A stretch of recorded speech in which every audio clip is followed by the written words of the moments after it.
A note before we begin. For a list of weapons and acronyms, be sure to download the accompanying enhancement PDF from your audiobook provider or go directly to www.harpercollins.com/audio/Arctic Storm Rising. In Memoriam. Once again, this novel is dedicated to my son, Hunter Dale Brown. My fondest memories of him are when I gave him his first bath in my kitchen sink when he was about a week old, with his mom looking on in terror.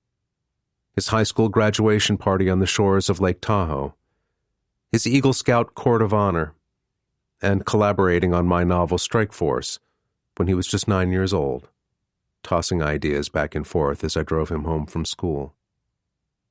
Like his old man, Hunter was quiet, a little shy, and fiercely loyal to those who got to know him. He was a hard worker, the go-to IT guy, a great teacher, and the best son Diane and I could have ever wished for. Life is nothing but the soul's never-ending journey through time and space, and I'm happy that Hunters came into our lives. We love and miss you, big guy. Enjoy the rest of your journey. We had discovered an accursed country. We had found the home of the blizzard. Sir Douglas Mawson, Polar Explorer. I will find a way out or make one. Attributed to Robert Peary, Arctic Explorer. Cast of characters. Americans. Captain Nicholas Nick Flynn, U.S. Air Force Intelligence Officer, assigned undercover to Wizard 11, an HH-60W Jolly Green II combat search and rescue helicopter. Captain Scott F.X. Dykstra, U.S. Air Force, command pilot, Wizard 11. Technical Sergeant Carl Z. Zalewski, U.S. Air Force, pararescue jumper assigned to Wizard 11. Captain Kate Ghost Casper, U.S. Air Force, co-pilot, Wizard 11. Staff Sergeant Bill Wade, U.S. Air Force, flight engineer and gunner, Wizard 11. Technical Sergeant Mike Camarillo, U.S. Air Force, pararescue jumper assigned to Wizard 11. Anderson White, head of an OGA, other government agency, CIA, Black Ops team. Sergeant First Class Andy Takirek, Alaska Army National Guard, senior non-commissioned officer assigned to Captain Nick Flynn's Joint Force Security Team. Pete Johansson, civilian maintenance supervisor, Barter Island Long Range Radar Site, Kaktovik, Alaska. Smitty Waltz, civilian electronics technician, Barter Island Long Range Radar Site. Marta McIntyre, civilian cook and gopher, Barter Island Long Range Radar Site. Senior Airman Mark M. Mitchell, U.S. Air Force, communications specialist assigned to Flynn's Joint Force Security Team. Private First Class Cole Hines, U.S. Army, assigned to Joint Force Security Team. Trig Jensen, hermit trapper working the Arctic National Wildlife Refuge in Alaska. Miranda Reynolds, head of the CIA's Directorate of Operations. Jonas Murphy, U.S. Director of National Intelligence. Bill Taylor, U.S. Secretary of Defense. Rear Admiral Kristen Chow, U.S. Navy, head of the Pentagon's Operations Directorate. General Frank Neary, U.S. Air Force Chief of Staff. Staff Sergeant Peggy Baker, 176th Air Defense Squadron, Alaska Air National Guard Radar Specialist, Joint Base Elmendorf-Richardson, Alaska. Lieutenant Colonel Carmen Reyes, 176th Air Defense Squadron, Alaska Air National Guard, Operations Center Supervisor, Joint Base Elmendorf-Richardson. Specialist Rafael Sanchez, U.S. Army, Carl Gustav 84mm recoilless rifle gunner attached to Flynn's Joint Force Security Team.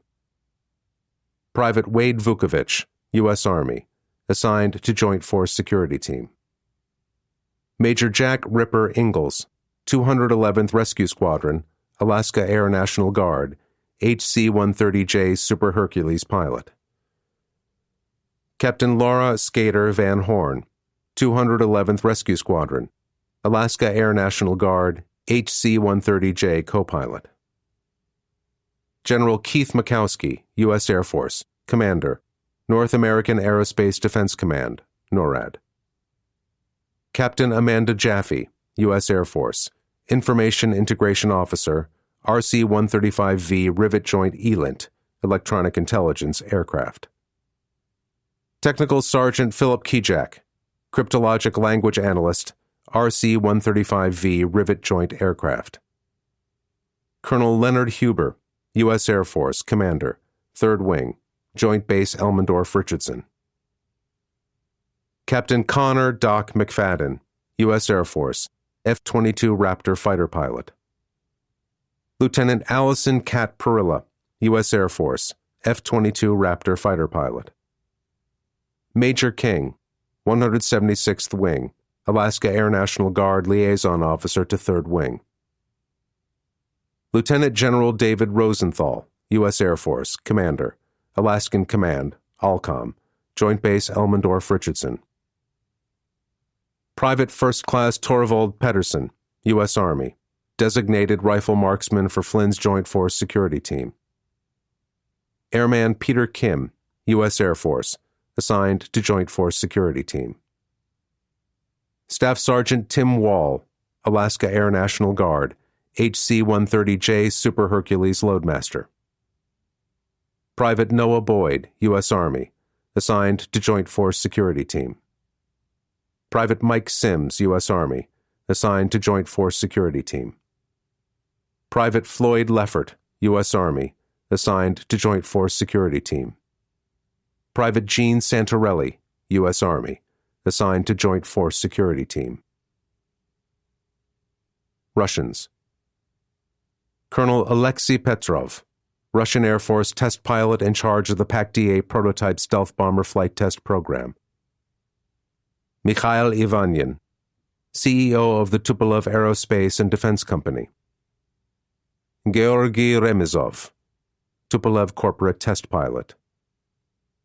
Dmitry Grishin, oligarch and CEO of Severnaya Zvezda Stolitsa, North Star Capital, one of Russia's largest industrial and financial conglomerates. Dr. Viktor Obolensky, neurologist employed at the Bekhterev Private Clinic in Moscow. Major Oleg Bunyan, Russian Air Force test co-pilot for the PAC-D8 stealth bomber flight test program. Pavel Voronyin, confidential assistant and troubleshooter for Grishin. Sergei Bondarovich, ex-Spetsnaz major now working for Voronyin. Pyotr Zhdanov, President of the Russian Federation. Major General Vasily Mavrichev, Russian Air Force commander of the Long Range Aviation Force. Lieutenant General Yevgeny Rogozin, commander, Russian Air Force. Major Valentin Yakunin, Su-30 fighter pilot. Captain Ivan Saltykov, Su-30 fighter weapons officer. Konstantin Yumashev, head of the Federal Security Service, the FSB. Gennady Kokorin, Minister of Defense. Admiral Nikolai Golitsyn, Commander, Russian Navy. Sergei Veselovsky, head of the Foreign Intelligence Service, the SVR. Alexander Ivashin, head of the General Staff's Military Intelligence Agency, the GRU.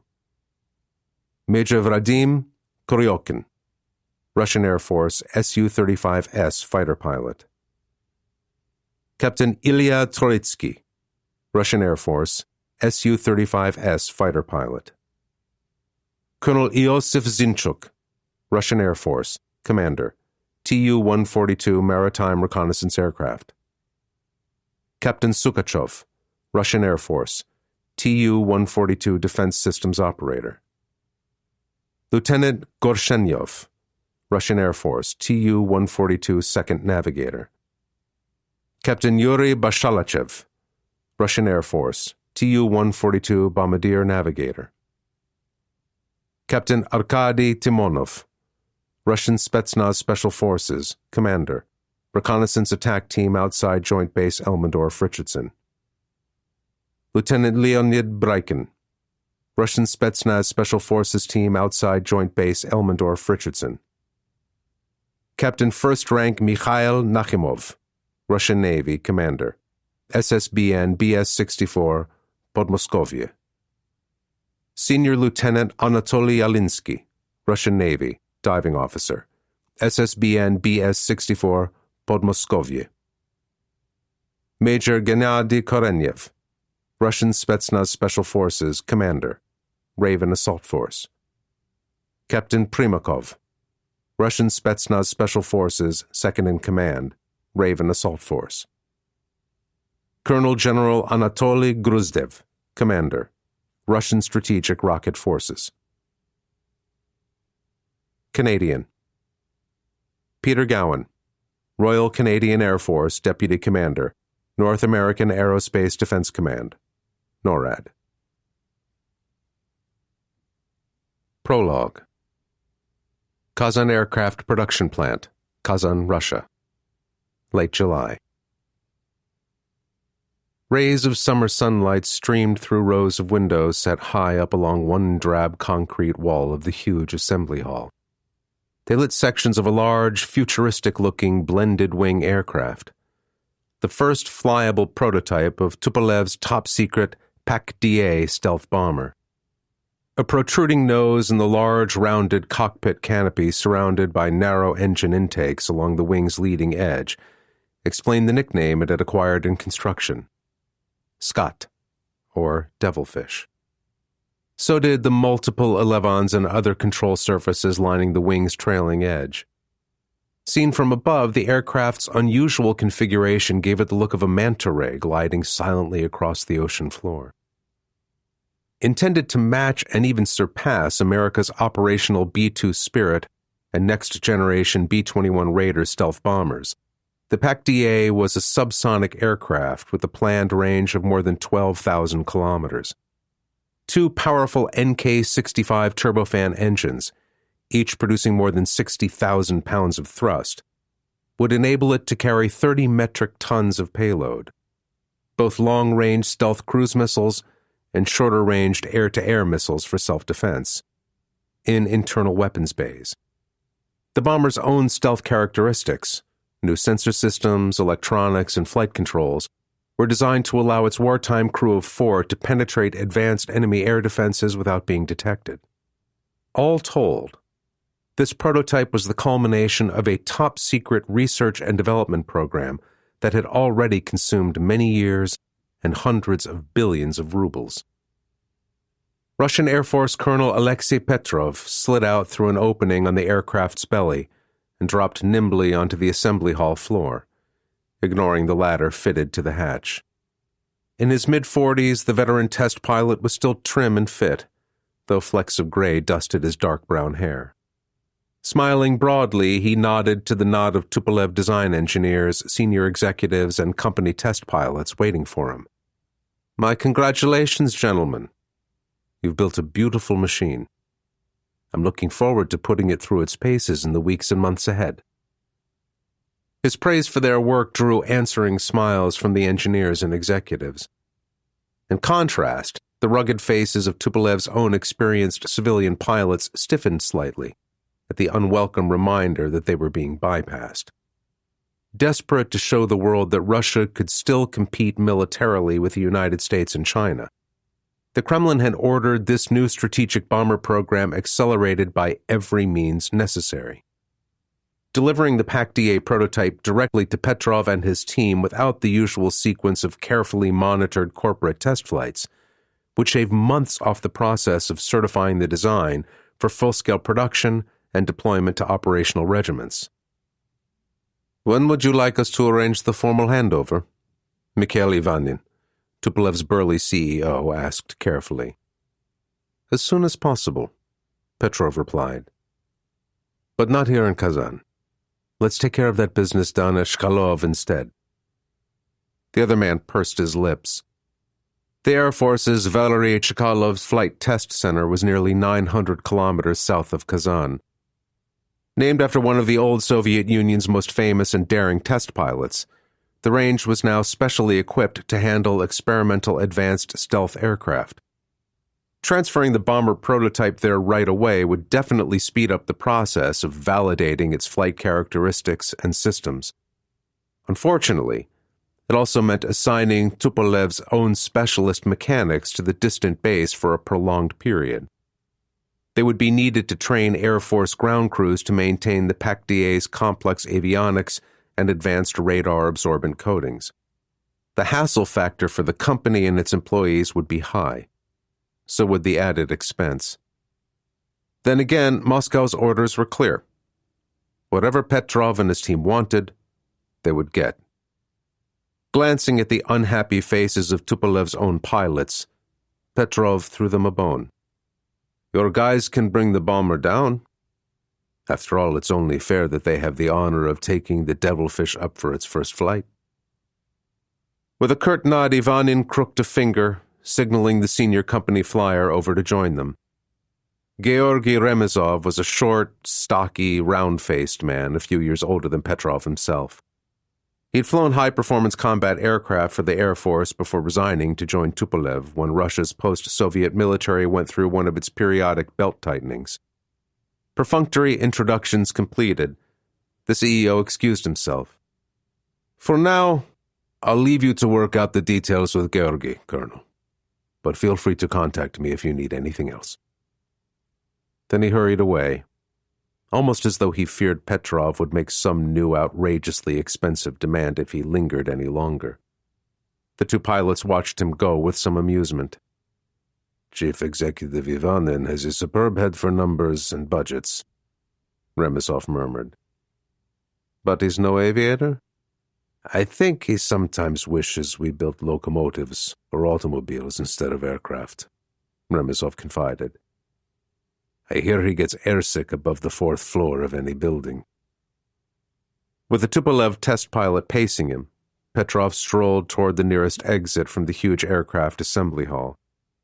The armed guards posted there stiffened to attention. He threw them a casual salute and then glanced down at the shorter man. Well, any questions? Remezov shook his head. None. A lopsided smile flashed across his face and then vanished. I anticipated your request. I've already worked out a flight plan with contingencies for any possible teething troubles. We'll never be more than a few minutes flying time from potential abort fields during the whole trip south to Chkalov.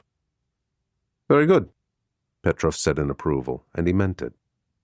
The first few flight hours were always the most dangerous in any new aircraft.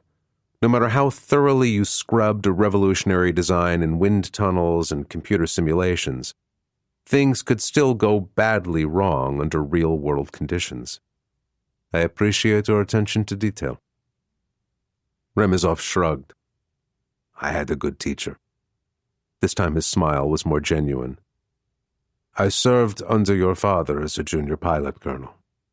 He shook his head admiringly. The general was one tough son of a bitch, that's for sure, without mercy for fuck-ups, but we were sharp as razors by the time he finished with us.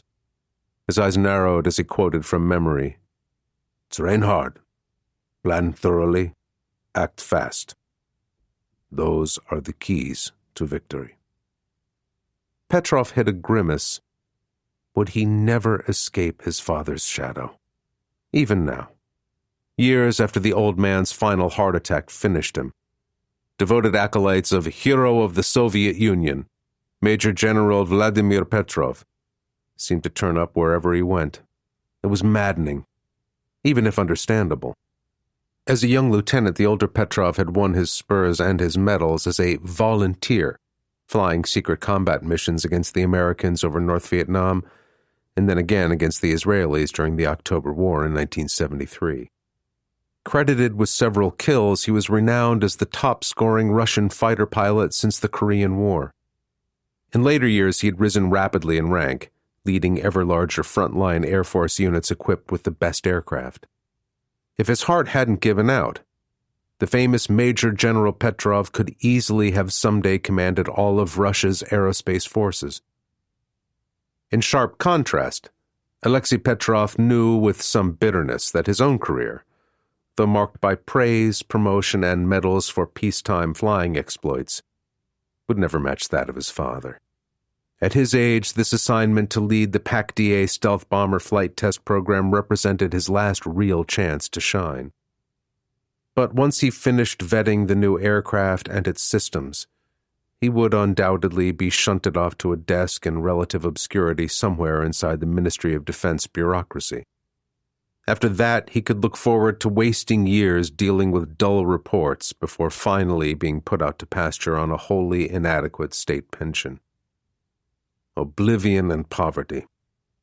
Not exactly attractive prospects, he thought coldly, as he made his farewell to Remizov and left the vast Tupolev factory, which made it much easier to contemplate taking a very different path in life, and imagining how the course of action he was now considering would have horrified his father, always so rigidly attentive to his duty, made it even more appealing. A couple of hours outside Kazan, Petrov swung his Irbis touring motorbike off the crowded highway and onto a narrow, tree-lined road.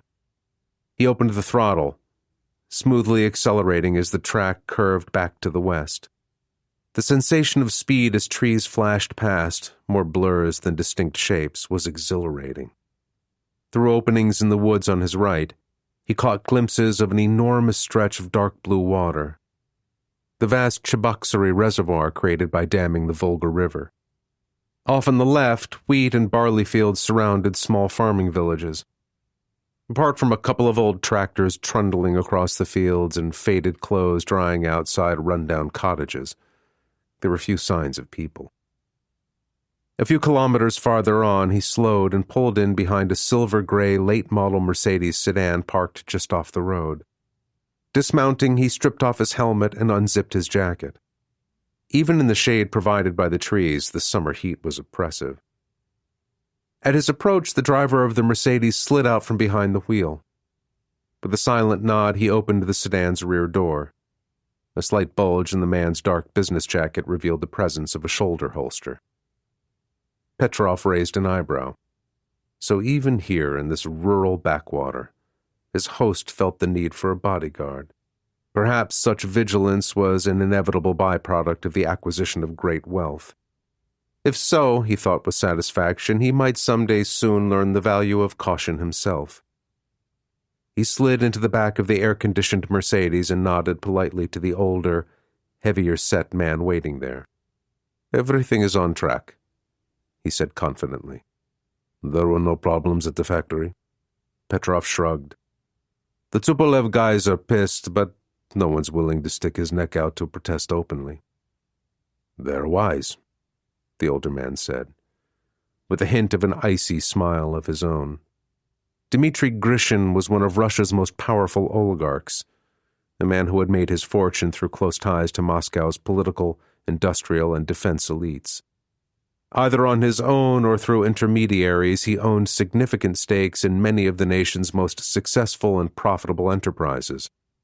"Our president does not appreciate having his decisions questioned." "Fortunately for us," Petrov agreed, matching the oligarch's wry expression. His eyes narrowed. "What about the other elements of our special project? Are they moving ahead?" Grishin nodded smoothly. "My people have everything well in hand. They found a valley deep in the wilderness in Alaska that's perfect for our purposes. All will be ready when you are." "What about the Americans?" Petrov asked.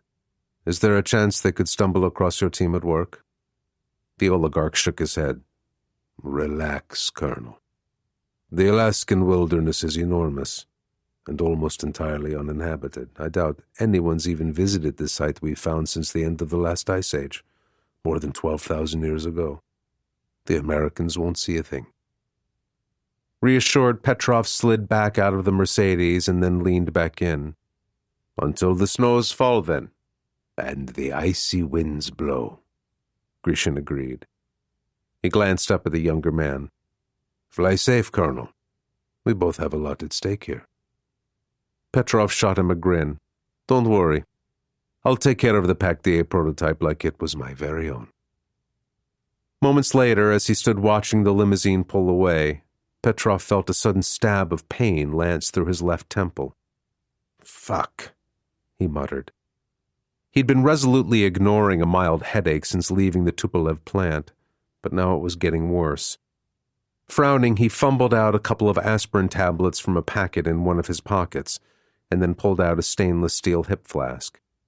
Embossed with a badge of the Soviet Union's Red Air Force, it was the one item he had inherited from his father that he genuinely valued. Impatiently, he downed the aspirin with a swig of vodka, and then recapped the flask. This was no time for illness, not when he was so close to making sure that he would be the one everyone remembered in the future. 1. Wizard 1-1 over southern Libya. August. Its shadow lost among jagged black peaks and spires of hardened lava. The dark gray U.S. Air Force HH-60W Jolly Green II helicopter flew low across the desolate wastes of southern Libya.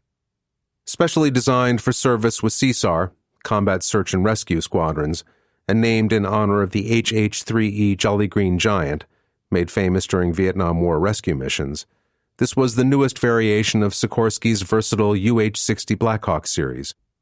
Like its predecessor aircraft, the HH-60G Pavehawk, the Jolly Green II was equipped with a hoist and retractable mid-air refueling probe, but upgraded avionics, engines, weapons, armor, and larger fuel tanks dramatically increased its capabilities, including extending its unrefueled range to more than 700 miles. The helicopter's nose dropped sharply, descending fast as it sped down a bleak slope of black volcanic rock and sand. Along the horizon to the southwest, the terrain shifted dramatically, morphing into a seemingly endless, golden-orange sea of Saharan sand dunes. Heat waves rippled across a landscape baked by the harsh rays of the desert sun high overhead. Seated behind the HH-60's cockpit and facing outward, Captain Nicholas Flynn felt his stomach floating as the helicopter raced downslope at more than 160 knots. Through the cabin window in front of him, he caught blurred glimpses of massive boulders zipping past not more than a few feet below. That only increased the sensation of uncontrolled speed. He swallowed hard and crossed his arms over the straps holding him in his seat. "Oh, what fun," he muttered, realizing too late he was on the intercom. "What's the matter, Nick?" The cheerful voice of the pilot, Captain Scott F.X. Dykstra, asked through his headset. "Don't like flying?" Through gritted teeth, Flynn shot back, "Flying, I don't mind. I just prefer my sky with a little less ground in it." Dykstra chuckled. "See, there's where I gotta disagree with you." The helicopter banked hard left and then right again, as he steered around a massive ledge of basalt jutting out at an angle from the softer soils around it.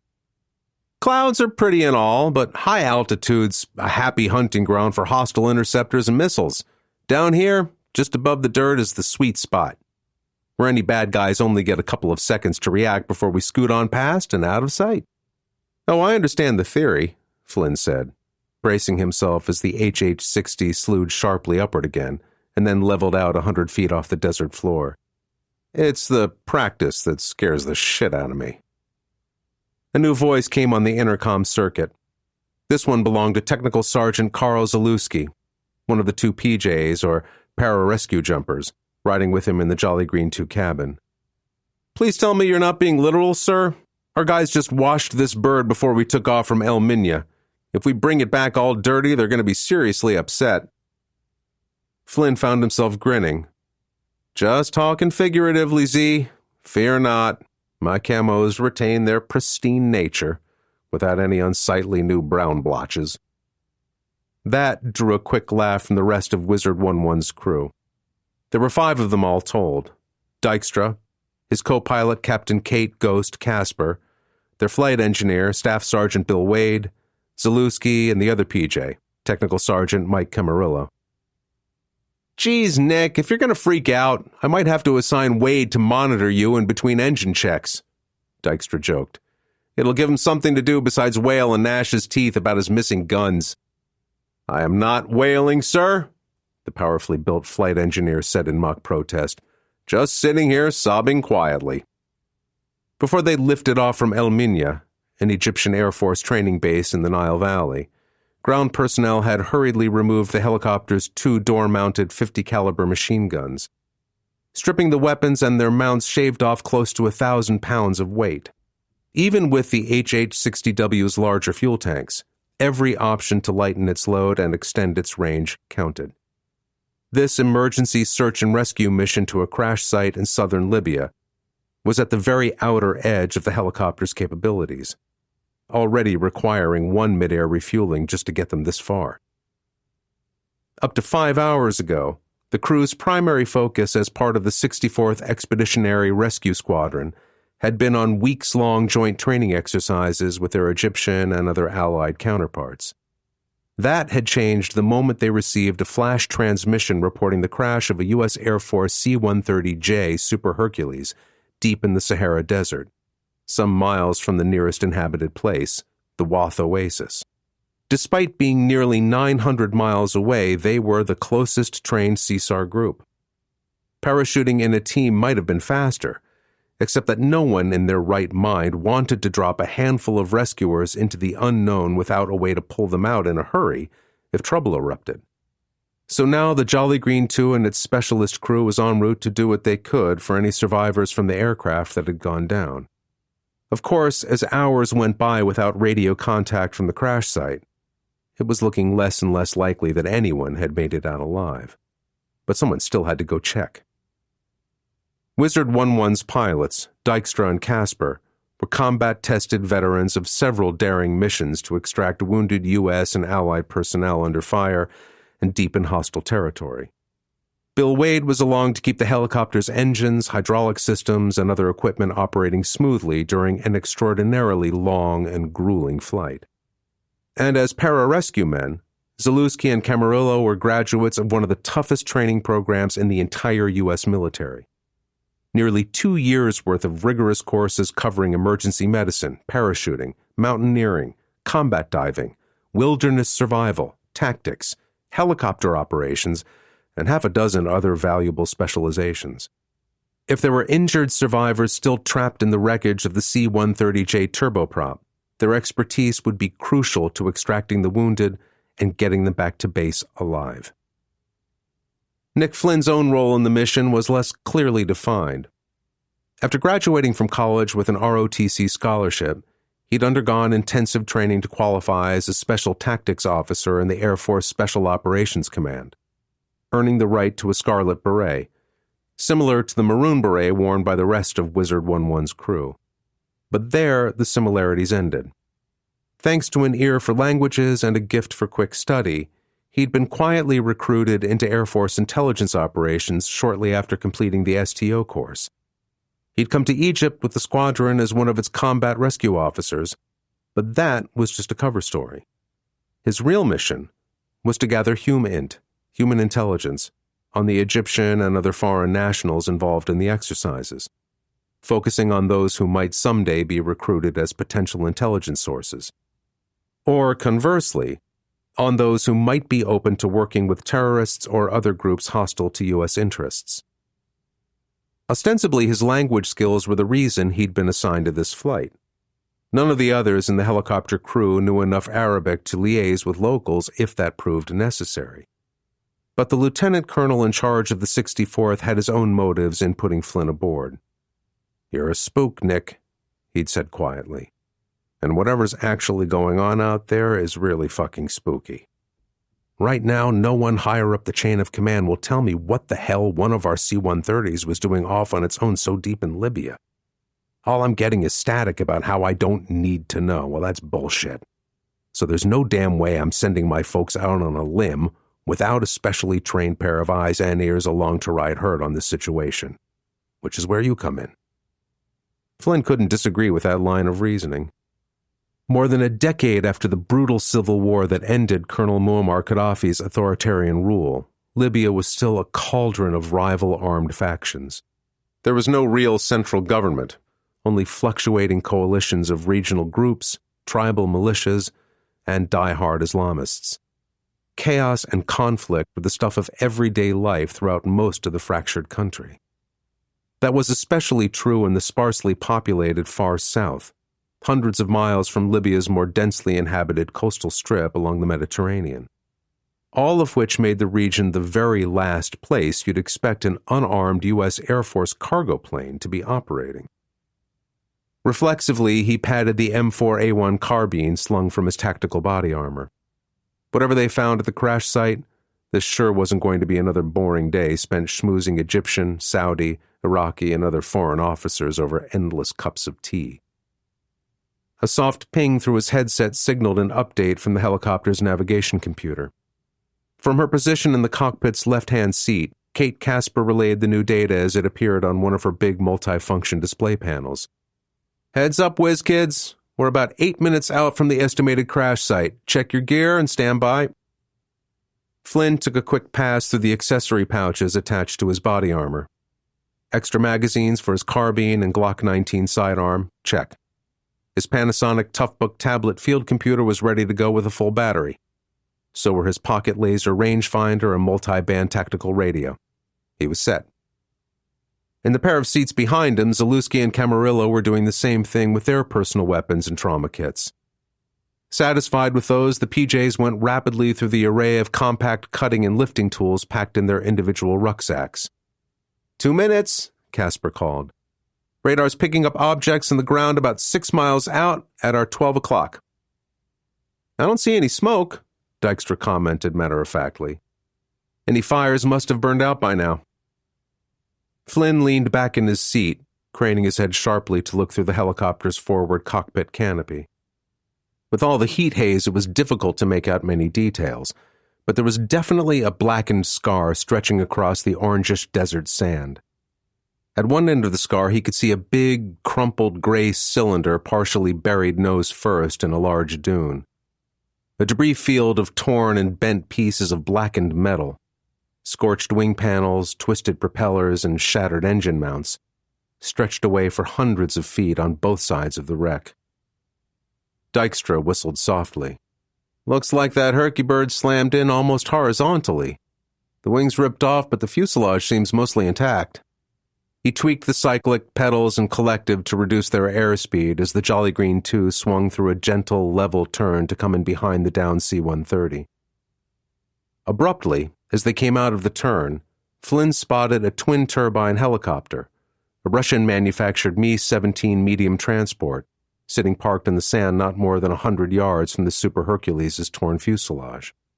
Oddly, its desert camouflage paint scheme showed no obvious national markings or other identifiers. Several Western-looking men in civilian clothing were visible around the helicopter and the C-130 wreckage. Some carried a mix of small arms and wore military-grade body armor. "Son of a bitch," Casper muttered. "We've got company." A new voice crackled over the helicopter's ARC 210 communication system. Wizard 1-1, this is Rocking Horse 6. Suggest you land on the other side of the wreck. We'll confer further once you're down. Copy that, Rocking Horse? Casper acknowledged tightly. Her fingers danced across her multifunction display, inputting the call sign they'd been given.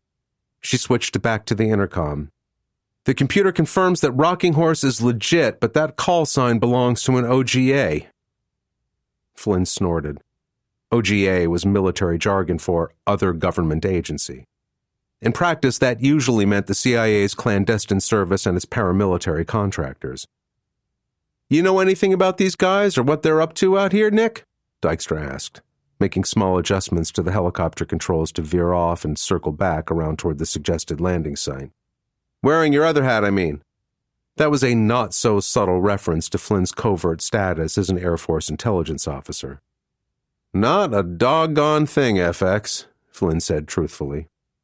His hands moved to the quick-release buckle on his seat straps. A rotor-whipped cloud of swirling sand and dust billowed up as the HH-60 flared in and then settled lightly on its main landing gear. His eyes narrowed in concentration. but I can promise you that's about to change. 2. At the C-130J Super Hercules crash site, southern Libya. An hour later. All 3 U.S. Air Force crewmen aboard the downed aircraft were dead. Confirming that had required Zalewski and Camarillo to painstakingly work their way into the half-buried nose of the big cargo turboprop, first digging through compacted sand and then carefully cutting through jagged layers of impact-crushed metal. Once they'd gotten close to what was left of the C-130's cockpit, they'd spotted the broken remains of its 2 pilots and loadmaster wedged in amid the twisted wreckage of instrument panels, wiring, consoles, and seats. "How's it look, Z?" Flynn asked when Zalewski wriggled back outside to report. Stretching cramped shoulders, the big pararescue man shook his head gravely. "Bad, sir. A real mess. It's going to take a hell of an effort to get the bodies out." He stripped off his helmet and gloves, then rubbed a weary hand through his short-cropped, sweat-drenched hair before taking a long swallow through the tube of his hydration pack. Under the late afternoon sun, it was well over 100 degrees Fahrenheit, and it was even hotter inside the C-130 wreck's tight, confined spaces. Flynn nodded. He lowered his voice. "So what do you think? Was this crash an accident or enemy action?" Zalewski's forehead wrinkled in thought. "If I was a betting man, sir, I'd put my money on bad guys," he said at length. "The Herc's forward section is all torn up, even more than I'd expect from the impact when it smacked into this sand dune." Flynn frowned. "Like maybe the plane was hit by a missile?" "Either that, or else somebody set off a bomb right behind the cockpit," Zalewski suggested. He jerked a thumb over his shoulder toward the C-130's tail section. "Once we get him back to the tech experts, info from the flight data and cockpit voice recorder should pin down exactly what happened." "Yeah." Flynn glanced away along the top of the massive, miles-long dune, which rose a couple of 100 feet above the crash site. His jaw tightened. About 100 yards away, a handful of figures in white robes and head coverings crouched on the crest, watching all the activity around the wrecked airplane with undisguised curiosity. The first locals from the nearby oasis had appeared while Camarillo and Zalewski were cutting their way into the cockpit. More seemed to be arriving with every passing minute. He turned back to the big PJ. "You know, I think it'd be a good idea if you and Camarillo got those black boxes out soonest, before this place turns into Grand Central Station at rush hour." "That will not be necessary, Captain," someone said from close behind him. Flynn turned around to find one of the civilians who'd flown in ahead of them aboard the unmarked Mi-17 helicopter. The other man was almost skeletally thin. He'd introduced himself earlier as Anderson White, a name that was almost certainly fake, but which certainly matched his pale, washed-out eyes, gray crew cut, and thin, almost colorless lips. Whoever he really was, he was definitely the one calling the shots for the Black Ops team. "And why is that, Mr. White?" Flynn asked, adding a deliberate pause to show that he wasn't buying the other man's obvious alias. "My team will retrieve those data recorders and make sure they get to the right people," White said flatly, ignoring the dig. "I suggest your people focus on recovering those remains. It would be best if you leave everything else to us. This is not your show." Flynn didn't like the sound of that at all. He deliberately allowed a little more of his native Texas drawl to slide into his voice. "Maybe y'all are forgetting this was a U.S. Air Force C-130. Flying under my agency's orders," White countered smoothly, "and carrying a cargo we provided, which makes everything on that aircraft aft of the cockpit solely our jurisdiction." Flynn fought down a scowl. Virtually the only piece of information the OGA Black Ops team had provided was that the Super Hercules had been coming in so low over this part of the desert because it was on approach to an old Libyan Air Force runway south of the Wath Oasis. A quick check of the map and data files loaded into his field tablet showed that was part of a base Gaddafi had built inside the Aouzou Strip, a 60-mile-wide swath of territory along Chad's border with Libya.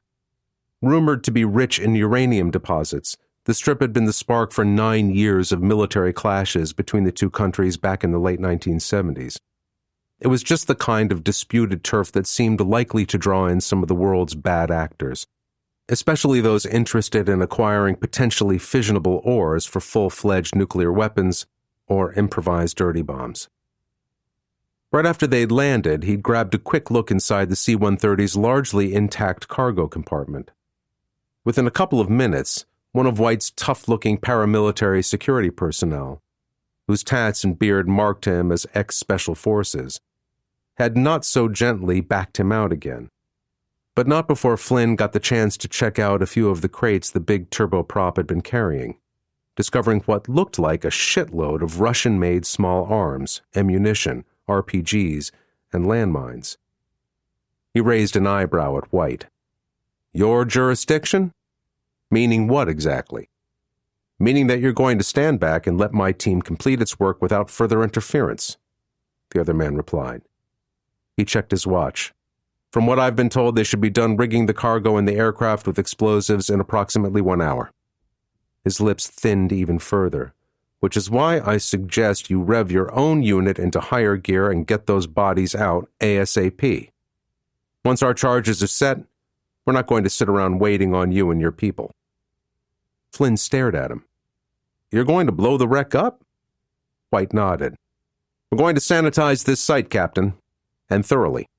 This mess needs to be cleared up before any more unwelcome visitors arrive, say the international press or members of several of the factions who claim they're in charge of this godforsaken region. Because otherwise they'd find evidence that you've been running guns to a different splinter group, here in Libya, or south in Chad," Flynn said pointedly. "A provocative assertion," the other man acknowledged. His voice took on an edge of its own. "But since the matter is highly classified, I strongly suggest you let it drop, here and now. Or what? You'll have to kill me?" White smiled narrowly. "You've been watching far too many bad movies, Captain Flynn. We don't kill people to protect our secrets these days. Well, not often anyway." He shrugged. "We prefer non-lethal measures." "Like what?" Flynn pushed with a wry smile of his own. "Amnesia drugs? MIB-style memory zappers?" "Nothing so technical," the other man said coldly, dropping any pretense at affability. "Now we rely on leaks to our allies in the media. We can count on them to shit all over people's careers and reputations until everyone who matters is convinced our targets are either crazy or dirty." His pale eyes glittered. "Trust me on this?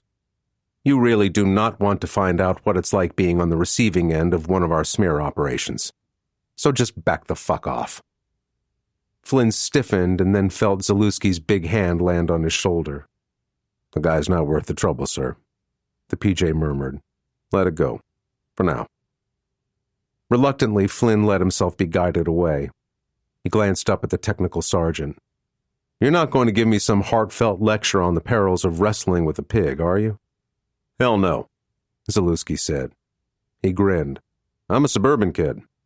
Bacon and pork chops are as close as I ever get to pigs." Then he nodded back over his shoulder toward where White stood watching them walk away. "But I've got a pretty good built-in detector for creepy sacks of shit. And that guy's pegging the top of the meter."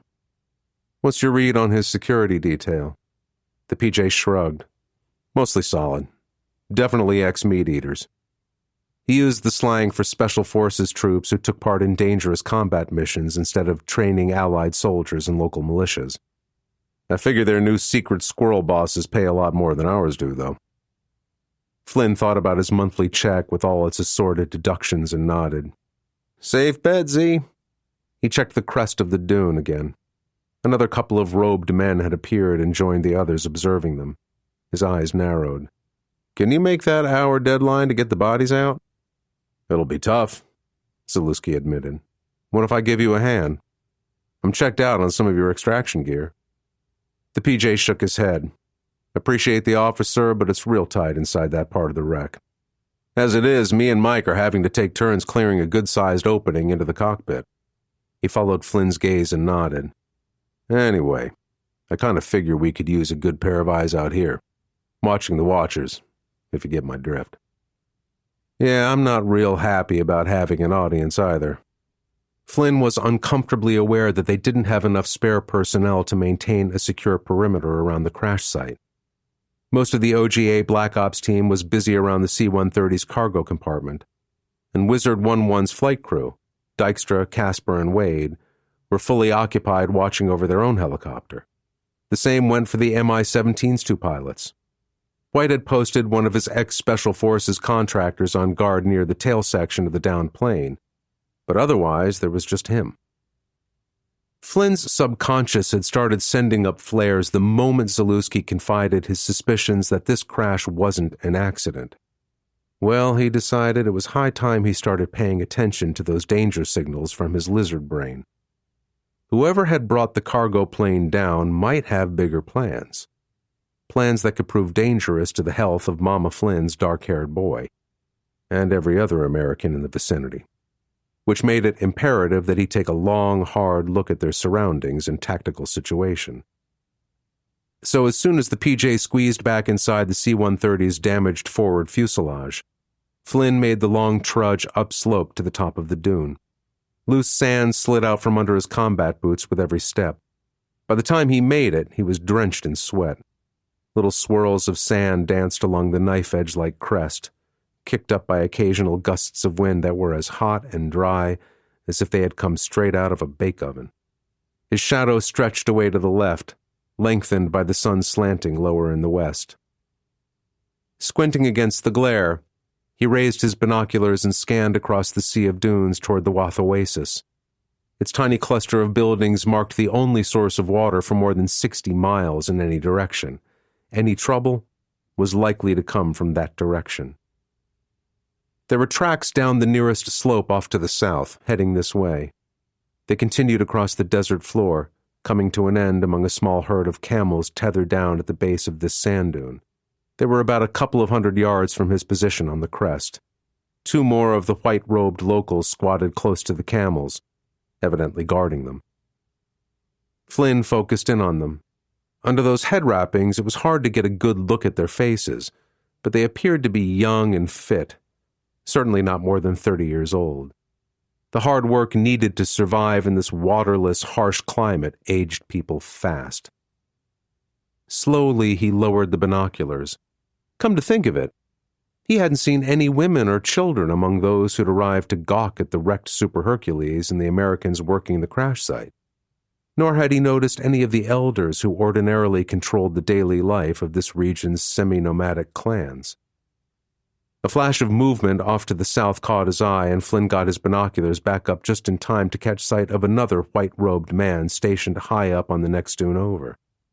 He was vigorously waving at a rider mounted on a camel that had just lumbered over the crest.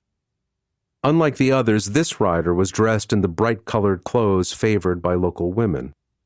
Obediently, she turned the head of her beast around and disappeared down the other side again. Apparently satisfied, the watcher sank back on his haunches. "Crap," Flynn muttered. Somebody out there was definitely controlling access to this area, making it off-limits to any but able-bodied young men. That almost certainly spelled trouble. Turning quickly, he half-trotted, half-slid back down the dune's loose slope. He found White supervising his team's activity near the tail of the wrecked C-130. "What is it this time, Captain?" The gray-haired intelligence officer snapped in exasperation. "I thought I made it clear that this is my bailiwick, not yours." With an effort, Flynn controlled his temper. "We may have bigger problems than jurisdictional squabbles, Mr. White," he said evenly. "Such as?" the other man asked skeptically. Rapidly, Flynn ran through his observations and his reasoning. "It's likely this aircraft was deliberately brought down here, either by a missile or a bomb, and my bet is that whoever's responsible is gathering a force to finish the job," he concluded, "which means we're all in the crosshairs. And you're basing this remarkable theory solely on the absence of women and children watching us work," White said in disbelief. "For God's sake, man, get a grip. The nearby clans are primitive herdsmen. They're also devout Muslims. So it's hardly surprising that they're discouraging their wives and young children from mingling with armed infidels like us. especially since, as far as they know, we're recovering the mangled victims of an air crash." His lip curled slightly. "I suggest you calm down. The last thing any of us need is for you to go off half-cocked and provoke some unfortunate incident." With that parting shot, he waved a hand in dismissal. "Consider your concerns noted, Captain. Now, if you don't mind, I have serious work to do." Then he turned away to confer with one of his paramilitary contractors who'd been planting demolition charges. It took almost every ounce of self-control Flynn possessed to stop himself from just hauling off and decking the Black Ops team leader. Instead, he took a deep breath, spun on his heel, and headed toward the landed HH-60W at a rapid clip. If, as he suspected, shit was about to get real here, he needed to make sure Dykstra, Casper, and the others were clued in and alert. He came around the tail section of the C-130 and saw the gray-painted helicopter sitting peacefully on its landing gear. The soles of Bill Wade's boots were visible through the open side doors.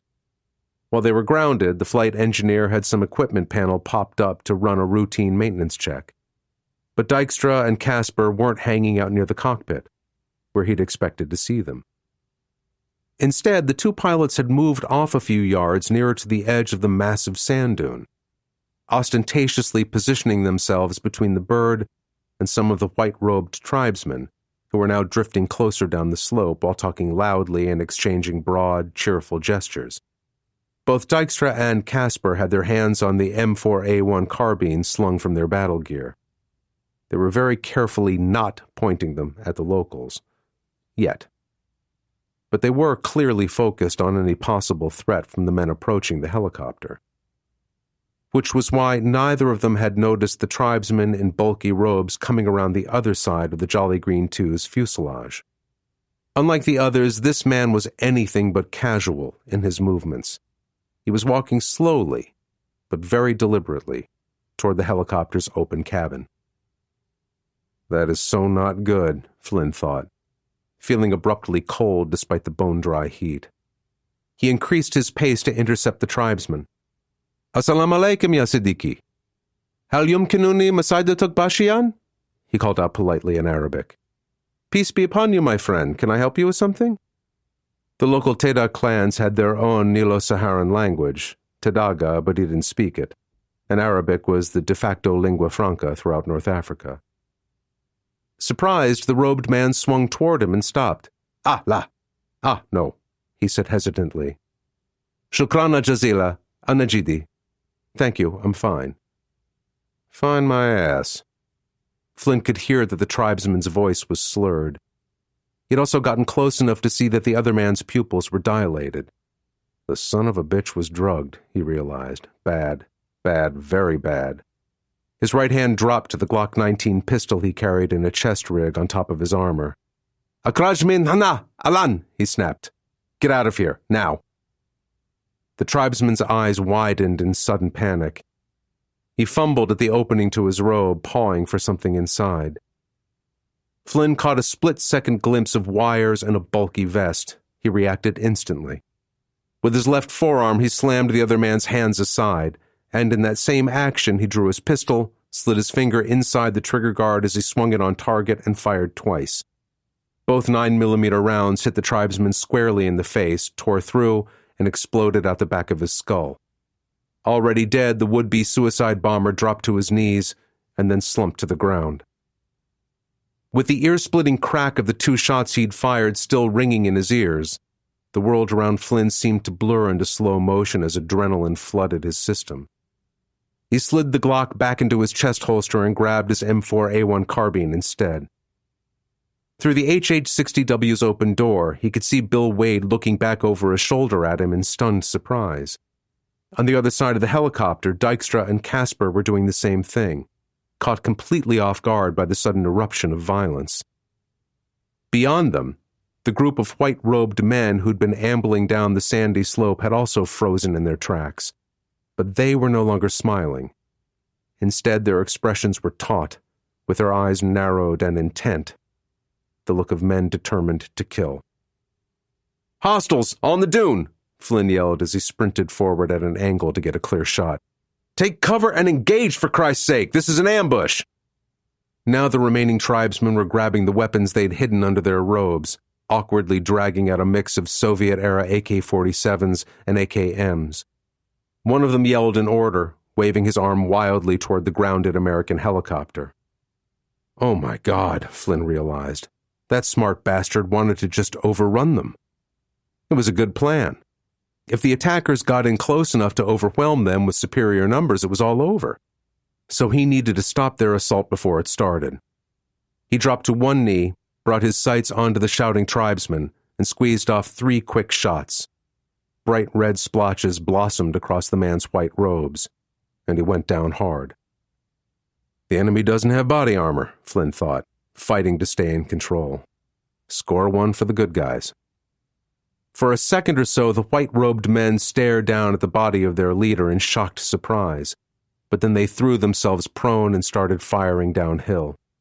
Most of their 7.62mm rounds went high and smacked into the helicopter's bullet-resistant armor panels, ricocheting off in all directions. One hit Bill Wade in the stomach as he scrambled out through the door. The combination of Kevlar and ceramic plates stopped the bullet from penetrating, but the impact knocked the flight engineer down. Another round ripped through his leg as he fell. More AK rounds tore up sand around where Dykstra and Casper had already gone prone. The 2 pilots shot back. Neither was an expert marksman, but they both had enough training to avoid the rookie mistake of aiming too high when firing up a slope. One more tribesman slumped over, drilled through the head. His assault rifle fell from his lifeless hands. Suddenly, a blinding flash, brighter than the red-tinged afternoon sun, lit up the crash site. Wham! And a huge shockwave slammed Flynn face first into the ground with enormous force. Blearily, he spat out blood and grit and raised his head just high enough to see a fire-laced cloud of oily black smoke rising beyond the wrecked C-130. Someone, probably another suicide bomber, had just blown the hell out of the Black Ops Mi-17. Trailing smoke, a rocket-propelled grenade skimmed just over the downed Super Hercules and arrowed on to impact a couple of 100 yards beyond the HH-60W. It went off in an orange flash in a fountain of sand. The sight dragged Flynn out of his daze. Somebody out there on the other flank had an RPG launcher, and if they scored a hit on this last intact helicopter, he and the other Americans still alive at the crash site were royally screwed. Their enemies weren't going to sit on their asses and wait while the Air Force flew another search and rescue helicopter all the way from Egypt. His hearing was coming back a bit, just enough to let him pick up the harsh, staccato rattle of automatic weapons fire coming from the other side of the downed cargo aircraft. Some friendlies over there must have survived the suicide bomber's detonation. On this side, the surviving white-robed attackers were also starting to stir, recovering from their own daze. Another few seconds and they'd be back in action. Flynn scowled. The longer this fight went on, the worse it was going to get. It was time to end this, at least here. Rolling over, he tugged a ball-shaped M67 fragmentation grenade from one of his equipment pouches. Quickly, he flicked its safety clip away with his left thumb, twisted the pull ring, and yanked it out to release the pin. One swift glance over his shoulder showed him his target. Without hesitating, he reared back and lobbed the grenade high into the air, rolling back onto his stomach with the same fluid motion. "Frag out!" he screamed, hoping like hell that Dykstra and Casper could hear him through their own blast-deafened eardrums. As soon as the grenade left his hand, its safety lever flipped open and fell away. The grenade itself soared on through a smooth arc until it thudded down high up on the dune, several yards above and beyond the little knot of prone tribesmen. Then gravity took over and it rolled downhill, right into their midst. Flynn buried his face in the sand again. Crack! The grenade exploded, sending lethal razor-edged fragments sleeting through a 50-foot radius. Flynn looked up. Through a small puff of dirty gray smoke drifting downwind, he saw the results. 3 of the 5 remaining attackers were motionless, ripped into blood-soaked corpses by dozens of pieces of steel. 2 staggered upright, Scarlet streaks down their faces and shredded robes showed that they hadn't escaped the blast unscathed, but they still clutched AK-47s in their hands. He grabbed his M4 again. "Iskat al-aslihat al-Hassad Bik! Drop your weapons!" he shouted. Instead, they whirled toward him, apparently still determined to carry on this fight. "Assholes," Flynn muttered. Gritting his teeth, he squeezed off 6 more rounds. Hit multiple times, the 2 white-robed men crumpled to the sand and lay still. They were either dead or dying, he decided. Painfully, he scrambled back to his feet. The sound of gunfire from the other side of the C-130 seemed to be trailing away, fading from a near-continuous crackle of shots to isolated pop-pop-pops. With his carbine up and ready to fire, he moved warily off in that direction. Greasy black smoke from the burning Mi-17 made it difficult to see much. Bodies, some in white robes, others in camouflage uniforms, were scattered in all directions. He spotted White's gray-haired skeletal form lying huddled near the shrapnel-torn tail section of the wrecked Super Hercules. Whether the man was dead or simply unconscious wasn't clear, and Flynn wasn't inclined to go check. Not just yet. At least one of the former Special Forces contractors was still alive, though seriously wounded and pretty clearly in shock. He was trying to apply a combat tourniquet to his own mangled right thigh, but his blood-soaked hands were shaking too badly. "Hang on, trooper," Flynn murmured, kneeling beside him. He set his M4A1 down. "I've got this." Quickly, he slipped the tourniquet band through the buckle, pulled it tight, and wrapped it around the man's leg. Then he carefully twisted the tourniquet rod, further tightening everything down until the blood pulsing out through gashed flesh slowed and then stopped. "Thanks, man," the wounded man said weakly. "Thought I was fucked." But then his eyes widened as he saw something looming over Flynn's shoulder. Crap! He desperately grabbed for his weapon and whirled around, already knowing it was probably too late. One of the tribesmen had emerged from the thick black curtain of smoke, with a rictus grin like the angel of death plastered across his face, and an AKM pointed straight at Flynn's head. The Libyan's finger was already tightening on the trigger. Crack! The tribeman's chest exploded, torn apart by a 5.56 millimeter round fired at close range. He fell in a boneless heap and bled out across the sand. Zalewski appeared out of the smoke, still holding the short-barreled carbine he'd fired one-handed. The big PJ's left arm, apparently broken, hung limp at his side. Flecks of dried blood were spattered across his camouflage and body armor. Grimly, he prodded the Libyan he'd shot with the toe of his boot. "Pretty sure that was the last of them," he said softly. Flynn breathed out. "Sure hope so, Z." Slowly, he got back up. "And thanks." Zalewski looked away from the dead tribesman and toward him. Lines of pain and exhaustion were drawn across his broad face. "What are your orders, sir?" he asked. "That we're bugging out, I hope." He nodded at the burning helicopter. "Because if there are more of these bastards out there, that smoke's going to draw them like flies to rotting meat." The big man's warning agreed with Flynn's own somber assessment. They might have destroyed this first band of attackers, but there was no telling how many more enemy fighters were lurking at the nearby oasis, waiting to see the results of their carefully planned ambush. And with so many dead and wounded of their own, the smart move for Wizard 1-1 survivors and what little was left of the Black Ops team was to abandon this crash site, and fast. 30 minutes later, Nick Flynn sat with his legs dangling outside the open door of the heavily loaded HH-60W helicopter. Rotors beating hard, the Caesar bird lifted slowly off the ground, fighting for altitude as it flew east into the darkening sky. Bone-tired, he held on tight to the doorframe, craning his head to scan the desert rippling past below them, watching closely for any sign of another enemy ambush. Behind him, injured men were crammed into every available space inside the Jolly Green 2's cabin. There hadn't been room or payload capacity to bring away any of their dead. Between them, the Black Ops team and Wizard 1-1's crew had lost more than half their strength. Bill Wade would probably lose his leg. Mike Camarillo was dead, gunned down by the terrorists just outside the wrecked C-130. Zalewski's arm was fractured, snapped when he'd been tossed around inside the downed turboprop's crumpled fuselage by the suicide bomb blast. Most of the ex-Special Forces veterans working for White had been killed, some by the bomb, the rest during the ensuing close-quarters gun battle. But they'd gone down hard, taking most of the attacking tribesmen on that flank with them. White himself was still alive, though he'd been shot in the chest.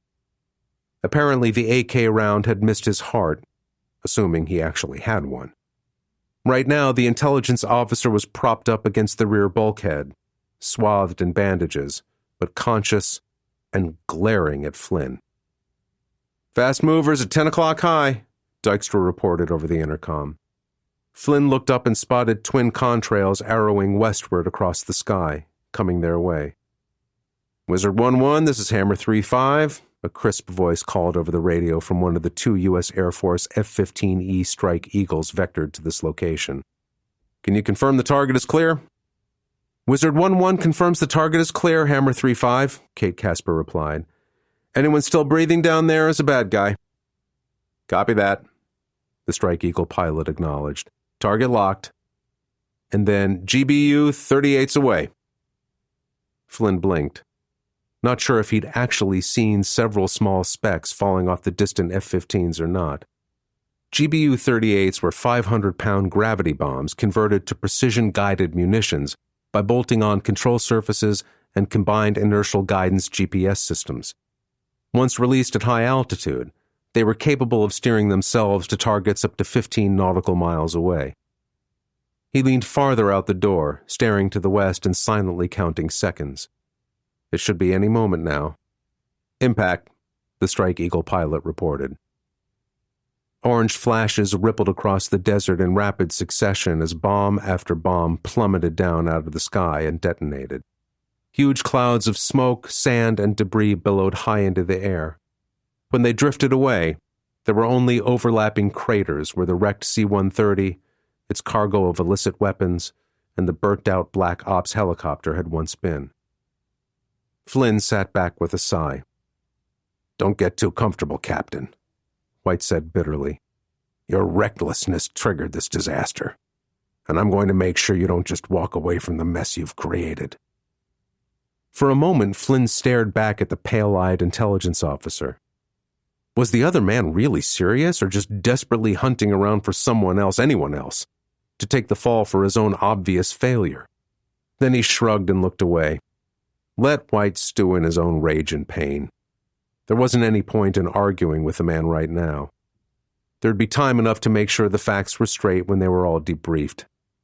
Instead, he closed his eyes and leaned back against the door, steeling himself for the long flight to an emergency extraction point deeper in the Sahara. But deep inside, Nick Flynn couldn't quite shake a growing sense of unease, and the uncomfortable awareness that not all enemies necessarily wear different uniforms or speak different languages.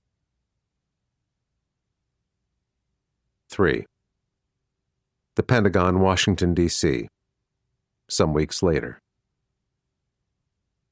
Doing his best to control his nerves, Captain Nick Flynn followed the uniformed Pentagon police officer escorting him down a long basement corridor. Overhead, LED lights glowed brightly, illuminating a bare concrete floor and walls painted a faded institutional green. Other than a firm but polite "Follow me, sir," uttered right after they met at the entrance, the sergeant hadn't said a single word to him. Nor had any of the multitudes of people hurrying onward in all directions paid him the slightest attention. More than 25,000 military personnel and civilians were employed inside the enormous building. And in a place where Army, Air Force, and Marine generals and Navy admirals were a dime a dozen, a junior officer, even one with a police escort, apparently didn't rate so much as the flicker of an eye. Maybe it was a trick of the poetic imagination he'd inherited from his Irish immigrant grandfather, a teller of many tales. But something about this silent procession through the bowels of the Pentagon struck him as eerie, as though he were nothing but a ghost drifting through this massive military bureaucratic machine. Jet lag brought on by an overnight flight from the Middle East only intensified this weird sense of disembodiment, as did the peremptory orders he'd received to report here today for further debriefing on the Wath incident. Flynn honestly wasn't sure what more there was to analyze about the tribal ambush and its aftermath. He and the other survivors had spent days with Air Force and DoD investigators. Every observation, word, and action they could recall had been relentlessly probed, questioned, and challenged in an effort to develop a clearer and more detailed picture of how the attack unfolded and how it was repelled. The precision-guided munitions used to destroy the downed C-130 and its cargo had also obliterated every scrap of physical evidence, so all that was left were differing and imperfect human memories. With Flynn in tow, the gray-shirted police officer turned right into a narrower hallway, one of the 5 concentric rings that ran around each floor of the huge building. 2 Marine sergeants in camouflage battle dress uniforms stood on guard outside a door a few yards farther on. "This is Captain Nicholas Flynn, USAF, reporting here as ordered," the police officer announced. "You have him?" The older of the 2 Marine non-coms nodded. "I relieve you of the responsibility, Sergeant," he said formally. Without any further word, the policeman turned around and walked away. Curiouser and curiouser, Flynn thought, raising an eyebrow in surprise. He offered the 2 sentries a dry smile. "So I'm your responsibility now? Is that some kind of new DoD code word for a prisoner?" "Couldn't say, sir," the younger Marine sergeant replied woodenly. He held out a hand. "May I have your cell phone, please?" He nodded toward the door and its adjoining electronic card reader and 10-key pad. "That's a secure room. Per SOP, no personal electronic devices are allowed inside." Wordlessly, Flynn handed over his phone and watched the guard stash it in a lockbox. Then he stood still while the non-com patted him down, making a final check for any additional prohibited devices. He glanced at the door. The usual alphanumeric code used to identify rooms inside the Pentagon had been covered over by another sign, I-Con in parens T. "Icon?" he asked. "Intelligence conference," the older sergeant explained, with the T signaling that it was only a temporary use of this particular facility, Flynn realized. Maybe even just for today's scheduled exercise and once again plowing the same stony ground of trying to figure out exactly what had gone wrong in the Libyan desert. The Marine swiped his ID card through the reader and rapidly punched in the code on the pad. With an audible click, the door unlocked. "Go right on inside, sir," he said. "They're waiting for you." Which was probably pretty much what the Babylonian guards had said to Daniel right before they shoved him into the lion's den, Flynn decided warily. He took a quick look around the room as he entered. 5 men were seated behind a long table. 4 of them were military. The 5th was a beefy, overweight civilian in a dark suit, a collared white shirt, and a red silk tie. A couple of the Pentagon brass, a colonel and a major general, were from the Air Force. The other pair were Army, both of them brigadier generals. Oddly, and in Flynn's view ominously, no one else in the room had a name tag or an ID badge on his uniform or coat. That was totally against all regulations. What the hell was going on here? He took a closer look at the civilian at the far end of the table. Everything about the guy shouted high-ranking CIA executive. You could take the man out of Langley, but you couldn't take the shadowy aura of Langley out of the man. Definitely worried now, he came to attention. "Captain Nicholas Flynn—" "Take a seat, Captain Flynn," the Air Force 2-star said quietly, interrupting. He indicated the lone chair set in front of the table. Working hard to keep any expression off his face, Flynn did as he was told. His mouth felt as dry as dust. Suddenly, this setup seemed a hell of a lot more like a trial than it did a routine intelligence debrief. More than ever, he thought this was a time to be cautious. As though he'd read his mind, the Major General shook his head. "Relax, son. This is not an official UCMJ proceeding. Which was very cold comfort, Flynn concluded. Proceedings conducted under the Uniform Code of Military Justice at least had protections for those involved, including the right to legal counsel if necessary. He leaned forward slightly in his chair. May I ask exactly what the purpose of this meeting is then, sir? The general glanced briefly at the men seated next to him before turning his attention back to Flynn. Consider this more of an informal, intra-agency discussion, Captain, he said. Together with our colleague from the CIA here, we're simply trying to find a mutually agreeable way to handle this unfortunate situation before it spins further out of control. And we'd appreciate your cooperation in that effort. Spinning out of control? How so? Flynn wondered. From the moment they'd landed back at El Minya, everything that had happened in Libya had been classified top secret. Under direct orders from higher up, he and all the other survivors had already signed mounds of official paperwork swearing to keep everything hush-hush. Maybe you missed the news out there in the back of Bumfuckistan, Flynn, but our bid to keep this quiet has failed. Some son of a bitch somewhere leaked. The civilian behind the table growled. So now we've got members of Congress and the media screaming their heads off, demanding to know why a U.S. aircraft crashed in Libya and exactly how so many Air Force personnel and other Americans ended up dead or badly injured in a firefight with the locals. So what are you going to tell them? Flynn asked bluntly, realizing as soon as the words were out of his mouth that he should have kept his mouth shut. His earlier resolution to be cautious had been the smart play. This was like walking blindfolded through a minefield. As little as possible, the CIA executive snapped back. His jowly face had reddened. This was a highly sensitive, need-to-know operation, and those clowns on Capitol Hill, except for the people we can trust on the intelligence committees, do not need to know one goddamned thing. That goes double for the press. He glowered at Flynn. Which brings us right back to you. Because from our perspective, you're the one who landed us all neck-deep in this shit. Flynn gritted his teeth. Keep your temper in check, he warned himself. Don't rise to the bait. Whoever told you that got it wrong, he said, far more calmly than he felt. Your own testimony is that you fired the first shot, the CIA officer reminded him.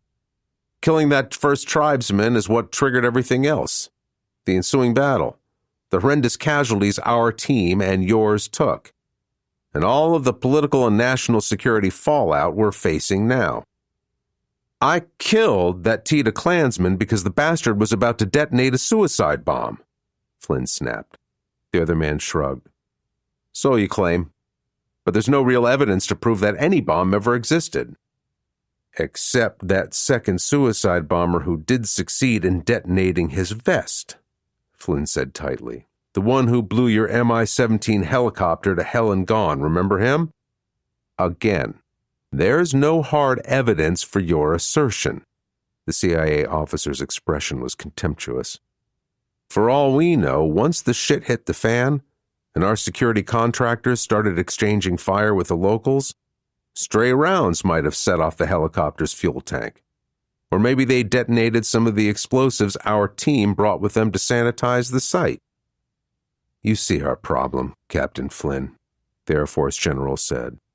Without forensic evidence from the battlefield, assessing what really happened boils down to deciding which of the two conflicting narratives we accept. Yours, or that of the agency case officer who was also present. Mr. White? Flynn bit out. Correct, the CIA executive agreed. And our Mr. White is an extremely experienced operative, with years of field experience. He steepled his hands and looked over them at Flynn. Tell me, Captain, before this unfortunate incident, how many times have you been in combat? None, Flynn admitted, struggling to keep his voice even. He saw now where this was going. He'd walked into a Red Queen's court right out of Alice in Wonderland, where the order of the day was sentence first, verdict afterward. With the press and Congress on the warpath, the Pentagon brass and the CIA were both looking for a scapegoat, someone they could blame if their continuing efforts to cover up the full extent of the disaster failed. And given the choice between a junior Air Force captain without any political influence and a ranking intelligence officer who could probably blow the whistle on a lot of questionable covert operations if he felt threatened, there wasn't much doubt about whose head would roll. Confirming his suspicions, the CIA representative turned his head toward the Air Force two-star presiding over this irregular kangaroo court. Ideally, we'd prefer that Flynn here be held incommunicado in some stockade. The last thing any of us want is him being available to testify in front of any congressional hearings, or blabbing to journalists. Jesus Christ, Flynn thought, scarcely able to believe his ears. Just how far did these guys think they could go? Did they seriously imagine they could imprison any U.S. citizen, let alone a serving officer in the U.S. military without trial or review? Forget Alice in Wonderland, this was starting to sound a lot more like the opening of The Man in the Iron Mask. The Air Force general glanced at his Pentagon colleagues and then cleared his throat. In our judgment, that would be inadvisable. We don't think it's necessary in this case to go so far outside the regulations. He looked briefly at Flynn and then turned back to the CIA's representative. Nevertheless, we agree it would be in the best interests of the Department of Defense and our national security to make sure what happened at the Wath Oasis fades quickly from the public consciousness. What are you offering? This episode is already highly classified, which means that any unauthorized disclosure to the media or Congress is a serious felony, punishable by years in federal prison. Should Captain Flynn decide to do so anyway in some fit of whistleblower zeal, we are also prepared to convene an immediate court-martial to try him for various crimes, including the unprovoked use of deadly force resulting in the killing of numerous civilians, fellow U.S. Air Force personnel, and other American citizens. Here, at least, the general had the grace to offer Flynn an apologetic look. After a moment, the CIA man shook his head. My agency needs something more concrete. Which is why we're also going to transfer the captain to a new duty post, the general continued. One that's about as far from the District of Columbia as it's possible to get. He won't be talking out of school to anyone from there, at least not easily. Or undetectably. Flynn could resign his commission, the CIA executive pointed out. I've seen his records. He's completed his active duty service obligation, and once he's out of the Air Force, all you've got as a hold on him is that top-secret classification rating. Flynn sat rigid, half in shock and half in fury at the way these pompous assholes were so cavalierly debating the best way to wreck his life and his military career. The Air Force general shrugged. Any request Captain Flynn makes to resign can be denied on the grounds that the needs of the service come first. A year or a year and a half should be long enough for this mess to die down and be forgotten. The CIA man thought about that for a moment and then nodded sharply. Fair enough. That meets our needs. With a cursory nod to the assembled Pentagon brass, he climbed heavily to his feet and left. He didn't spare a glance for the young officer whose career he'd just helped destroy. One by one, the somber-faced Army brigadiers and Air Force colonel took their own leave and walked out of the room, leaving Flynn and the Air Force Major General behind. From start to finish, not one of them had said a word. Of course not, Flynn thought bitterly. They'd all made up their minds on how this was going to end before I even got here. Why waste time and breath pretending this whole proceeding was anything but window dressing for a predetermined outcome? And pretty shoddy window dressing at that. I'm sorry about this, son, the general said at last, breaking an awkward silence. He stood up. Really, I am. He shook his head. Look, I know this isn't much consolation, but incoming rounds don't care whose side you're on or whether your intentions were smart or stupid. Think of this as some random bullet that just happened to have your name on it. That may not be fair, but it's reality, so take your medicine. Do the job we're assigning you, and for God's sake, don't rock the boat or shoot your mouth off again. Then, in a year or two, when this is all blown over, we'll let you resign your commission and start over again in the civilian world. And I can guarantee that a lot of corporate doors will be open to a young man like you with an honorable discharge." Flynn ignored that unsubtly dangled carrot. Instead, carefully controlling his voice to hide his anger, he simply asked, "So, where am I being exiled to, sir?" The general didn't hesitate. "One of the North Warning System's long-range radar sites at Kaktovik, Alaska." "I'm not exactly qualified to manage radar systems," Flynn pointed out bluntly. "We know that, Captain," the general agreed. He shrugged. "The North Warning System is largely automated anyway, with any necessary maintenance or upkeep handled by civilian contractors." Flynn frowned. Then what the hell was he being sent to do? Play poker with bored civilian radar technicians? "Congress has been bitching about potential security threats to our early warning air defense radars," the general explained. "They're worried about possible Russian commando raids or sabotage, so we've agreed to explore the formation of small joint force security teams for these sites. And that's where I come in," Flynn guessed flatly. The general nodded. "That's where you come in. We're putting you in command of the first experimental joint force security detail." Christ, Flynn thought bleakly. They were assigning him to glorified sentry duty at a post well above the Arctic Circle. He shivered inside. If they'd tried for 1,000 years, these bastards couldn't have picked a better place to punish him for the crime of making the CIA's covert ops gurus look like fools. For a Texas boy who'd grown up seeing snow only on occasional ski trips, the thought of Alaska's sub-zero winter temperatures and endless dark nights was downright hellish. 4. Bekhterev Private Clinic, Moscow, Russia. Early October. Set in a quiet side street in the heart of Moscow's Meshchansky district, the Bekhterev Private Clinic occupied a 5-story glass and concrete office building. Its namesake, Vladimir Bekhterev, born in 1857, was known chiefly as one of Russia's most famous neurologists, a rival of Ivan Pavlov, and also for his probable murder on the orders of Joseph Stalin. Asked to examine the dictator in 1927, Bekhterev had privately warned colleagues that Stalin was a paranoiac. He died suddenly and mysteriously the following day. After the fall of the Soviet Union, Russia's new rulers reinstated him in the pantheon of national medical heroes. The Bekhterev Clinic had been sponsored by profit-seeking investors as part of that rehabilitation process.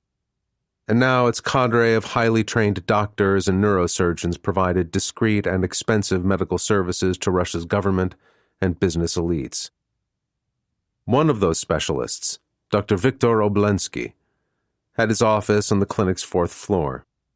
Delicate watercolors on its dark paneled walls, the doctor's elegant oak desk, comfortable leather chairs, and richly colored oriental rugs created an aura of luxury that was a far cry from the dingy, run-down atmosphere of state-run medical offices and hospitals. His usual patients, men and women of influence and wealth, valued the difference. Right now, Colonel Alexei Petrov didn't give a damn about his surroundings. His whole attention was focused on the MRI images Obolensky had just shown to him to explain his diagnosis. Slowly, he looked up from the blue-tinted pictures to focus on the neurologist. "There is no possibility of a mistake?" Apologetically, Obolensky shrugged his shoulders. He wore an expensive, immaculately tailored Italian suit under his regulation white coat. "I'm afraid not, Mr. Kuznetsov. The indications are unmistakable." Petrov took the blow in silence. The name Kuznetsov, the Russian equivalent of Smith, was the pseudonym he used for his visits to the clinic. He was also paying cash for these tests and consultations, since the last thing he wanted was a paper trail his Air Force superiors might be able to follow. Now, more than ever, he was glad that he'd taken precautions. "And the prognosis?" he asked at last, not sure if he really wanted an answer. "Not good," the doctor admitted bluntly. "A combination of radiation treatment and chemotherapy might slow the progression, at least to a degree. But the location and size of this malignancy make surgery inadvisable." The corners of his mouth turned down. "I wish I could give you better news. Unfortunately, this is not a case where there is even the slightest margin of doubt." Petrov took a short, sharp breath. "I see." For a brief moment, darkness seemed to veil his vision. He cleared his throat uncomfortably. "And the likely time frame?" he asked, noticing with a trace of cynicism that he'd chosen a deliberately distanced, almost clinically sterile way to phrase his question. No doubt that was common for people in his position. Again, Obolensky shrugged. "My best estimate would be anywhere from 6 months to a year, perhaps 18 months at the outside."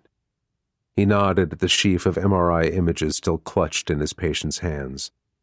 "The precise progression of tumors of this kind varies widely from individual to individual. Regular scans would let us track its growth more closely, of course." "And fatten your pocketbook, too," Petrov thought bitterly. The neurologist looked somber. "If you have any serious responsibilities in your work, it would probably be best to let your associates and your employer know the situation as soon as possible." "In case I drop dead suddenly?" Petrov felt his mouth twist into a thin, wry smile. Obolensky shook his head. "That is unlikely, but the frequency and severity of your headaches is likely to increase over the coming months. I can prescribe medication to alleviate some of the pain, but these medicines naturally have significant side effects. As time goes on, it may become more and more difficult for you to concentrate, or to handle complex, difficult problems." "I see. If you prefer, I can brief the necessary people for you," the neurologist said hesitantly. "These kinds of conversations are often painful. Sometimes a relatively disinterested, scientific approach is best." Petrov smiled thinly again. "That would require me to waive my right to doctor-patient confidentiality, would it not?" "Yes, it would," Obolensky admitted. He steepled his hands. "I fully understand your desire for privacy early on, Mr. Kuznetsov." His tone left little doubt that he knew the name was phony. "But you can see that the situation has changed. Sooner or later, those for whom you work will realize you aren't well." And the doctor was concerned that they would blame him for helping hide the bad news, Petrov realized. For all Obolensky knew right now, his patient was a high-level financial director or senior government executive, someone whose illness-induced mistakes could cost billions of rubles or cause a terrible political scandal. None of the promises of patient confidentiality made by the Bechterev private clinic would protect it in such a case, all of which gave Obolensky every reason to start digging to find out Petrov's real identity, if he refused to cooperate.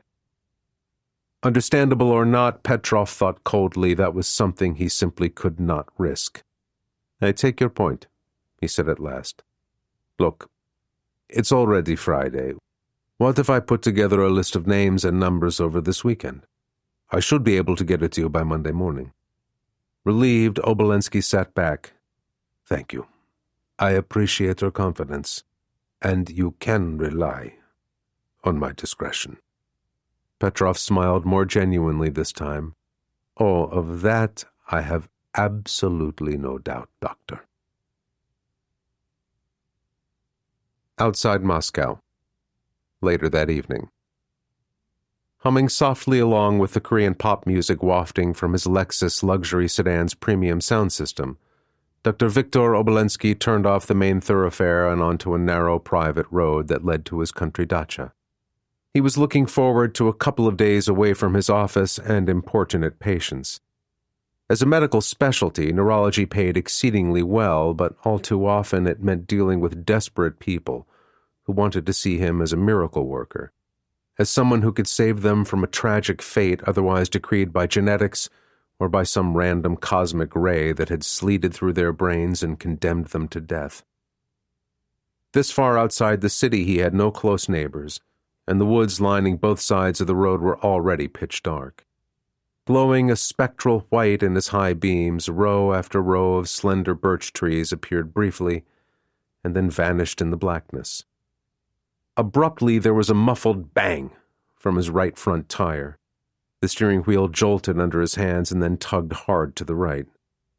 "Sukinsin," Obolensky muttered, wrestling the car back straight and braking to a stop. Son of a bitch. One of his tires had just blown out. Still grumbling under his breath, he switched off the ignition, leaving the headlights on, and climbed out onto the graveled road. It was too dark to make out anything outside the arc of the sedan's beams. With a sigh, he pulled out his cell phone and activated the flashlight. Using it to light his way, he moved around the front of the Lexus and leaned over to inspect the damaged tire. And then the world flashed bright red as a terrible blow smashed into the back of Obolensky's head. Blood spattered across the sedan's shiny, polished side panels. Dazed, he dropped to his knees. His right hand fluttered upward, weakly feeling for the site of the injury. His attacker brutally slapped that away and caught him in a tight hold, dragging his head hard back into an armpit. Suddenly terrified, Obolensky fumbled at the arms that gripped him. It was too late. A single, quick, powerful twist snapped his neck, killing him instantly. The attacker, dressed in dark clothing and gloves, a face mask, and a hood, knelt briefly beside the corpse. He scooped up the dead man's cell phone from where it had fallen. Then, quickly and efficiently, he went through the doctor's pockets, retrieving his keys and wallet. Satisfied, he got back to his feet, opened the car door, switched off the headlights, and tapped a control to pop the Lexus's trunk. It required only a couple of minutes more work for him to manhandle the body over to the trunk and stuff it inside. With a little luck, he thought, it would be at least a couple of days before anyone investigated the abandoned car and found Obolensky's corpse. And with a bit more luck, it would look enough like a robbery gone wrong to satisfy the local police. Sweating slightly despite the cool night air, Colonel Alexei Petrov used the dead man's cell phone flashlight to survey the scene one more time. It was vital to make sure that he hadn't forgotten anything that would raise unnecessary questions or lead back to him. Beneath his mask, a slight, confident smile crossed his face. There was nothing. Just a few scuffed footprints around the front of the sedan and faint smears of dried blood that would match that of the victim, not him. Finished, Petrov turned away and headed back through the darkened forest to where he'd parked his nondescript rental car. Part of him regretted killing Obolensky, but he knew the act had been necessary. Nothing could be allowed to interfere with the project he had undertaken. That was true now more than ever. Dmitry Grishin, the oligarch who was backing his plan, believed he was primarily motivated by money. This was not the time to disabuse him of that notion. 5. Barter Island Long-Range Radar Site, near Kaktovik, Alaska. The next day. Barter Island sat just off Alaska's desolate Arctic coast. Roughly 4 miles long and 2 miles wide, it was a snow-covered, treeless plain. On a narrow spit just off its northern shore, there was a large mound of heaped-up whale bones. Not far from the mound, the tiny village of Kaktovik occupied the island's northeastern quarter. Around 200 people lived in its assortment of cabins and prefab houses, most of them Inupiat Alaska natives. A 1,000-foot-wide saltwater channel separated the island from the mainland, and there were no roads connecting the island to the nearest inhabited place, Prudhoe Bay. Close by Alaskan standards, at least, since Prudhoe Bay was more than 110 miles to the west. The only real way in or out for people and freight was by air. An old military runway, perched right on the edge of the Beaufort Sea and subject to periodic flooding during storms, had been abandoned in favor of a relatively new 4,500-foot-long gravel strip built on slightly higher ground in the center of the island. A converted school bus provided routine transportation into town for arriving passengers.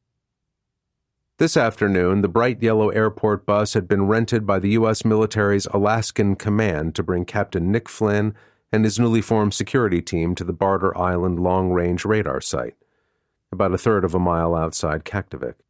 The 12 men, a mix of Alaska National Guardsmen on active duty and regular U.S. Air Force and Army personnel, had flown in earlier aboard a C-130J transport plane dispatched from Anchorage's Joint Base Elmendorf-Richardson, now 640 miles away to the south. Alaska was astoundingly big and empty, even by Texas standards, Flynn thought moodily, staring out the windows of the bus as it bumped along a rutted gravel track. Their 2-hour flight here had carried them across a vast landscape of dense forests, sheer snow-capped mountains, and wide-open tundra flatlands. All told, there were fewer than 750,000 people scattered across an enormous expanse more than twice the size of Texas. He frowned, remembering one of his college history classes. Back in the 1700s, Voltaire had famously dismissed Canada as just a few acres of snow. Nick wondered what the French philosopher would have thought of Alaska. Judging by what he'd seen during the flight up here, it was basically a few 100 million acres of snow. His breath fogged the bus window. This was only the beginning of October, but winter had already arrived on Barter Island. The highs were in the low 20s, with temperatures plunging below zero after dark. This far north, the sun was currently visible for only about 10 hours a day. Toward Halloween, it would be above the horizon for just 6.5 hours. And then, by late November, the island would find itself wrapped in the perpetual Arctic night, from which it would not emerge for more than 6 long weeks. Just imagining that unending spell of frozen darkness was bad enough. But Flynn had a sinking feeling that reality would be even worse. He looked over his shoulder at the soldiers and airmen he would be commanding under those grim conditions. Bulky and military-issue cold-weather parkas, trousers, and boots, they were scattered down the length of the bus. They occupied separate bench seats, as though determined to keep their new comrades at arm's length for the time being. Most of them looked about as gloomy on the outside as he felt inside. His frown deepened. These men weren't a cohesive team yet, just a collection of individuals hurriedly thrown together from a grab bag of other units across Alaska. Boarding the C-130 for the flight here was the first time any of them had ever really met. He shook his head. Everything about this assignment was half-assed. Apart from their names, his only source of information about the soldiers and airmen now under his command were the personnel files he'd downloaded onto his tablet shortly before takeoff. And he hadn't had any real time to dig into those records yet. Flynn had a depressing hunch, though, that he wasn't going to find a lot of glowing adjectives in their personnel evaluations. Most commanding officers, ordered to volunteer men for this kind of long-term detached duty, would be very careful to select those who wouldn't be particularly missed, the oddballs, misfits, and even disciplinary hard cases.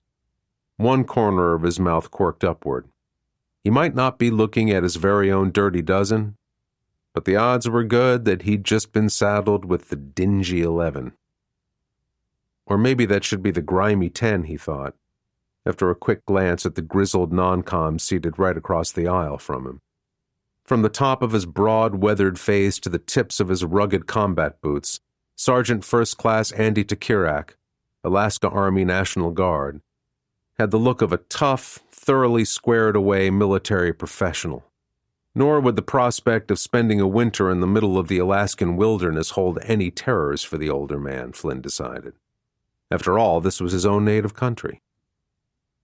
According to his file, Takirak was a member of the Bering Straits Inupiat tribe, distantly related to the indigenous peoples of the North Slope like those who lived in Kaktovik. In civilian life, he worked as a wildlife guide and hunter around the Prudhoe Bay oil fields. He'd been assigned to the Joint Force Security Team as its scout and senior NCO.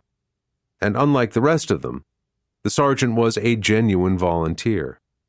He had offered to go back on active service the moment he'd heard the scuttlebutt about an experimental unit forming for duty along the barren Arctic coast. Flynn wasn't quite sure if that made Tukirak crazy or incredibly dedicated, or a bit of both. But he was sure that he was going to have to rely heavily on the National Guard sergeant's expertise and survival skills to help whip the rest of this raw collection of individuals into a cohesive and efficient unit. He strongly suspected the Pentagon higher-ups who'd exiled him to Alaska expected him to fail in that task. He planned to prove them wrong, even if he privately thought the whole concept of creating special security units like this was a waste of manpower and resources. Any serious Russian attack on the North Warning System's radars would probably be carried out by bombers and long-range cruise missiles, not up close and personal by Spetsnaz commandos or saboteurs. "There's the station, sir," Tukirak said quietly, pointing ahead through the bus's salt-streaked windshield. Flynn leaned forward, studying the complex of buildings that was slated to be their duty post for at least the next 6 months. The Barter Island long-range radar site sat on a low coastal bluff, overlooking the cold, gray Beaufort Sea. A faint glimmer of dazzling white along the distant northern horizon hinted at the pack ice beginning to creep down from the Arctic Ocean. At the west end of the station, a raised platform held a white protective dome for the AN-FPS-117 active electronically scanned array air search radar. From a distance, it looked oddly like 2/3 of a golf ball resting on a flat-topped tee. As they got closer, its true size became more apparent. The top of that large dome rose nearly 50 feet above the flat, snow-covered tundra. And from the briefing he'd been given, Flynn knew that powerful motors inside the dome could rotate the entire 15-ton radar array through a complete circle in as little as 10 seconds. A string of connected, prefabricated buildings ran east from the radar platform. Rust streaked their metal roofs and siding. When the station was first built in 1953 as part of the old distant early warning line, it had been much larger, with barracks housing more than 150 U.S. Air Force officers and enlisted men. Now, those barracks and other outbuildings were gone, torn down when the Barter Island site had been modernized to become part of the U.S. and Canada's new, largely automated North Warning System. The structures that were left contained generators, equipment and vehicle storage, and working quarters that were still far too big for a handful of resident civilian contractors. With a high-pitched squeal of brakes, the bus pulled up in front of the ramshackle building closest to the elevated radar platform and stopped. A rusty white sign over a door identified it as the Grand 5-Star Beaufort Sea Vista Inn. "Jesus," one of the soldiers sitting behind him muttered. "Welcome to Barter Island LRR, boys. You will never find a more wretched hive of scum and villainy." Flynn tamped down on a grin, recognizing the classic Star Wars quote. "I prefer the outtakes version myself," another said with a sardonic edge to his voice. "The one where Alec Guinness just says, 'It's a fucking shithole. A fucking shithole.'" "Yeah, well, he must have been thinking about this goddamn place all right," a third soldier growled. "Christ, I need a drink." "Then you're out of luck, pal," the first man told him, "'cause Kaktovik is a dry town. No alcohol allowed, not even beer." That triggered a chorus of subdued groans, which ended abruptly when Sergeant Tukirak casually turned around in his seat and gave them the look, so beloved of veteran non-coms. When delivered by a skilled professional, the look was said to be capable of putting the fear of God, eternal damnation, and 30 days in the stockade into the heart of even the most hardened reprobate. From the sudden, absolute silence that descended across the bus, Flynn judged that Andy Takirak was just such a professional.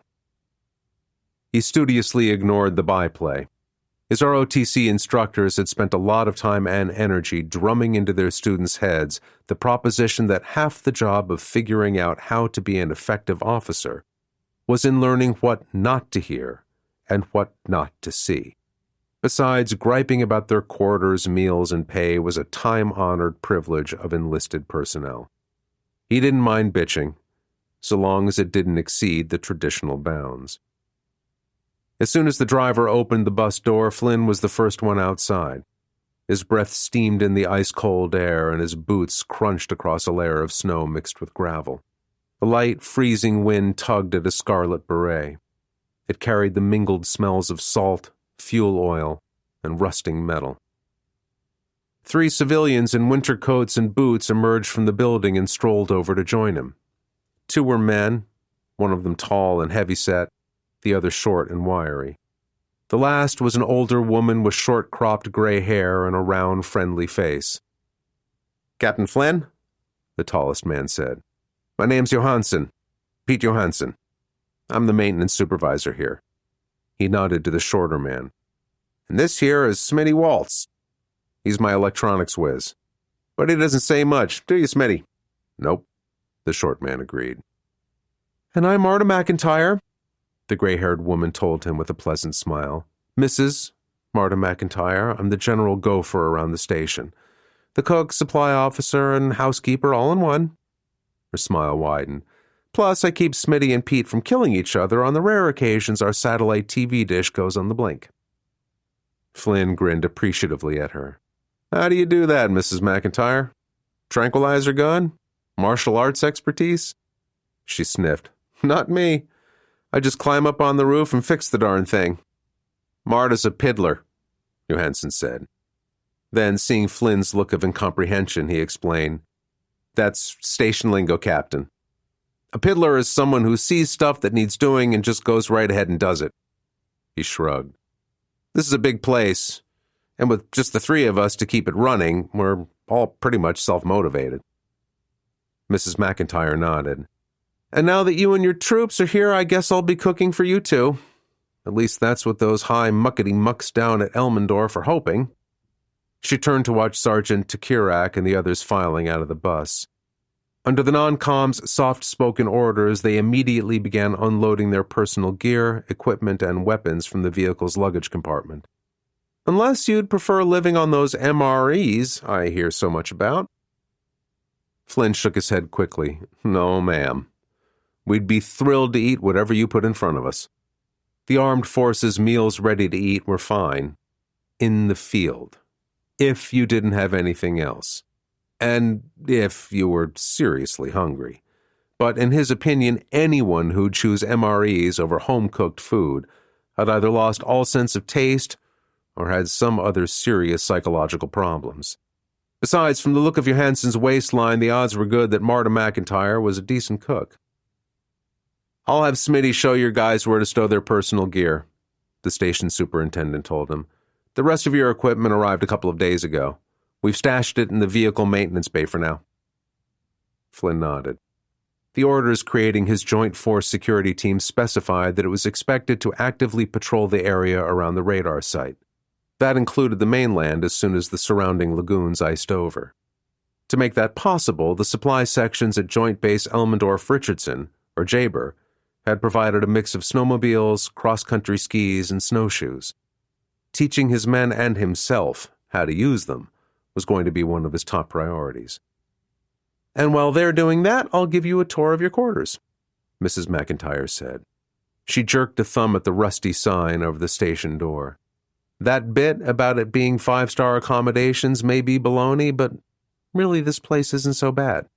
She swept her gaze across the barren, snow-covered landscape around them, and then shrugged.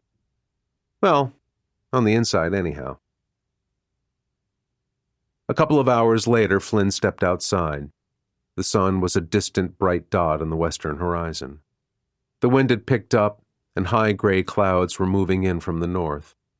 It already felt much colder among the lengthening shadows. Shivering, he pulled the hood of his cold-weather parka over his scarlet beret and tightened the coat's Velcro wrist straps down around his gloves. Then he crunched across the frozen tundra to the edge of the bluff, where Andy Takirak stood alone, looking out to sea. The National Guard non-com had a pair of binoculars around his neck. "See anything, Sergeant?" Flynn asked as he drew up beside the other man. Takirak grinned. "Miles and miles of nothing, sir." He took a deep breath and let it out in a cloud of steam. He waved a hand at the low gray-green waves rolling toward a gravel beach only a few feet below them. Chunks of drift ice floated in among the waves. "All the way from here to the North Pole and beyond. No people, no roads, no cars, no houses. Just the seals and the polar bears hunting them out there on the ice cap, living and dying the same way they have for hundreds of thousands of years." "Which you don't mind?" Flynn wondered, hearing the unmistakable happiness in the other man's voice. "No, sir," Takirak admitted. "Up here above the Arctic Circle is where I feel the most alive." His grin turned sheepish. "I read in a magazine somewhere about some famous writer who said hell was other people. May not be that way for most folks, but it kind of is for me, which makes being out in the wilderness like this a little bit of heaven." Flynn couldn't think of much to say to that. He shrugged his shoulders. "I guess that's a natural attitude for anyone raised up here."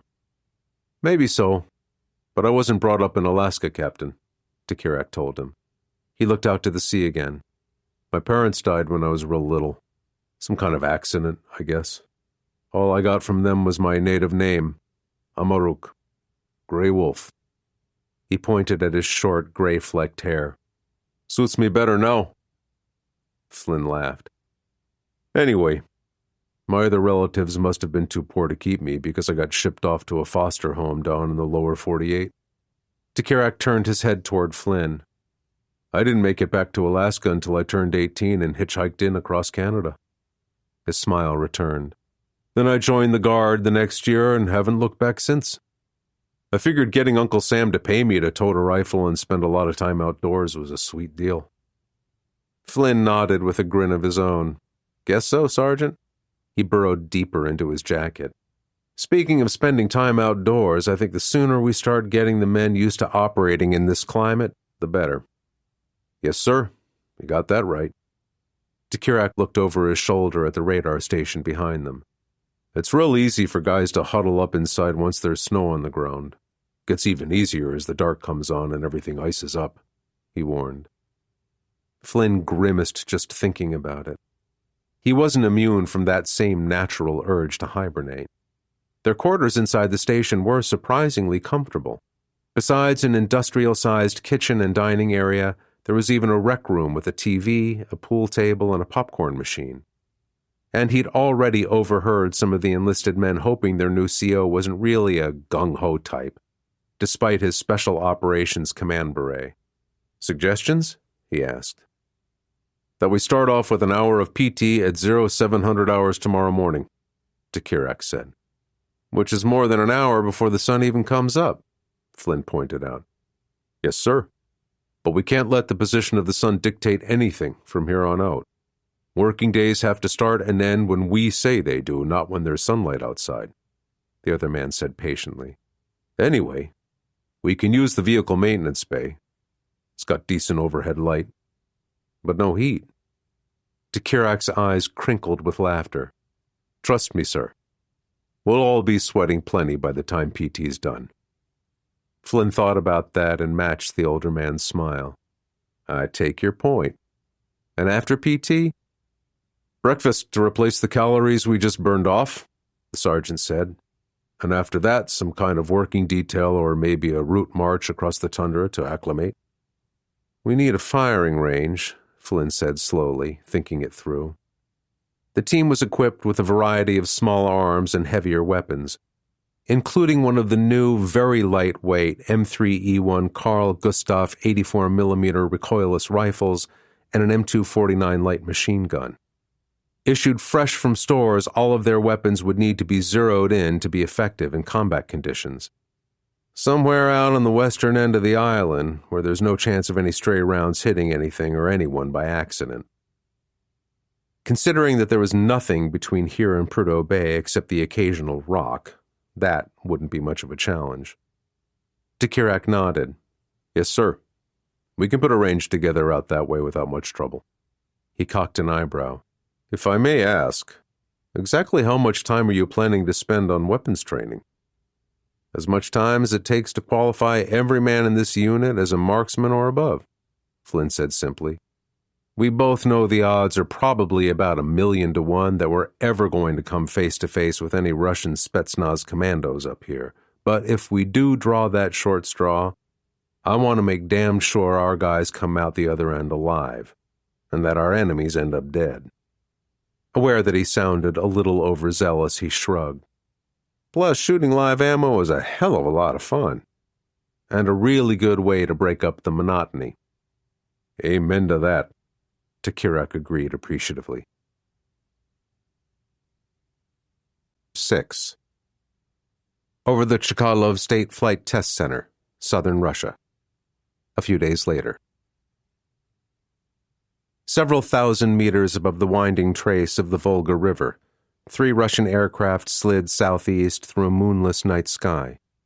2 were twin-tailed Su-34 fighter bombers assigned as chase planes to the third, much larger plane, the manta ray-shaped PAC-DA, stealth bomber prototype.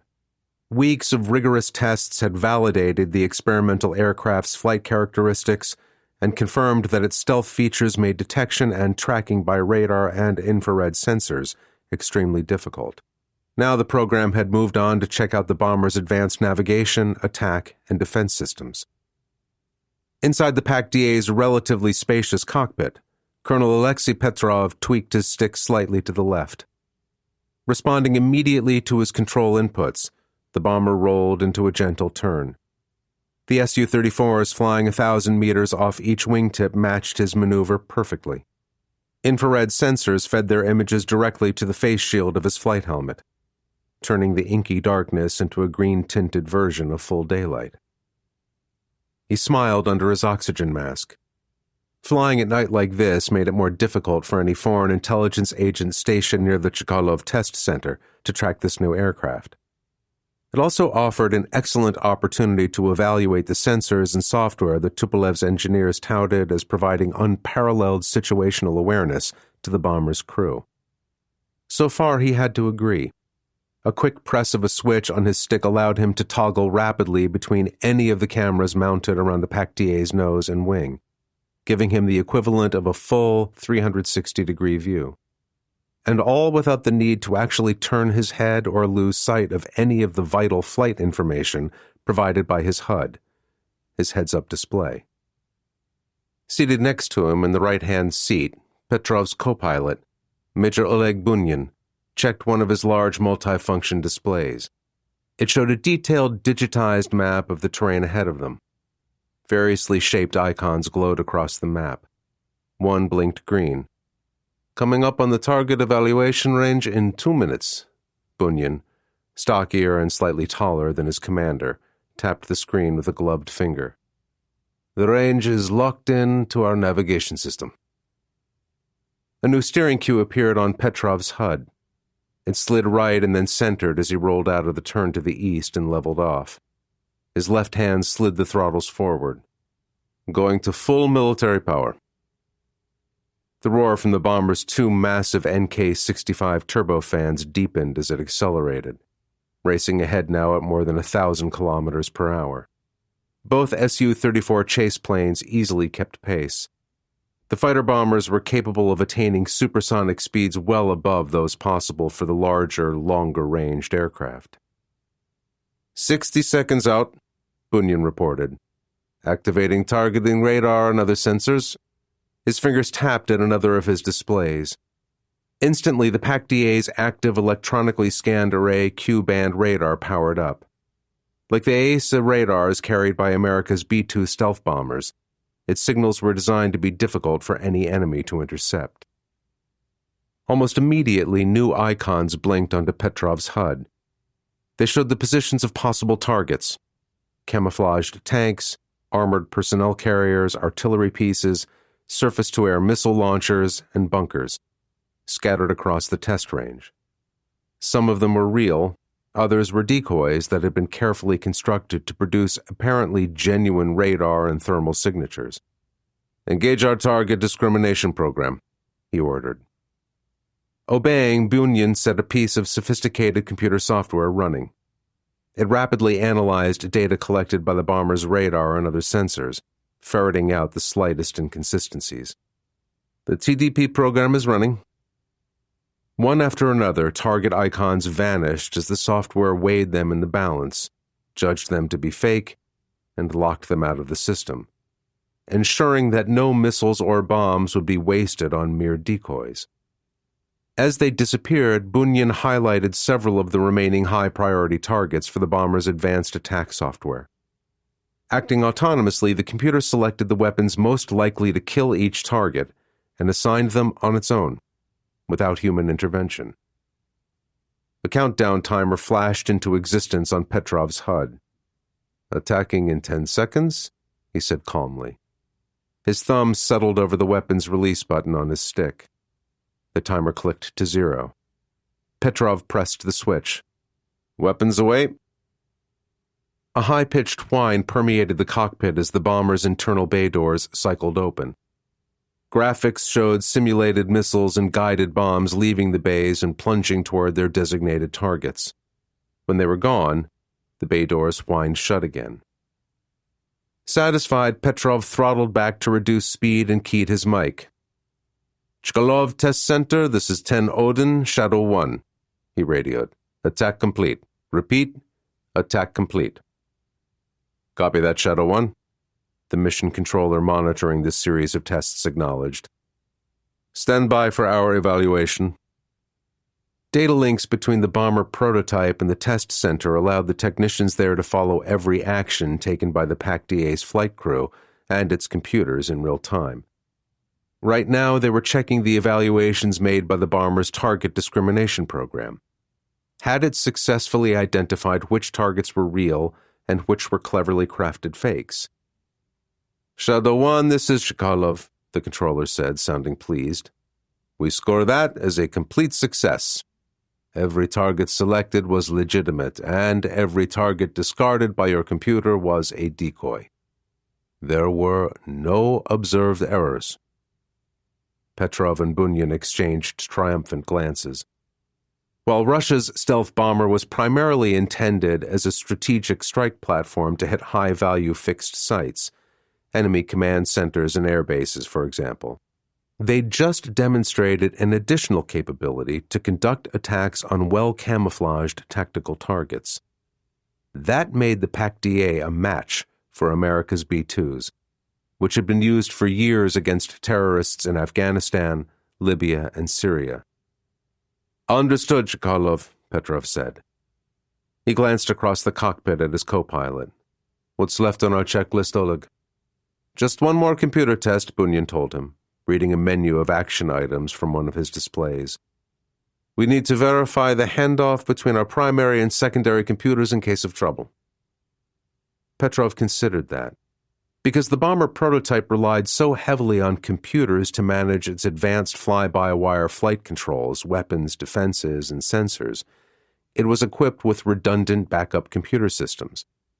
If its crew lost their main computer, either because of battle damage or some other malfunction, secondary systems were supposed to take over automatically.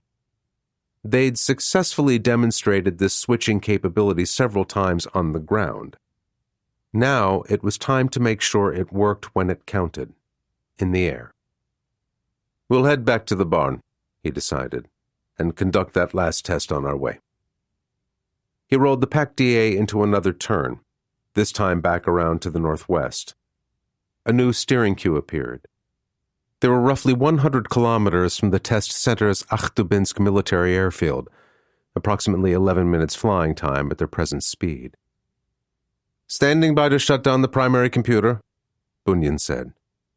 His fingers were poised over a menu on his largest MFD. "Permission granted," Petrov replied.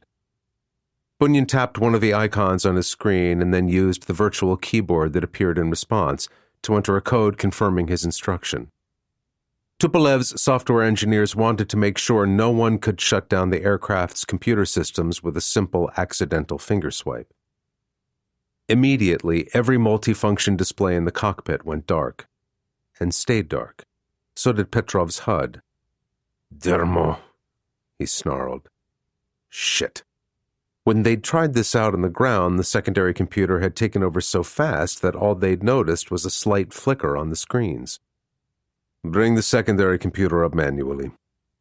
"Yes, Colonel," Bunyan said. He flipped open a panel on the console set between them and pushed a system reset button. Nothing happened. He tried again, but all the screens stayed blank. "Go back to the primary computer," Petrov ordered. Bunyan nodded and punched the main computer's manual reset button. Again, there was no response. Turbulence buffeted the bomber. Caught by a sudden gust, it banked slightly to the right. Instinctively, Petrov tried to level out again. The stick felt dull and mushy in his hand. Like all flying wings and many other advanced military aircraft, the PAC-DA prototype was inherently unstable. It relied heavily on computerized fly-by-wire systems to make the adjustments to its elevons and rudders that were necessary to maintain controlled flight. Well, this was bad, Petrov thought, but not necessarily lethal. After all, he'd practiced for just such an event in simulators many times. Coolly, he instructed Bunyan, "Switch to the backup manual flight controls." His co-pilot opened another panel on the central console and flipped a new series of switches. His eyes darted toward Petrov. "Our manual flight controls are active." Gingerly, and then with more force, Petrov tugged his stick to the left and pushed down hard on the rudder pedals. The aircraft responded sluggishly, but finally it came back level. "Christ," he muttered. "This thing handles like a drunken pig without the computers." He keyed his radio mic again. "Achtubinsk Tower, this is Shadow 1. We've lost both flight control computers. I am declaring a mission abort." "Understood, Shadow 1?" The control tower replied right away. "We lost your data link at the same time. We're clearing the field now. Emergency vehicles are on standby." Quickly, Petrov shifted his attention to the two Su-34 chase planes. "Obakon Odin I Diva Eto Den Odin. Guardian 1 and 2, this is Shadow 1. Close on me. I've lost all instrumentation and I'm returning to Achtubinsk immediately. But I'm going to need your eyes." Unable to hide their concern, both chase plane pilots acknowledged. The twin-tailed aircraft rolled in to within 50 meters, one on the bomber's left side and one on its right. Their red, green, and white position lights glowed brightly in the darkness. "Give me a reading on my airspeed, altitude, and heading," Petrov said calmly. "Shadow 1, your airspeed is 500 kilometers per hour, altitude 3,800 meters. Your heading is now 321 degrees, one of the Su-34 pilots reported. "Understood," Petrov replied. "What's my most direct heading back to the airfield?" That earlier inadvertent roll to the right had thrown them a little off course. And with the computers down, so was their digitized navigation system. "Come left to 314 degrees. Sweating under his helmet, Petrov muscled the stick and rudder pedals to raise control surfaces on the trailing edge of the bomber's right wing, while simultaneously lowering rudders and elevons along its left wing. Slowly, the big plane banked left a few degrees. Straining, he reversed the process to level off again on the correct heading.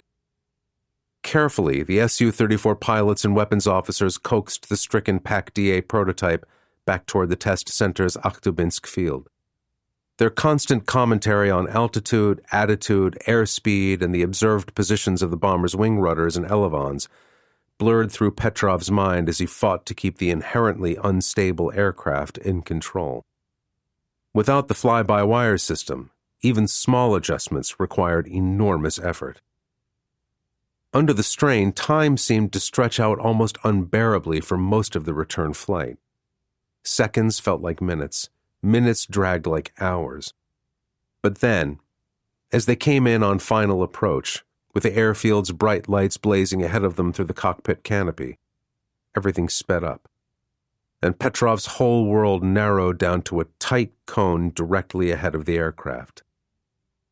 "I confirm that your landing gear is down, Shadow One," one of the Su-34 pilots radioed. "Copy that," Petrov replied tightly. 200 meters, descending at 10 meters per second. You're coming in a little hot.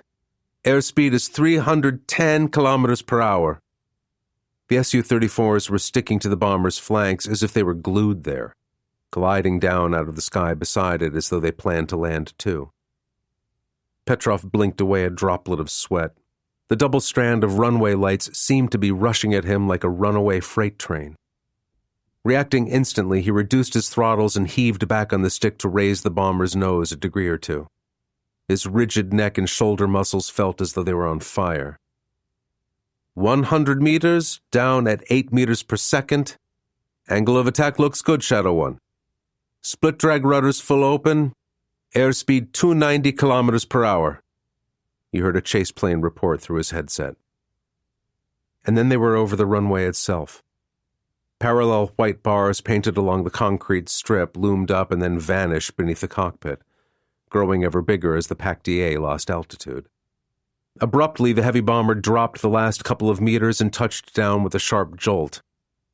Instantly, the Su-34 chase planes on either side hit their afterburners and climbed away at high speed. Petrov chopped back on his throttles to reverse thrust and then braked hard to shed their remaining speed. With its turbofan engines howling, the big aircraft rolled down the runway. Slowing fast, the PAC-DA prototype came to a complete stop about 1,500 meters from its touchdown point. Through the cockpit canopy, he could see flashing red and white lights as several emergency vehicles converged on their stationary bomber. With a sigh, he shut down their engines and sat back. Beside him, Bunyan stripped off his flight helmet.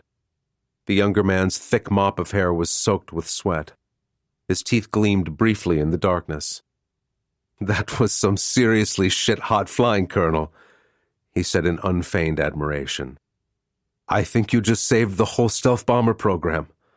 Not to mention a 20 billion ruble experimental aircraft. Oh, and our lives too, for whatever they're worth. I suspect our masters in Moscow are going to be very, very happy with you."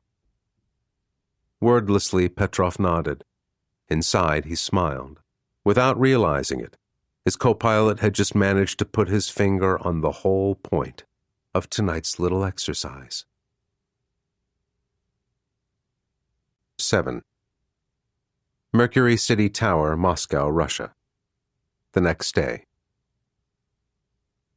Mercury City Tower's glowing, bronze-tinted reflective glass made it stand out among the 5 other ultra-modern skyscrapers that formed Moscow's International Business Center. Slanting, step-like recesses along one side of the building gave the nearly 340-meter-high tower a unique, tapered look that only added to its apparent height. And inside its reinforced concrete and steel exterior, high-end restaurants, stores selling luxury goods, business offices, and opulent apartments filled the 75 floors soaring above the ground. 200 meters and 44 stories above street level, the corporate headquarters for one of Russia's largest and most successful industrial and financial conglomerates, Severnaya Zvezda Stolitsa, or North Star Capital, occupied 3 full floors. In theory, North Star was a shareholder-owned corporation. In practice, it was completely controlled by its chairman and CEO, Dmitry Grishin. Grishin maintained a palatial private office on the topmost of those 3 floors. Floor-to-ceiling, east-facing windows offered him an unobstructed view of a loop of the Moskva River, the centuries-old Arbat district, the Kremlin's red brick walls, and much of the sprawling metropolis beyond. On good days, he savored the view.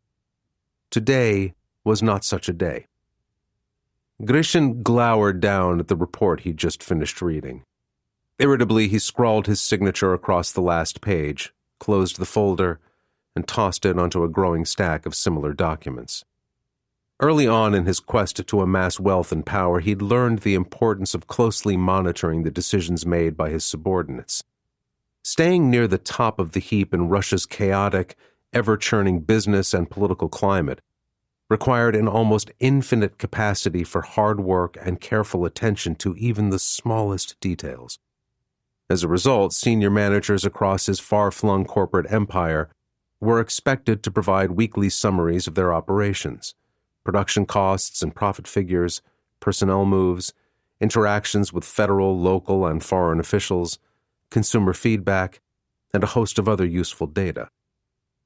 Unfortunately, none of the reports he was studying now made pleasant reading.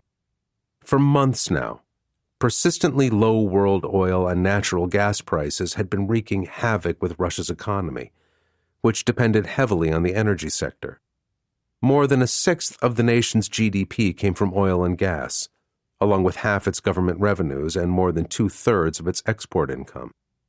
Because of depressed prices affecting those industries, incomes were down, unemployment was sharply up, and the broader economy was sliding fast toward a severe recession. And aware of the growing strains on government finances, foreign creditors were increasingly reluctant to lend money to Moscow except at exorbitant interest rates. Grishin's frown deepened. The worsening slump threatened both his own personal wealth and Russia's political stability. In the past, his fellow countrymen had proved willing to surrender their freedoms in return for a measure of prosperity and security. The current government's increasingly obvious failure to live up to its end of that bargain was dangerous. Already there were protests and demonstrations in the streets of Moscow, St. Petersburg, and other large cities. They were peaceful so far, but the slightest spark could turn them violent. Worse still, there were unpleasant rumors that the Kremlin might soon be forced by its fiscal woes to cut pay and pensions for the armed forces and the police. And if unrest spread through the two strongest pillars of the state, the military and law enforcement, Russia's ruling elites could lose their grip on power in the blink of an eye. The oligarch had no illusions. Although he had been one of the earliest and strongest supporters of his nation's authoritarian president, Pyotr Zhdanov, he knew the Kremlin leader would not hesitate to sacrifice even his closest allies to save his own skin and position. Lightening the sleigh, throwing the weak overboard for the wolves to devour first, was an old and cruel Russian tradition. Under serious threat, Zhdanov would eagerly seize the opportunity to toss the mob a scapegoat or two. And during an economic crisis, blaming the nation's troubles on criminal capitalist billionaires was an obvious play. Finished with his depressing reading, he signed the last report and sat back with a heavy sigh. The omens all pointed in the same dark direction. His status, his fortune, and even his personal safety and that of his immediate family were all increasingly at risk. He looked up from his desk, noticing that outside his office windows the morning's weak sunshine and pale blue skies had yielded to looming gray clouds. Wonderful, he thought dourly. Even the weather matched his mood. From the look of those clouds, Moscow's first real snowfall of the season was on the way. Then Grishin laughed harshly. Enough moaning and pissing, Dmitri, he told himself. He had no intention of sitting frozen in fear like a mouse transfixed by the hungry, burning gleam of a cat's eyes. His determination to act first against the threats he saw emerging had been the genesis for the audacious, highly risky scheme he had privately codenamed Akt Исчезновения, Vanishing Act. Leaning forward again, he picked up a secure internal phone. Teams of professionals checked and rechecked North Star's communications and computer networks every day to make sure they were safe from unauthorized access by corporate rivals and snooping government agencies. Like all rich and powerful men in Russia, Grishin had many secrets that were too dangerous to share. "Send in my visitor," he ordered tersely. Moments later, his office door buzzed and then swung open to admit a tall, fit man in his early 30s. From the stylishly tailored shoulders of his Savile Row bespoke suit to the narrow tips of his expensive Italian leather dress shoes, Pavel Voronin appeared to be the consummate high-level corporate courtier. He had been educated overseas at the best schools in the United Kingdom and the United States, and it showed. Anyone meeting him for the first time would have pegged him as a polished yes-man, more used to crafting bland, inoffensive memos and massaging delicate executive egos than engaging in the rough-and-tumble, red-in-tooth-and-claw real world of Russian business infighting. The facade the younger man presented to others amused Grishin. In reality, Voronin was his top troubleshooter, in all senses of the word. Outwardly genial and cultured, he was actually ruthless, driven, and completely amoral, willing to go to any lengths needed to accomplish whatever task he'd been assigned. In the bad old days of the Soviet Union, he would have been snapped up by the KGB or the GRU at a relatively early age and trained in the dark arts of wet work, murder and assassination. Fortunately, Grishin's talent scouts had spotted him before Russia's revamped intelligence bureaucracies realized the depths of his ambition and skills. And there was no doubt that the younger man found working for his current patron far more interesting and lucrative than government service. To enhance his effectiveness, only a handful of the oligarch's closest aides knew that Voronin worked for North Star Capital. On his rare visits to the Mercury City Tower, he was Grishin's own private executive elevator. Currently, Voronin was responsible for handling the operational details involved in Vanishing Act. That included acting as Grishin's discreet liaison with Colonel Alexei Petrov. As their plan drew ever nearer to activation, it was no longer safe or sensible for the two of them to meet in person, or even by phone or email. Grishin nodded brusquely at the single chair in front of his desk. He waited while the younger man sat down and crossed his perfectly creased trouser legs. "I hear there was an unfortunate incident during the most recent Pactier prototype flight?" With a hint of a smile, Voronin nodded.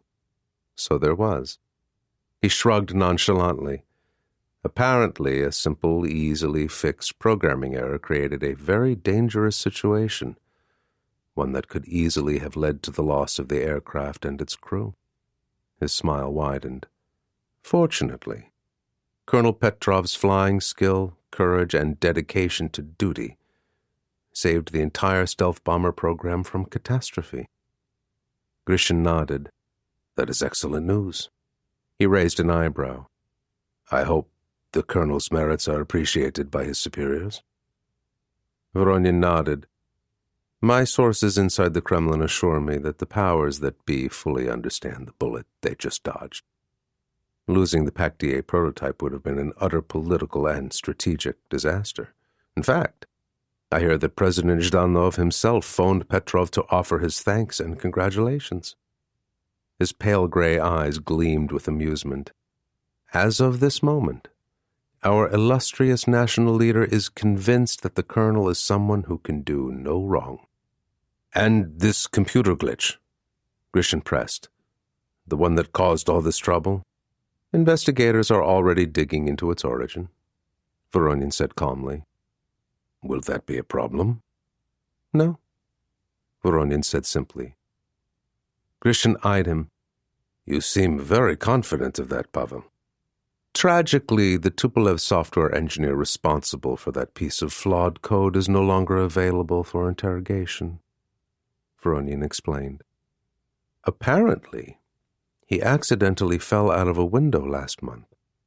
According to the police report, he was heavily intoxicated." "How unfortunate," Grishin commented dryly. Voronin shrugged again. "Alcoholism is the sad national curse of our beloved motherland, is it not? Certainly it serves as a useful explanation for a multitude of sins." Slowly, Grishin nodded. Inwardly, he felt a momentary chill. There were times when the younger man's casual willingness to kill unnerved even him. Then again, he reminded himself, Voronin's cold-blooded efficiency was a survival trait, and one that profited his employer as well. After all, there were no prizes for second place in the high-stakes game they were currently playing. Only disgrace, humiliation, and, in all probability, execution for treason. 8. South of Dead Horse near Prudhoe Bay, Alaska. Several days later. With his face and eyes protected from sub-zero temperatures by a thermal mask and ski goggles, Captain Nick Flynn looked down and saw an expanse of tundra rushing up at him. Although the gray light filtering through a layer of thick clouds made it difficult to judge distances with any precision, that ground sure looked like it was getting closer fast. Really fast. He released his attached weapons case and rucksack so that they fell away into the freezing air and swung loose below his feet, still connected to him by a long strap. Then he forced himself to relax, bent his knees slightly, tucked his chin in, and gripped the risers. A small puff of white billowed up when his equipment packs hit the ground. 1001, 1002, he counted silently. Thump. His boots thudded into the snow. Instantly he let himself buckle and rolled sideways to absorb the landing shock. At that same moment, a gust of wind caught his collapsing parachute canopy and snapped it back open wide. Dragged behind the chute, he slid across the tundra in a glittering spray of fine ice crystals and powder snow. Great, Flynn thought with a mental grin. Now he got an impromptu sleigh ride across the frozen ground. Unbidden, that old song, "Over the River and Through the Woods to Grandmother's House We Go," began playing in his head. But his grandmother's house was about 3,000 miles south of here, and there wasn't any snow in central Texas, especially not in October. Hurriedly, he hit one of the 2 release assemblies on his harness to spill air out of the parachute. That brought his wind-driven skid to a halt. Overhead, the C-130 turboprop he'd just jumped from was already a diminishing dot in the distance, with the roar of its 4 engines fading fast. And across the wide-open white landscape, 11 more men came drifting down out of the cloud-covered sky. One by one, they thumped to the ground, raising little spurts of snow of their own. Counting them off, he breathed out in relief. Although he'd been the first one out of the plane, everyone else in his small unit had followed him off the aircraft's rear ramp. Having someone refuse a jump wasn't usual, but it could happen, and Flynn knew he hadn't yet gotten to know these men well enough to judge the odds of anyone pulling that kind of boneheaded stunt at the last second. As it was, he'd had to practically beg to get permission for his unit to participate in this practice airborne drop and field exercise. Only the fact that all of them, whether Army, National Guard, or Air Force, had already earned their jump wings earlier in their military service made it even thinkable. But having an aircraft head back to Joint Base Elmendorf-Richardson with one of his stray sheep still aboard would have given the Pentagon and CIA assholes still gunning for him even more ammunition. Getting back to his knees, Flynn reeled in his fluttering canopy arm over arm. Quickly, he bundled up the material before stuffing it into a bag clipped to his parachute harness. It took seconds more to struggle out of the harness itself and retrieve his weapons case and rucksack. Pulling out a pair of snowshoes and strapping them on took even more time. Finished at last, he stood up with a grunt and heaved the heavy rucksack onto his back. As a final measure, he slung his M4 carbine over the white camouflage smock he wore on top of his parka. He brushed snow off his goggles and mask and scanned his wider surroundings. Right before they jumped, the C-130's crewmen had rolled a pair of large cargo pallets out the open rear ramp. The pallets were loaded with a couple of snowmobiles and towable sleds, plus additional supplies of food, fuel, and ammunition. They'd come down under multiple parachutes, and it looked as though they'd landed intact about 300 yards from his position. By now, several members of Flynn's team already had their own gear on. In ones and twos, they headed toward the equipment pallets, crunching awkwardly through ankle-deep snow. Others were still wrestling with bulky parachutes or fitting themselves out with cross-country skis or snowshoes. It didn't surprise Flynn to see that Sergeant Andy Takirak was the first man to reach their heavier gear. Despite being older than anyone else in the unit by at least 15 years, the veteran National Guardsman was one of the most physically fit, and his decades of experience in this kind of terrain and harsh climate showed. Compared to everyone else, he moved over the frozen tundra with surprising speed and grace. By the time Flynn reached the first pallet himself, Takirak had already stripped off its protective tarpaulin. "How's everything look?" he asked. The non-com gave him a thumbs up. "Good, sir. he confirmed. "There's no damage to the snow machine or sled that I can see." Flynn nodded. Alaskans always referred to snowmobiles as snow machines, since they used them more for work than recreation. He reminded himself to start doing the same. Like Texans, longtime Alaska residents had their own lingo, and if he didn't want to stand out all the time as what they called a chichaco, a clueless tourist, he needed to remember to use local words and phrases when possible. "After all, when in Nome," he murmured, privately enjoying the horrible pun. "Sir?" Tikirak asked, sounding puzzled. "Never mind me, Andy," Flynn said, glad that his mask hid his reddening face. "Just talking to myself." "Might want to go easy on that right now," the older man said with a faint suggestion of amusement of his own. "Yakking to the walls will come natural enough to all of us by the time the serious winter sets in."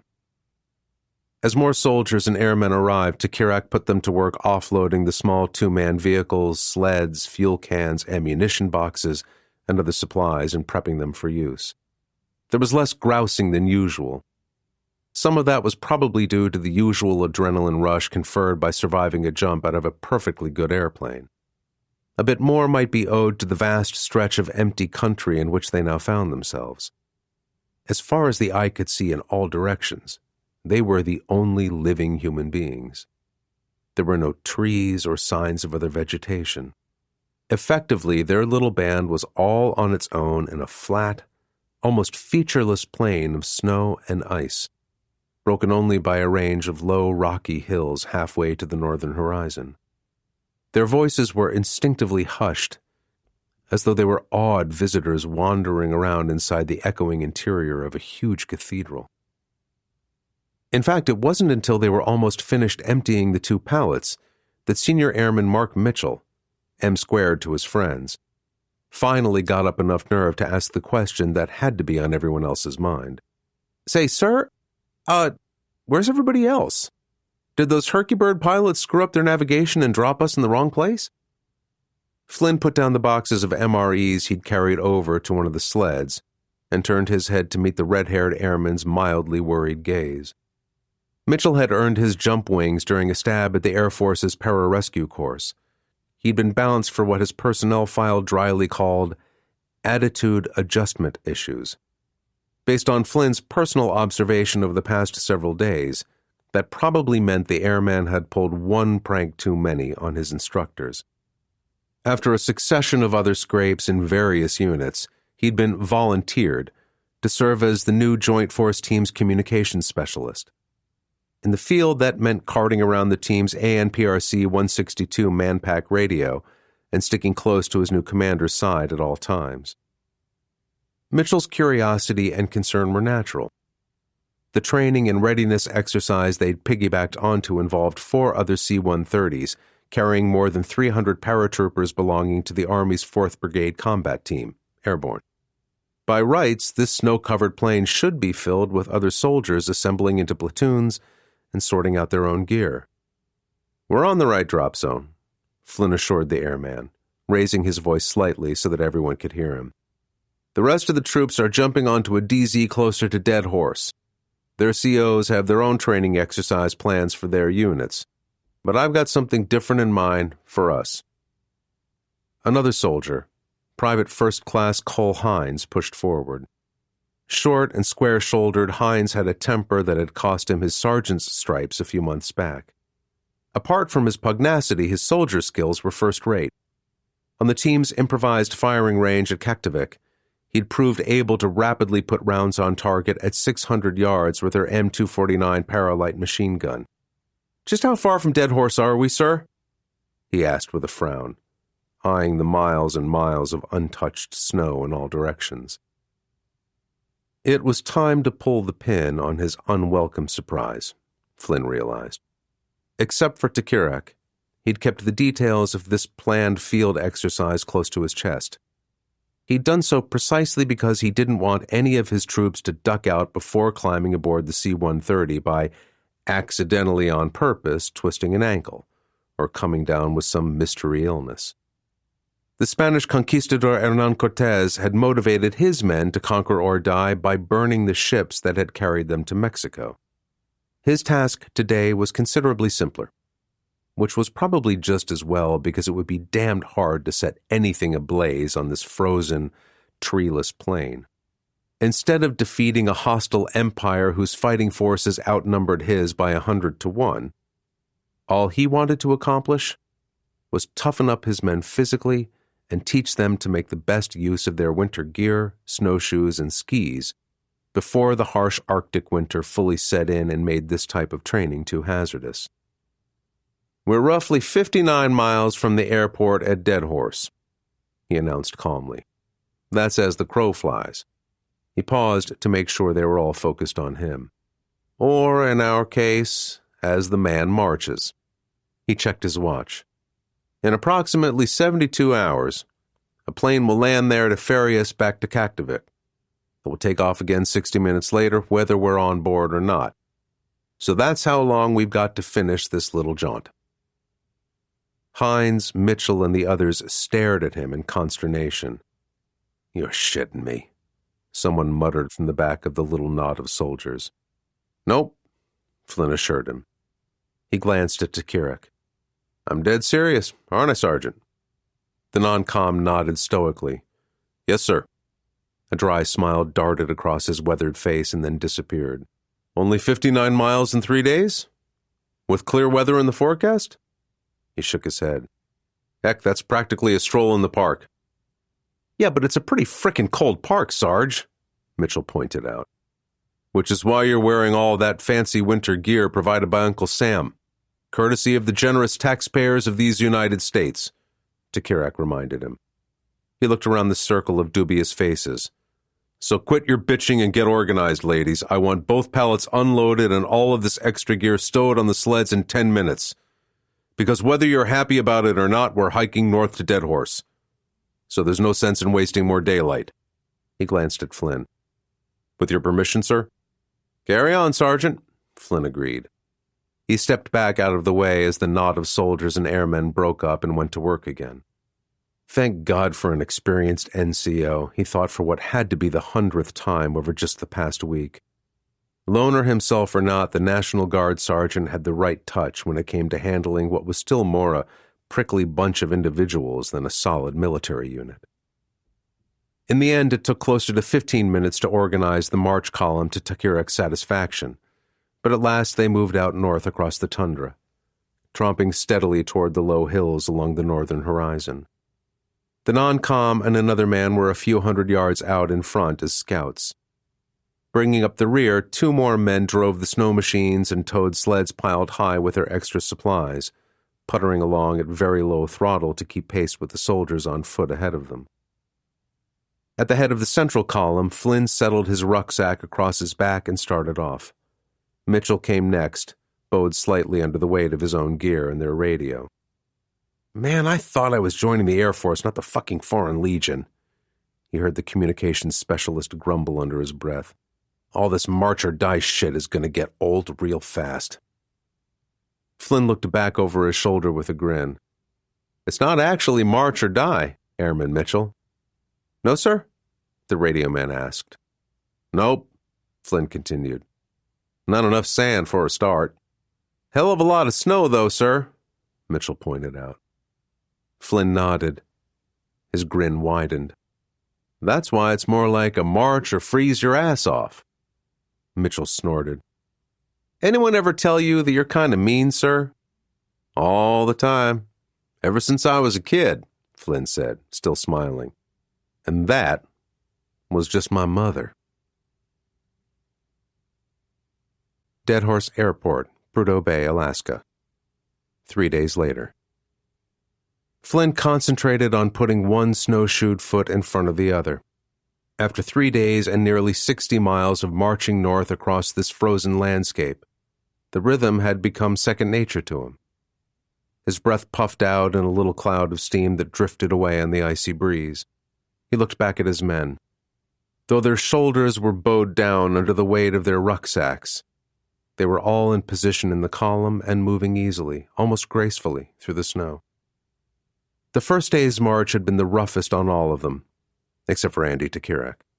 Within the first few miles, every step had been painful and every breath an agony as they sucked in bone-dry air chilled to just above zero. By the time they made camp, his little band of soldiers and airmen were too tired even to bitch about the situation he dropped them in. Only the National Guard sergeant had seemed disgustingly cheerful when he prodded them awake the following morning, hours before sunrise. Everyone else had been wrapped in misery, all too aware of aching feet, calves, and shoulders.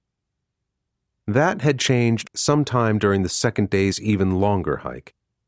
One moment, Flynn felt like all he could do was focus on taking the next painful step, slogging along in an endless procession of discomfort where sheer willpower was the only thing keeping him moving. Then, suddenly, he'd felt his head come up and his shoulders go back. His breathing had eased, too. Oh, his feet and back still hurt, but it no longer mattered, or at least not as much. A quick check of the march column had showed that the rest of his team was experiencing something similar. Even their usual crappy jokes and banter had started to bounce back and forth again. "They're over the hump," Takirak had said matter-of-factly during their next rest break. Flynn had nodded, understanding what the older man meant. The hump was that almost indefinable psychological moment when you realized that what had seemed impossibly difficult was doable after all. There was a hump somewhere in every challenging situation, and if you managed to get past it, you learned a lot about yourself and the others who'd been there with you. Like all good things, that brief moment of elation had faded again under the strain of marching so far and so fast. But it lingered inside every man as a source of confidence and renewed strength. They knew now that they were going to make it, that they'd reach Dead Horse on time if they just refused to give up. A droning roar off to the east brought Flynn's head up again. There, coming in low on its final approach to the airport, was an Alaska Air National Guard C-130J turboprop. He glanced at his watch. From behind him, Mitchell asked, "Is that our ride, sir?" Flynn nodded, feeling a grin starting to spread on his face. "That it is, airman, and right on time." He moved off to the side of the column of marching men and raised his voice. "Well done, guys. You did it." Answering smiles spread along the line of weary, unshaven faces. Bringing up the rear, with his light machine gun draped over his shoulder, Hines pulled down his thermal mask. "Hey, Captain," he asked, "is that it? Aren't you going to make some long, inspiring speech?" Flynn shook his head. "Hell no, PFC." He nodded toward the runway, now visible just a few hundred yards ahead of them. The Super Hercules had landed and was taxiing down the strip. "Hear those propellers?" "Yeah," Hines said curiously. "Well, that's my speech," Flynn told him with a laugh. "Know what they sound like to me? Victory?" "Yep," Flynn agreed. Victory. And hot food, showers, and clean sheets. That drew whoops and cheers. Hines and the others grinned even wider. "Roger that, sir." 9. Deep in the Arctic National Wildlife Refuge. Some days later. In a whirling flurry of rotor-blown snow, a large twin-engine helicopter settled heavily onto the tundra. Painted white with red stripes, it was a Boeing Vertol 234 heavy-lift helicopter, the civilian version of a military CH-47 Chinook. As its turboshaft engine spooled down, both rotors gradually slowed and then stopped moving. The rear ramp whined down and thudded into the snow, revealing a compartment crammed full with nearly 11 metric tons of cargo. A couple pieces of small construction equipment, walk-behind, smooth-drum compaction rollers, were strapped down closest to the opening. Large sections of folded white fabric and long aluminum stringers filled the rest of the fuselage from floor to ceiling. Kept comfortable despite the cold by his fashionable gray and blue Rossignol ski jacket, Gore-Tex pants, and waterproof boots, Pavel Voronyin strode down the ramp and around to one side of the big helicopter. As it climbed above one of the neighboring peaks, the morning sun threw his shadow far across a dazzling white field. Several men were already headed his way from out of a clump of dwarf black spruce and willow trees. Behind them, a handful of carefully camouflaged tents nestled among the trees. Voronyin nodded a greeting to their leader, a lean, wiry man carrying a scoped rifle, who trudged up to join him while the rest moved on to start unloading cargo from the helicopter. "Здравствуйте, Sergei Bondarovich." "Welcome to Voronyi Pol, Crowfield," Bondarovich replied. Like the others on this small covert operations team, he had served in Russia's elite Spetsnaz Special Operations Forces. Before he left the military to work for Dmitry Grishin and North Star Capital, he had attained the rank of major. "Crowfield," Bondarovich shrugged. "We had to call this place something." "True," Voronyin agreed. Almost none of the hundreds of mountains, ridges, valleys, rivers, and streams inside the enormous Arctic National Wildlife Refuge bore official names. The absence of identified places on maps made the wilderness seem even more alien and inaccessible. A trackless region the size of Scotland that was virtually untouched by humans or any of their works and words. But Bondorovich's choice made sense, since the little icebound stream bordering this concealed camp eventually joined one of the rare exceptions to that rule, the Old Crow River. And, he thought, when one considered how North Star planned to use this remote valley, calling it Crow Field was even more apt.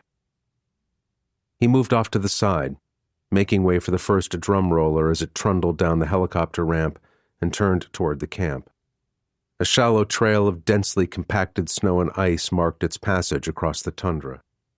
Pleased by this first evidence of the construction equipment's effectiveness, he knelt and pushed at the trail with his gloves. It felt solid, unyielding to the touch. Voronyin got back to his feet. "That should do the trick?" he commented. "No doubt," Bondarovich said. "Once you give us the go-ahead to start full-scale operations, we'll start clearing the valley floor of any obstructions and compacting the snow layer to the required depth." "How long will you need?" Bondarovich pulled at his chin. 3 days, at a minimum," he said, "but more likely 4, or even possibly 5. We're down to only about 7.5 hours of sunlight already, and we lose more than 9 minutes every day. If we rig lights to keep working after it gets dark, we could easily blow our cover here." Voronyin nodded his understanding. There were no other settled places anywhere near this valley.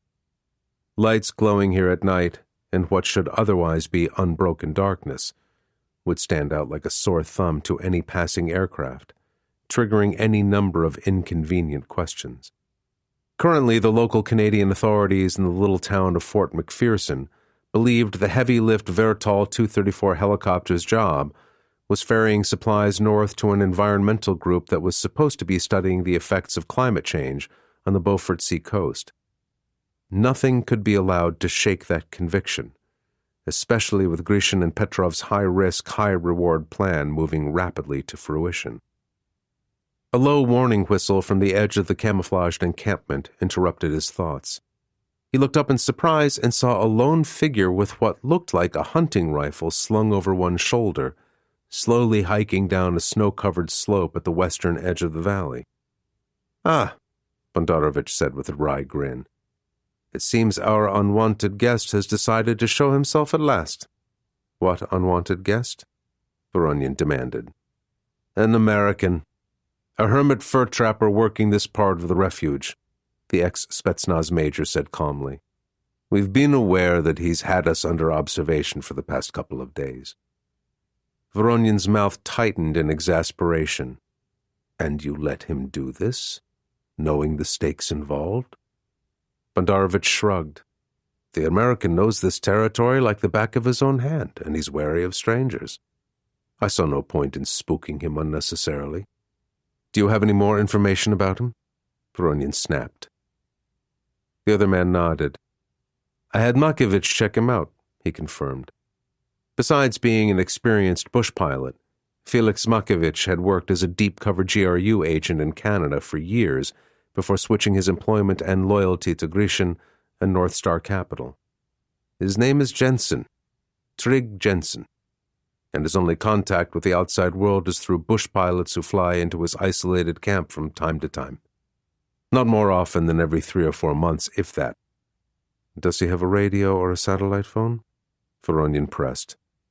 Only a one-way radio that he uses to listen to gospel music from a religious station outside Fairbanks, Bondarovich answered.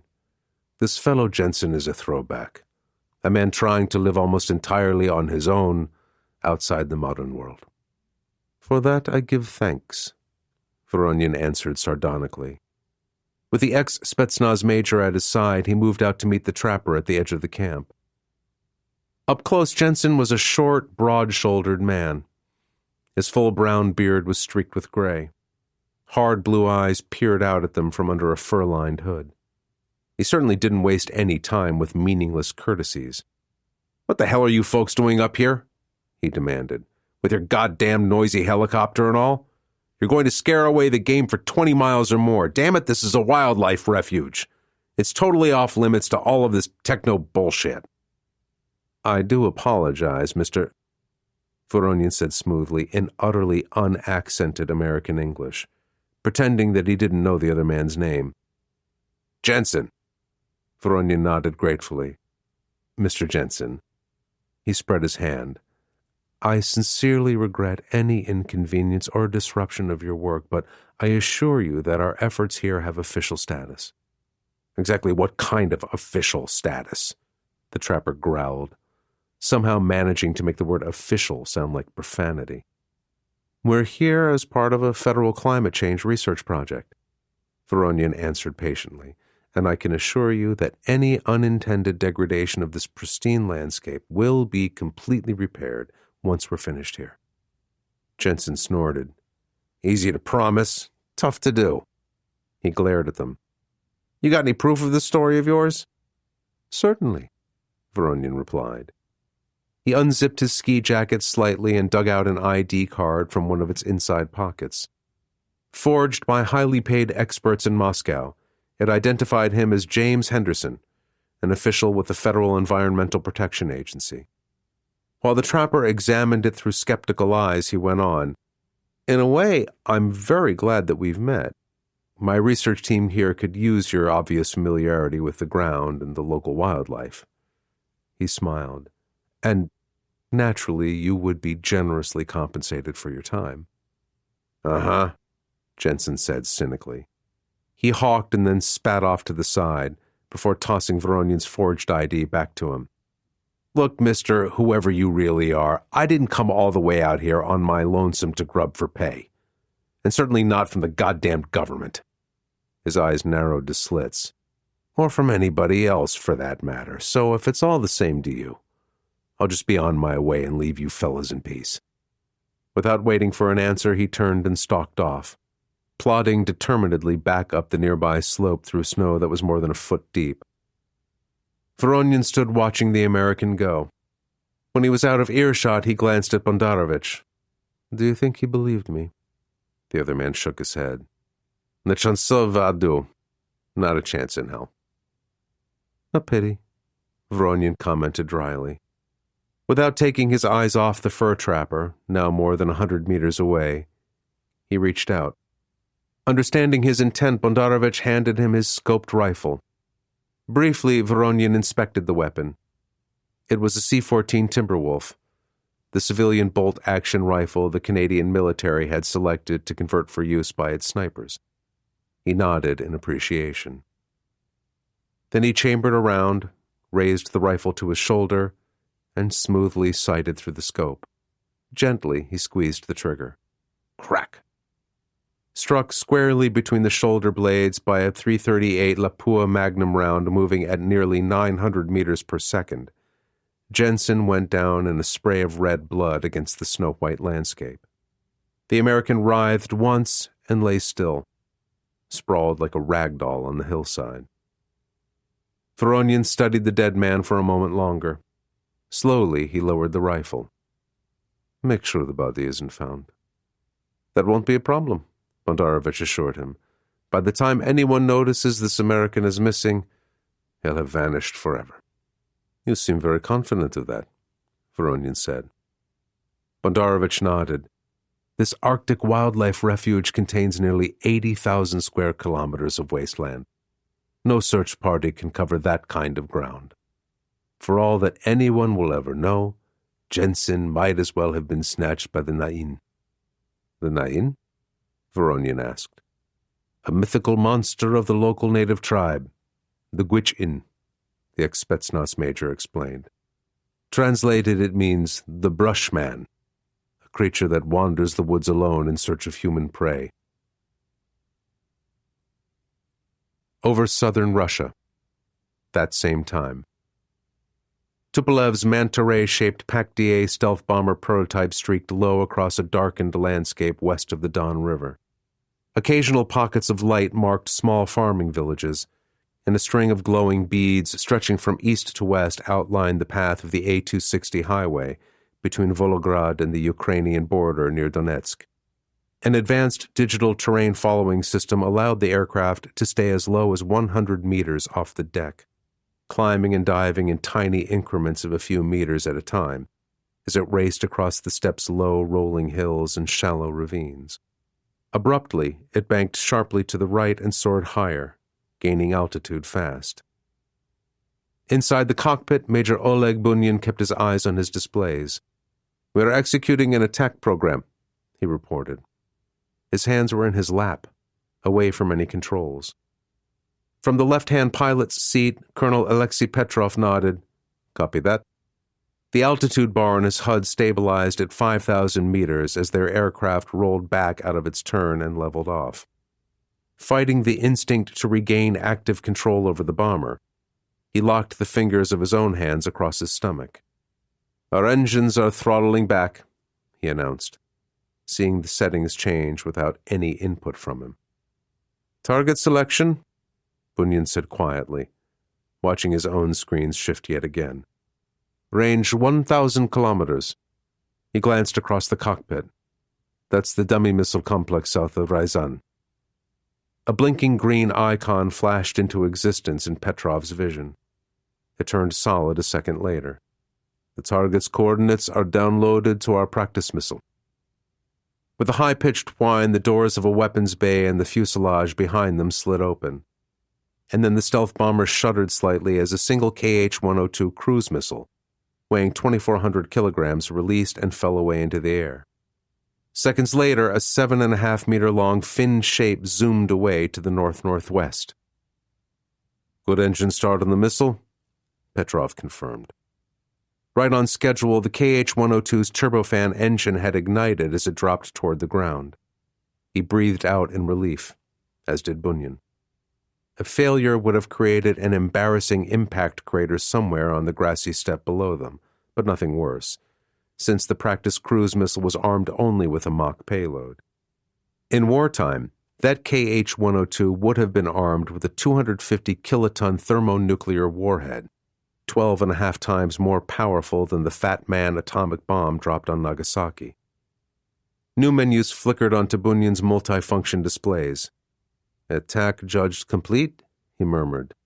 "We are returning to base." In confirmation, the Pac-DA banked hard again, turning back toward the airfield at Akhtubinsk.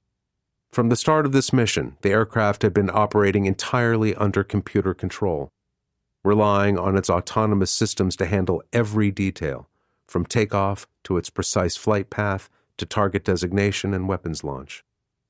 Essentially, its human pilot and co-pilot were along on this particular test flight only in case something went wrong with the computers or their operating systems. Throughout the flight home, Petrov kept his attention resolutely focused on his HUD indicators, ready to take back over at the slightest sign of trouble. In one sense, he welcomed the success of this first real test of the prototype's autonomous systems. It would allow him to push his proposal for a full-scale combat exercise, but he still found the experience of being reduced to a mere spectator aboard the bomber unpleasant, even a bit unnerving. After all, by training and inclination, he was first and foremost a pilot, not a nursemaid for some incomprehensible blur of digital ones and zeros inside the circuits of a highly advanced thinking machine. Suddenly, a sharp pain stabbed through his left temple. It felt as though someone had punctured his skull with an ice pick. The glowing numbers and icons on his HUD blurred in his vision, becoming unreadable. Damn it, he thought desperately. Not now. His teeth ground together as a second wave of agony flared through his head. Trying hard not to groan out loud, he unzipped a pocket on his flight suit and grabbed a couple of the powerful pain pills he'd stashed there before takeoff. Aware that he was sweating, he popped them into his mouth and swallowed them whole. He coughed dryly as they scraped down his throat. "Are you all right, Colonel?" Bunyan asked. The bomber co-pilot looked concerned. Petrov forced himself to grin. "No problem, Oleg," he lied. "Just a slight headache." He shrugged. "I had a little trouble sleeping last night, that's all." "So what was her name?" Bunyan asked, grinning back. The worry faded from his friendly, open face. "A gentleman never tells," Petrov retorted. His headache dialed back a bit as the fast-acting drugs took effect. Now it was more a sensation of steady, unrelenting pressure than of pulsing, stabbing torture. The indicators on his HUD swam back into focus. "Just so long as it wasn't that hot blonde," Bunyan laughed. "You know, the curvy captain in operations?" His hands sketched out what he considered the officer in question's most obvious assets. "Because I've already got my eyes on her." Half closing his eyes against the dull pain still squeezing his head in a vice grip, Petrov settled back against his seat. Beside him, his co-pilot droned on, outlining an elaborate scheme to woo and seduce the young woman. Although he nodded encouragement from time to time, inside he was far, far removed from any real interest in Bunyan's sex life. Unfortunately, he thought coldly, the late and unlamented Dr. Viktor Obolensky had been right. His headaches were definitely increasing in both their frequency and severity. With that in mind, perhaps he should be more grateful that the PAC-DA bombers' autonomous systems had just demonstrated their operational readiness. The time could be coming, and much sooner than he hoped, when he might be forced to rely very heavily on the prototype's soulless computer programs to carry out his secret plans. 10. Prague Castle Riding School, the Czech Republic. A few days later. Set high on a hilltop just west of the Vltava River, Prague Castle was a sizable complex of several Renaissance and Baroque-era palaces and towers, a Gothic cathedral, and other churches and convents that could be seen looming on the horizon from almost everywhere in the Czech capital. Long a seat of government, culture, and religion, tourists thronged to its picturesque grounds and world-famous museums throughout the year. One of those art museums, the Riding School, stood not far outside the North Gate, bounded by scenic gardens on either side. Centuries before, the large red-roofed Baroque hall had been built so that the Holy Roman Emperor Leopold I and his courtiers could exercise their horses indoors in bad weather. Stucco reliefs of leaping steeds, lances, and other weapons still decorated the front above its main doors. Inside, under high ceilings and wooden rafters, the works of various modern painters and sculptors were periodically exhibited. Miranda Reynolds paused just inside the entry to assess her surroundings. Dozens of life-sized, though oddly distorted, human sculptures filled the gallery. Some were painted entirely red or green or blue. Others were a pallid white or gray. Still others wore long strands of fake hair that morphed strangely into clothing.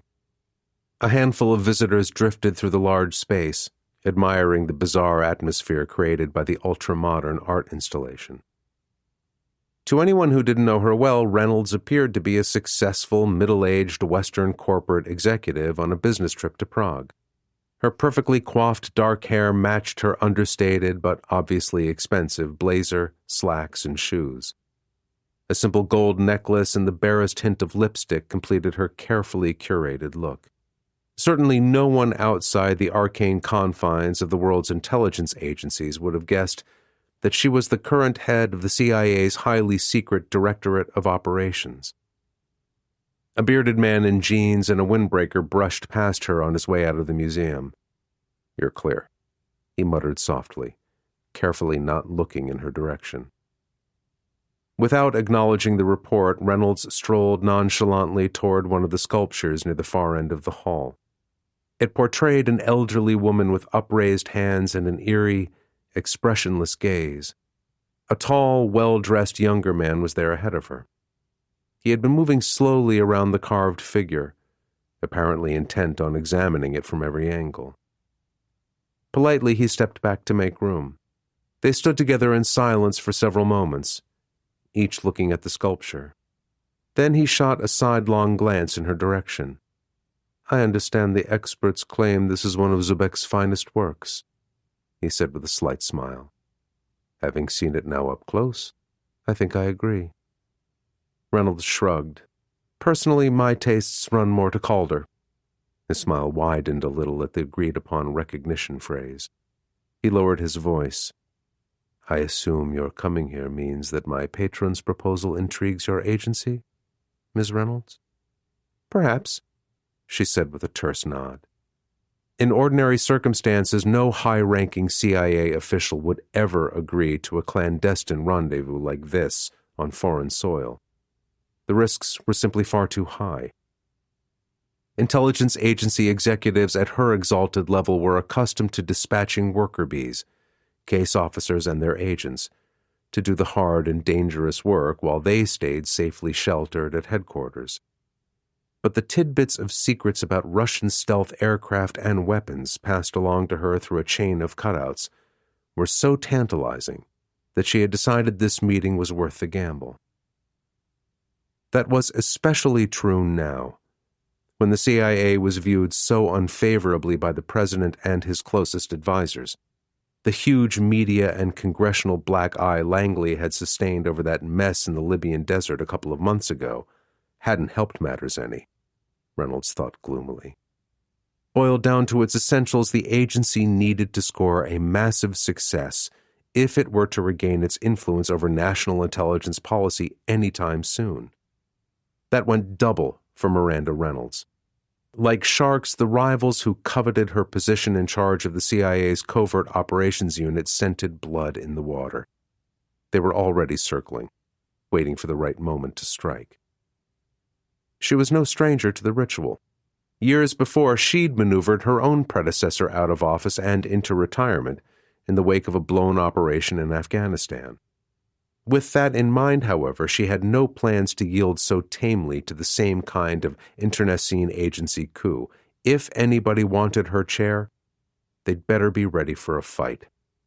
And if arming herself for that inevitable confrontation required coming all the way to Prague for this mysterious rendezvous, so be it. "Well, I think you'll find what I can offer you reasonably interesting," the elegantly dressed young man said.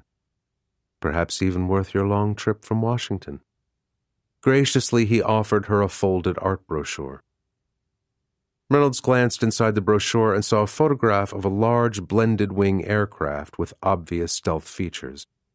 It bore clear similarities to speculative media and Pentagon illustrations of Russia's rumored PAC-DA strategic bomber. But there were also significant differences. For one thing, the images she had seen all showed an aircraft with raised winglets at the outer edge of each wing. According to analysts, these winglets would reduce turbulence, but they would also increase the hypothetical stealth bomber's radar cross-section. Their presence had seemed to suggest Russia's aeronautical engineers hadn't yet fully solved the stability problems inherent to any tailless flying wing design. If so, it was clear that this was no longer the case. This photo showed a plane without winglets, one very similar to America's B-2 Spirit and B-21 Raider stealth aircraft. More important, it showed the bomber prototype in flight, with a twin-tailed fighter close by to provide a sense of scale. The image was clear enough to provide U.S. intelligence analysts with a wealth of new data.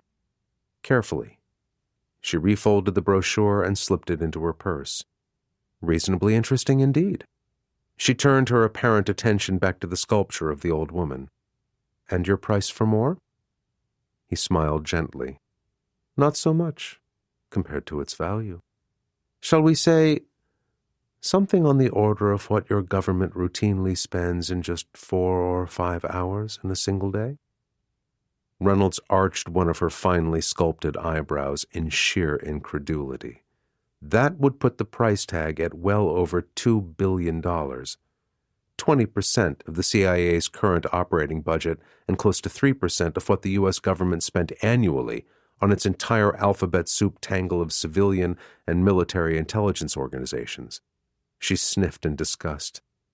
For images, specifications, and data we might be able to obtain ourselves through other means, or that could easily be faked? You must be joking. Without waiting to hear more, she started to turn away. Whether she'd been lured to Prague by a con artist or a lunatic was relatively unimportant. Her first priority was to cover her tracks fast and get out on the earliest possible flight to the States. If her rivals inside the agency found out she'd been wasting her time playing Jane Bond, amateur field agent, they'd have all the ammunition they needed to pull her down. You misunderstand me, Ms. Reynolds, the young man said soothingly, holding up a hand. My patron proposes providing you with something far more tangible for your scientists and aviation engineers to examine. Perhaps even something on the order of the Hakodate incident of 1976. Hakodate incident? What the hell was he talking about? Hurriedly, Reynolds ransacked her knowledge of intelligence history. She knew there was something, some sort of massive intelligence coup linked to that phrase, which sounded vaguely Japanese. Something about a plane, she thought, a Russian plane. And then, when she made the connection, her eyes widened involuntarily. In September 1976, a Soviet pilot, Lieutenant Viktor Belenko, had flown his MiG-25P Foxbat fighter to Hokkaido's Hakodate airport and announced his intention to defect. The U.S. and its Japanese allies had eventually returned the MiG-25 to the USSR, but not before they'd stripped the Soviet jet down to its constituent parts, gathering incredibly valuable data about Soviet aircraft design, electronics, and manufacturing techniques in the process. For a long, uncomfortable moment, she stared back at the tall young man, completely unsure how she should react to this veiled proposition. Was he seriously signaling the possible defection of another Russian flight crew? This time with their country's most advanced experimental aircraft? If so, this was either the most outrageous scam ever dangled in front of the CIA, or a golden opportunity to pull off one of the most incredible espionage breakthroughs in modern history. He read her confusion. Obviously, we don't expect you to commit your government or its money on the basis of a single photograph, he assured her. But if you would like to explore our offer further, I'll need a highly secure means of contacting you directly, one that avoids the usual delays involved in covert communications.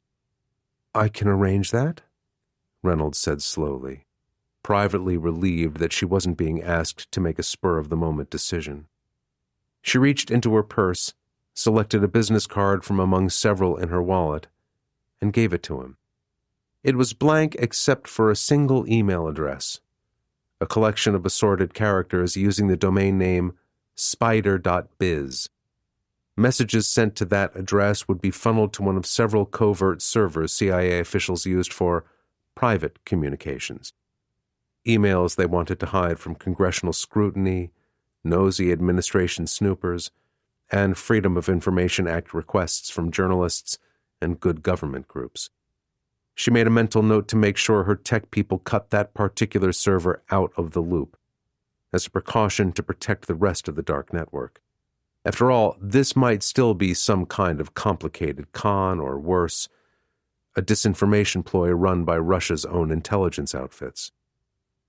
With a nod of thanks, the young man slid the card into his jacket pocket.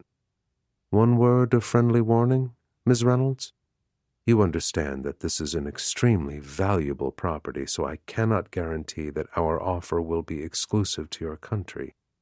Quite naturally, others may prove equally intrigued." Then, without waiting for a response, he turned away from her and walked off through the gallery. Miranda Reynolds stared after him with a frown. Con game or not, she didn't like the idea of a possible bidding war against Beijing. The People's Republic of China had its own stealth bomber program. Its agents would leap at the chance to acquire Russia's advanced prototype. The situation she now faced was complicated enough without turning into a possible high-stakes auction involving another of the world's great powers. One of her aides materialized by her side. "Do you want him followed?" he asked quietly. His smartphone was already in his hand. Impatiently, she shook her head. "Too risky. Whoever that guy really works for, he moves like a professional. We wouldn't learn anything that he doesn't already want us to know." "So what's her next move?" "We take the first available flight back to D.C., Charlie," she said. "And then we wait to see whether this trip was just a wild goose chase or a real chance at the motherlode." Minutes later, Pavel Voronin climbed into a taxi. He sat back with a pleased expression as it pulled away from Prague Castle. His meeting with the CIA had gone about as well as could be hoped. He reached into his jacket, pulled out his own phone, and texted a short report to Dmitry Grishin in Moscow. "Kryczok najivlen. The hook is baited." 11. Kaktovik, on Barter Island, Alaska. The next day. Late in the afternoon, with the sun already low on the southwest horizon, a regularly scheduled Beechcraft 1900D twin-engine turboprop came in from the east on its final approach to the island's airport. Streamers of freshly fallen snow sprayed out from under its landing gear when it touched down. The pilot, used to winter flying in northern Alaska, slipped the props into beta, carefully used reverse thrust until his forward vision was being affected by blowing snow, then applied his brakes gently to avoid sliding off onto the tundra. Carefully, he tested their action on the slick surface as his aircraft rolled down the runway, gradually increasing his pressure on the pedals to decelerate slowly and steadily. After the turboprop came to a complete stop, it turned through a complete circle and taxied over to a small metal shed and gravel-topped parking apron that were the tiny airport's only permanent facilities. Just 4 passengers deplaned from the Beechcraft, while its crew unloaded a few bags, boxes, and bundles of mail and other general cargo destined for Kaktovik and the Barter Island radar station. They were all lean, fit-looking men shielded against the harsh weather by colorful ski parkas and dark snow pants. Each man carried a large duffel bag and a small overnight backpack. The town's yellow airport bus was already parked just off the apron with its engine running to provide heat for the driver, a middle-aged man with graying hair and a broad, weathered face. His vaguely Asiatic features marked him as one of the local Inuits. Smiling genially, he climbed down off the bus to help his passengers load their heavy luggage. "Don't usually get many tourists up here at this time of year," he commented politely. "The polar bears are all back north on the pack ice, and all we got otherwise is a whole lot of nothing much to see. Unless you got a thing for whale bones. Got a lot of them lying around in one big heap." They all smiled ruefully. "As a matter of fact, that bone mound is why we're here," one of them explained. "We work for Fish and Wildlife, and someone at headquarters back in D.C. wants an updated survey to pick up any significant changes from last season." The bus driver nodded at that. Among its many other responsibilities, the U.S. Fish and Wildlife Service managed the Arctic National Wildlife Refuge, which included Barter Island. "Makes sense to map it out now, I guess," he allowed. "Well, the bears aren't around. They get seriously territorial when they're scavenging on those bones and scraps of spoiled blubber and skin." Apparently satisfied with their stated reason for visiting the island, he climbed back aboard the bus and waited while his handful of passengers settled themselves. Then he put the vehicle in gear and drove off toward town. Kaktovik had 2 small hotels and a bed and breakfast inn. At this time of the year, any of them would be grateful to have paying guests, even at a reduced government rate.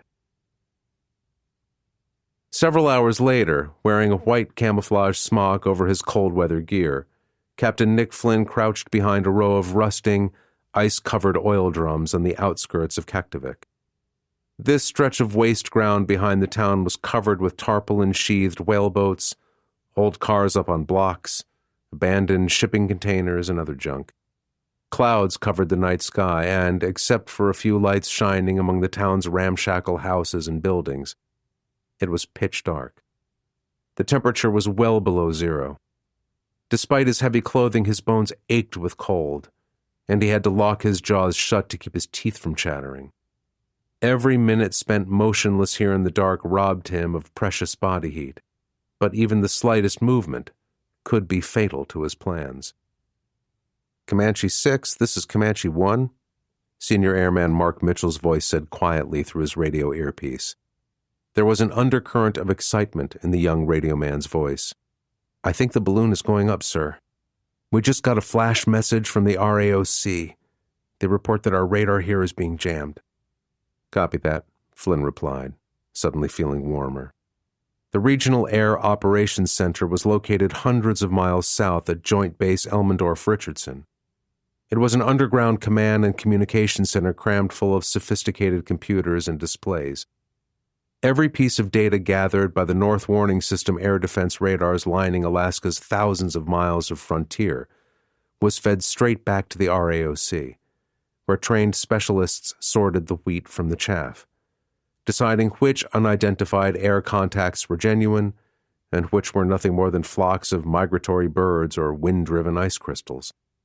So the center's report that signals from Barter Island's long-range radar were being turned into electronic hash was a sure sign of imminent trouble. "All Comanches, this is 6, he said into his mic. "Stand by. Don your owl eyes and scan your sectors." Disciplined acknowledgments from the 5 two-man teams he deployed earlier that evening flooded smoothly over the radio.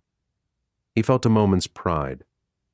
The soldiers and airmen of his small security team still had some rough edges that needed sanding, but the intensive physical and tactical training he and Andy Tukurak had put them through was paying off now, and right when it mattered most.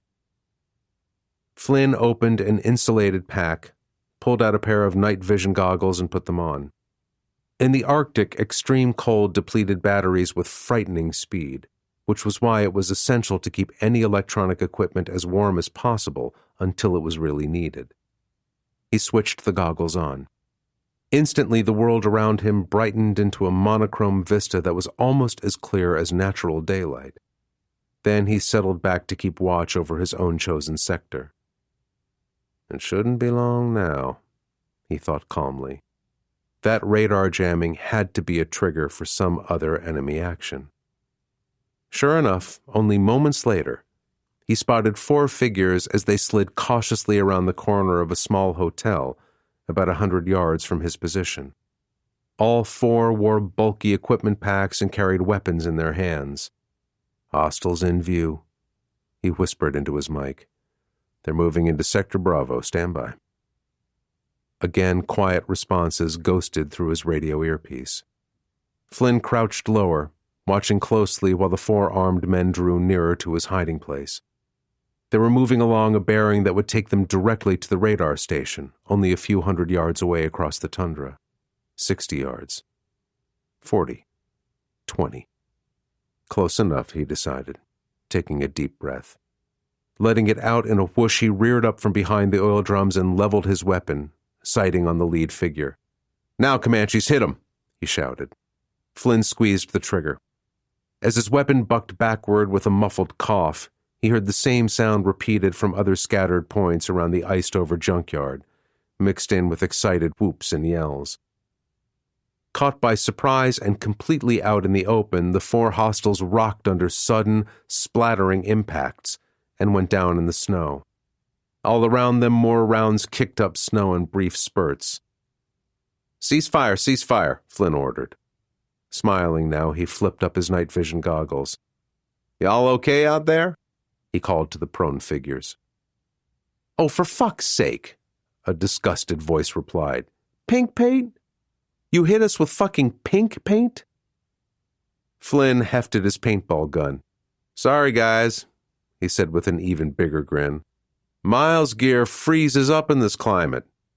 Like all battery-powered devices, the laser weapons and target sensors that were used in the U.S. military's multiple integrated laser engagement system drained fast in sub-zero temperatures. So we had to improvise a little. Later, back in the warmth of the radar station's rec room, Flynn apologized again to their disgruntled would-be attackers. They were U.S. Army Green Berets, part of the 1st Special Forces Group based at Fort Lewis in Washington State. Their parkas, ski masks, and snow pants were now stained bright pink by multiple paintball hits. "I really wanted blue or even red ammunition," he told them, "but all the store down at Fairbanks had in stock was pink." "Neon pink," the senior Green Beret non-com pointed out, still sounding aggrieved. Flynn nodded, firmly controlling his own urge to laugh. "Yeah, but you've got to admit, it sure stands out in the dark." The Special Forces sergeant looked down at himself for a moment. A wry smile twitched at the side of his hard-bitten face. "I can't deny that, sir," he shrugged. "What I don't quite get is how you tumbled to us so fast." Flynn could understand the other man's dismay. Tonight's readiness exercise had been cooked up by overly eager staff officers down at Joint Base Elmendorf-Richardson. He'd been given a heads-up to get ready for a training drill, but nothing more. He certainly hadn't been warned about the possibility of a surprise attack on Barter Island by Spetsnaz commandos infiltrating the area disguised as American civilians. That jamming attack reported against the radar was a piece of misdirection, intended to draw his security team out of position by suggesting the Russians planned an airborne drop from the north, from across the frozen Arctic Ocean. Instead, the highly trained Green Beret raiding party had run head-on into the buzzsaw of Flynn's carefully planned ambush, winding up dead in the snow in seconds. "Well, to be honest, I cheated," he explained. "I figured someone might try to secretly slip an assault force into Kaktovik ahead of time, so I took a few precautions of my own." "Like what?" the Green Beret wondered. In answer, Flynn raised his voice slightly. "Sergeant Tukurak, would you come in here for a second, please?" Obeying, the National Guard sergeant entered the rec room. Although he was now back in uniform, the 4 Special Forces soldiers recognized him immediately. They shook their heads in disbelief. "Ah, shit," one muttered. "The goddamn bus driver." "Yep," Flynn nodded, smiling openly now. "I posted Andy at the airport to keep us in the loop on any new arrivals." He looked his paintball-stained guests over with a considering eye. "Particularly any fit military-aged men, fake fish and wildlife badges or not." "Crap! No wonder you blew us away," the senior Green Beret non-com said, sounding even more disgusted. Flynn nodded again. Ruefully, the Special Forces sergeant shook his head. "Well, sir, I've got to admit that you and your boys sure kicked our asses." Then he looked around the rec room, taking in its worn furnishings, old movie posters peeling off the insulated walls, and the faint smell of too many men crammed together in living quarters that weren't quite big enough. Outside, the wind rose to a howling pitch, shrieking through the guy wires supporting the radar platform and rattling loose pieces of metal siding. On the other hand, I got a feeling tonight's show might just be the high point of excitement around here for the next couple of months.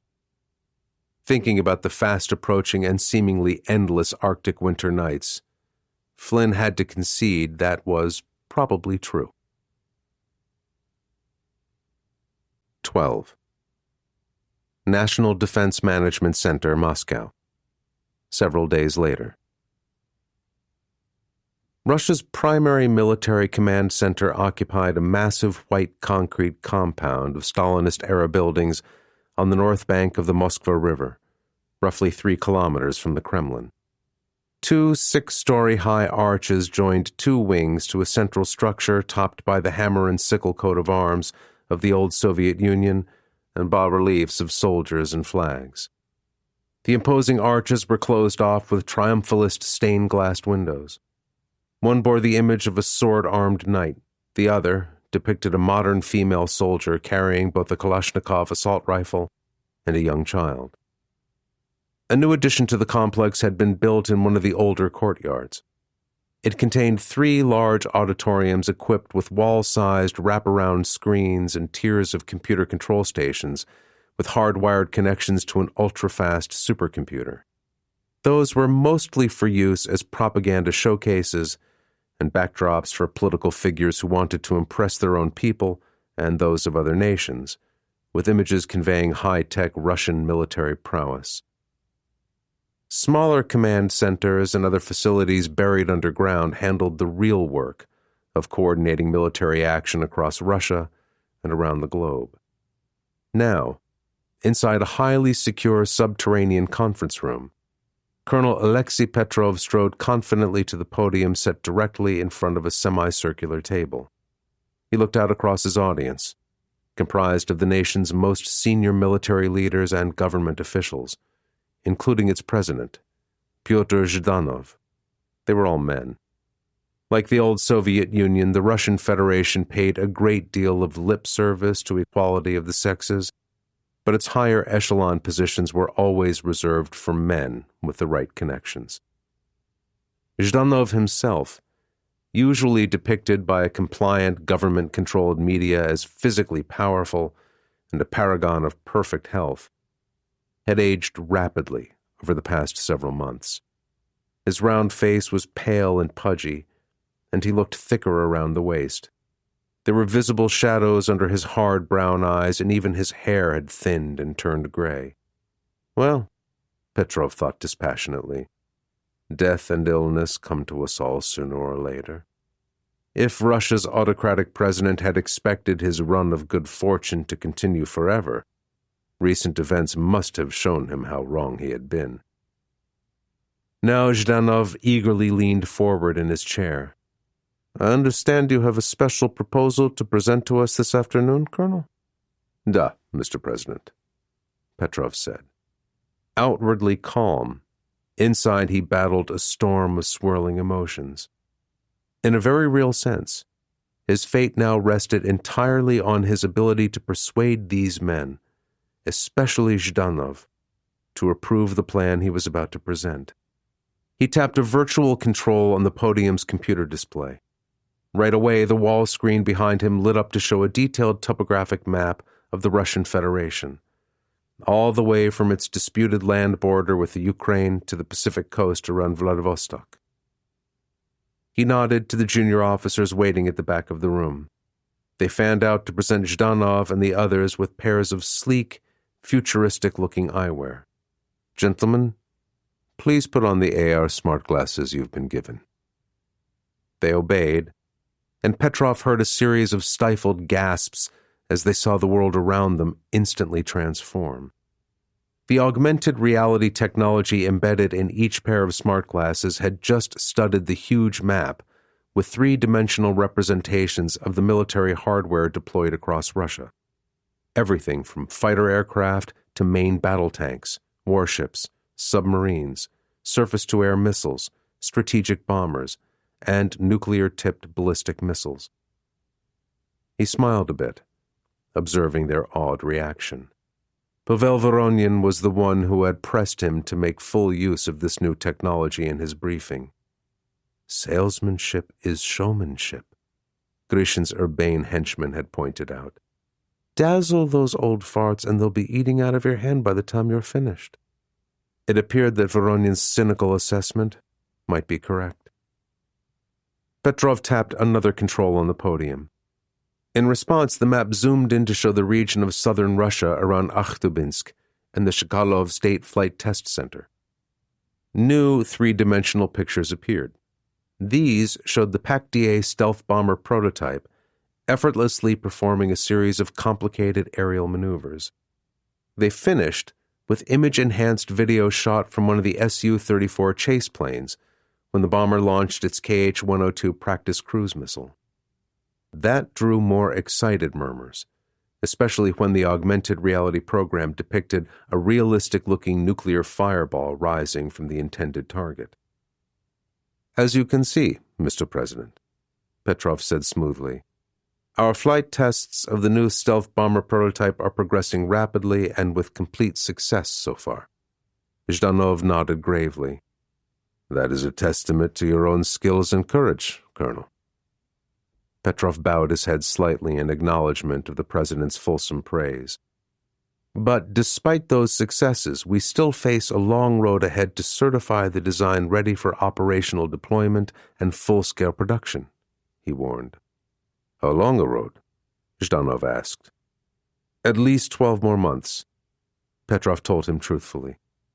"And perhaps as long as 2 full years, if we adhere slavishly to conventional flight test procedures." The President frowned. 2 years, he muttered. "That's too long. Far too long." Based on current trends, he could easily be out of power, dead, in prison, or in exile by then. He needed a visible military success, and soon. An obvious triumph that would persuade Russia's fickle masses that his much-touted plans to rebuild their nation's greatness and its status as a world superpower were paying real dividends, despite these temporary economic hardships. "I agree completely, Mr. President," Petrov told him. "But this is what we have left ahead of us if we follow ordinary peacetime evaluation protocols." He activated another control. The sleek, manta-shaped PAC-DA bomber vanished from his audience's sight, replaced by a long, dreary-looking official Air Force timetable that listed in mind-numbing detail the remaining technical milestones required to qualify Tupolev's prototype aircraft for production. He watched the President's frown deepen to an exasperated scowl and exulted inside. "That's why I would like your permission to try something very different. A rigorous, complex, and realistic exercise designed to assess the full range of our new strategic bomber's strike capabilities. A single, difficult flight test that would cut through much of the typical bureaucratic bullshit if it succeeds, and shave months off the timetable even if it fails." With the ostentatious wave of a single hand, he erased the image of the official schedule from their smart glasses. In its place, a glowing phrase appeared, big enough to cover the digital map of Russia from west to east. "Operatsiya Pryzachny Udar." "Operation Ghost Strike?" Zhdanov said slowly. Petrov nodded. He touched another control. It triggered a series of exciting, computer-generated visuals that matched his verbal presentation perfectly, thanks to advanced voice recognition software that sent specific graphics to their high-tech eyewear whenever he used the appropriate keywords. Under Ghost Strike, the PAC-DA prototype will be tasked with conducting a simulated cruise missile strike against the Pacific Fleet's anchorage and its naval aviation air bases around Vladivostok in the Far East. To enhance the realism of this exercise, the aircraft will carry its full wartime payload of KH-102 cruise missiles, K-74M2 heat-seeking missiles for self-defense, and fuel.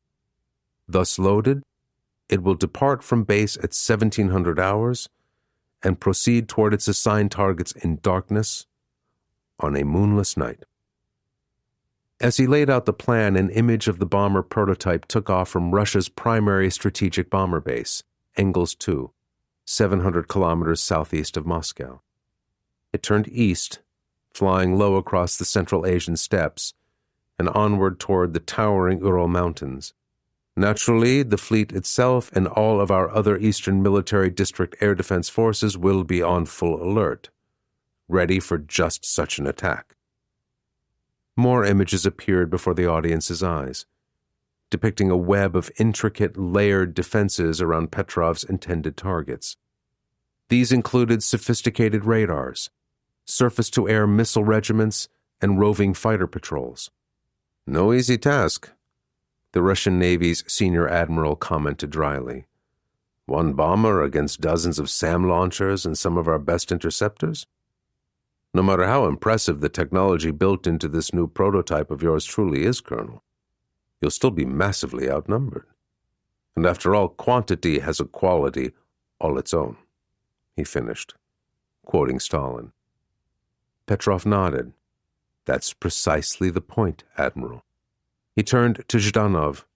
Win or lose, this exercise will yield a huge amount of invaluable real-world data on the PAC-DA, including its long-range endurance, air-to-air refueling capability, low-level penetrating stealth characteristics, and electronic warfare systems. We would be compressing months of more conventional testing and validation into a single demonstration flight, allowing us to field a force of combat-ready stealth bombers that much more quickly? The President asked. Yes, sir, Petrov said firmly. Zhdanov was visibly impressed.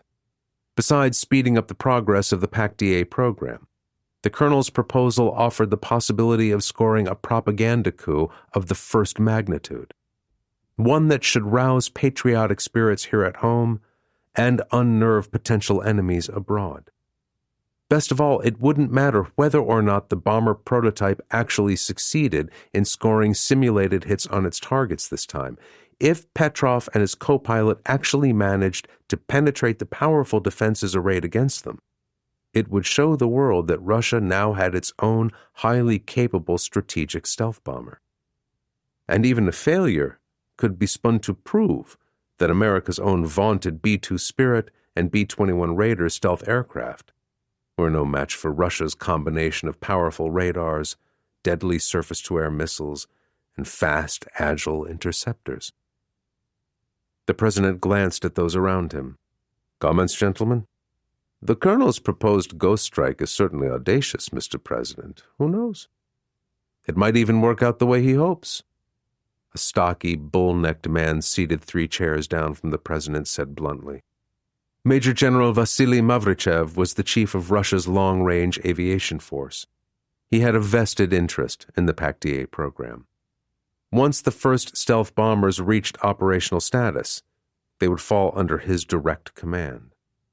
But he was also known as an advocate for tried-and-true tactics and procedures, with an abiding distrust of anything new, let alone anything that might be considered revolutionary.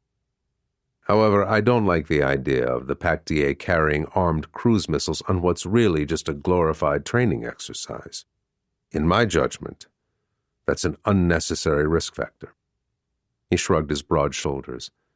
I recommend that we load practice missiles with dummy warheads instead.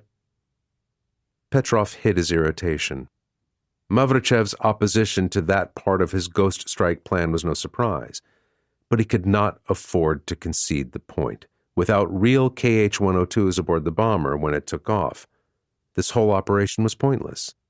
Since we've already proved that the PAC-DA prototype is perfectly airworthy, the risk is minimal, he argued, aiming his words at Zhdanov rather than the general.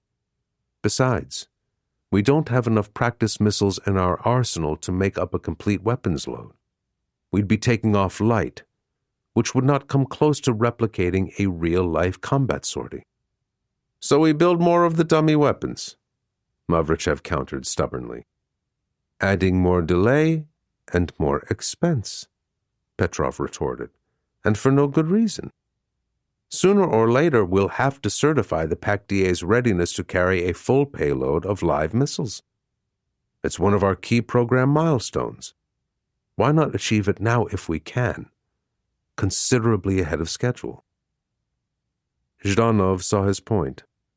The Colonel makes sense, Vasily Ivanovich, he said to Mavrichev. As the Americans say, he's got the ball, let him run with it. Smiling broadly, he turned back to Petrov. You won't let us down, will you, Colonel? Absolutely not, Mr. President, Petrov promised. He matched Zhdanov's smile. In fact, I can guarantee that you will be absolutely amazed by the results of Ghost Strike. And that, he thought with carefully concealed pleasure, might have been the most truthful thing he'd said during this entire briefing. Federal Military Memorial Cemetery, on the northeastern outskirts of Moscow. Several hours later. Petrov stared moodily at the bronze bust of his father, Major General Vladimir Alexeyevich Petrov, set atop a red granite tombstone. The sculpture's suitably heroic visage stared out at an open vista of empty grass squares, paths, and access roads. The National Cemetery, a replacement for the Kremlin Wall necropolis, was intended to serve as a burial place for Russian dignitaries and military heroes for the next 200 years. So far, only a small fraction of its 40,000 plots had been filled. He snorted. If the stubborn old bastard weren't dead, he'd probably be complaining about the lack of company. As befitted a true hero of the Soviet Union, the general had always modestly believed he should be the center of everyone's attention. Irreverently, Petrov lifted his father's old stainless steel hip flask in a mock toast. "Here's to you, old man. I'm sure I'll see you in hell." He tossed back a quick swig and then retightened the cap. "Was that a belated funeral libation?" a dryly amused voice said from behind him. "Or simple thirst?" Petrov turned around. Pavel Voronin stood a few paces away, dapper as always in a dark double-breasted wool coat. "A bit of both." He offered the flask. "Care for one yourself?" Voronin shook his head politely. "Thanks. But not right now. Perhaps another time, somewhere more cheerful."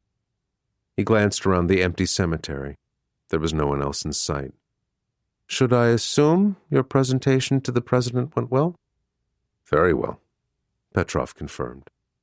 Quickly he ran through the details of the ghost strike exercise Zhdanov had approved. Voronin whistled under his breath when he heard that the PAC-DA would now be carrying nuclear-armed cruise missiles. "Wasn't that pressing your luck a little far?" "Aren't you the one who's always emphasized the commercial aspects of this joint venture?" Petrov asked slyly. "Your point?" Petrov forced a laugh. "Having those weapons under our control only strengthens our bargaining position," he explained. "The fancier the goods in the shop window, the more a merchant can charge. Right?" The other man nodded slowly, acknowledging Petrov's point. Nevertheless, it was clear that he didn't particularly like the idea of a last-minute change in their plans. "Will loading those missiles affect the timetable?" "Not in the slightest," Petrov assured him. "You can give your boss the green light." He checked his watch. "Tell him the show kicks off just a little over 48 hours from now." 13. Office of the Director of National Intelligence, McLean, Virginia. 1 day later. Determined not to feel intimidated by the fact that she was meeting one-on-one with the man in charge of all U.S. intelligence activities, Miranda Reynolds, head of the CIA's Directorate of Operations, followed an aide into Jonas Murphy's office. Murphy, she reminded herself, was not an intelligence professional. Before being recently appointed as the DNI, the Director of National Intelligence, he had been a U.S. Senator, and before that a federal prosecutor. He undoubtedly had administrative, legal, and congressional know-how, but he lacked the experience that came naturally to those who had spent their lives in the shadowy world of spies and counter-spies. His office itself was surprisingly small, with a single executive desk and a comfortable-looking swivel chair set between a pair of windows with the blinds drawn.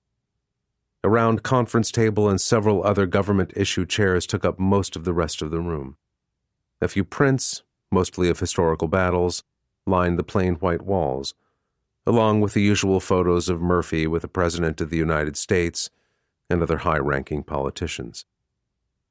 Murphy himself, tall and lean with faded red hair, stood up to greet her. He smiled politely. "Miss Reynolds, it's a pleasure to see you today." He waved her into one of the chairs around the conference table and came over to join her. His aide departed as quietly and unobtrusively as he had appeared. "Thank you, Director," she replied crisply. Murphy held up a hand, smiling. "Please, call me Jonas. Let's leave that kind of stiff formality for places like Capitol Hill, where they thrive on titles instead of on what people actually do." Briefly taken aback, she stuttered, Yes, sir. Jonas?" If she hadn't studied Murphy's file first, she would have thought he was hitting on her. But the former senator was happily married and, unlike many of his senatorial colleagues, both male and female, he actually seemed to be faithful to his vows. In a way, she thought that was too bad. She'd been divorced herself for nearly 10 years, and it got harder and harder to date anyone the higher you rose in the CIA. Relationships carried too much chance of scandal or compromise, especially if you were a woman pushing ahead in what had once been largely a male-dominated preserve. Besides, she admitted to herself, having an in with the man who ran the entire intelligence community could have come in very handy during Langley's next round of cutthroat internal warfare. "So, Miranda," the DNI continued, smiling faintly as though he'd discerned her thoughts, "as the saying goes, to what do I owe the honor of this visit?" Reynolds forced herself back to the present. "Well, the truth is, I'm here to make what may seem like a very strange request." "Sounds like a regular day at the office, then," Murphy joked. "I get those all the time. From your people at Langley, from the Pentagon. Heck, you can't even imagine the kind of oddball proposals that come in from the NSA or the National Geospatial Intelligence Agency. I don't think those code breakers and satellite geeks really live in the same universe with the rest of us." He saw her face and sobered up. "But you're serious?" She nodded her head. "Yes, I am. Dead serious." "Okay," he said, leaning forward in his chair. "Shoot." "I need a top-secret alert sent out to all U.S.-controlled radar stations, AWACS planes, and other air units operating in Afghanistan, Iraq, and Turkey," Reynolds said bluntly. "Basically, if they detect an unidentified aircraft, any unidentified aircraft, in their zone of operations sometime in the next 24 hours, I need them to intercept and shadow it, but not to engage the bogey unless it takes hostile action. I also want them to immediately report any such contact directly to me, and if this unidentified aircraft tries to land at a friendly airbase or even a civilian airport, they should allow it to do so, and then take immediate action to secure that aircraft against air or ground attack." Murphy stared at her for a few seconds. Then he shook his head in amazement. "Yeah, I guess you weren't kidding." He sat back a little.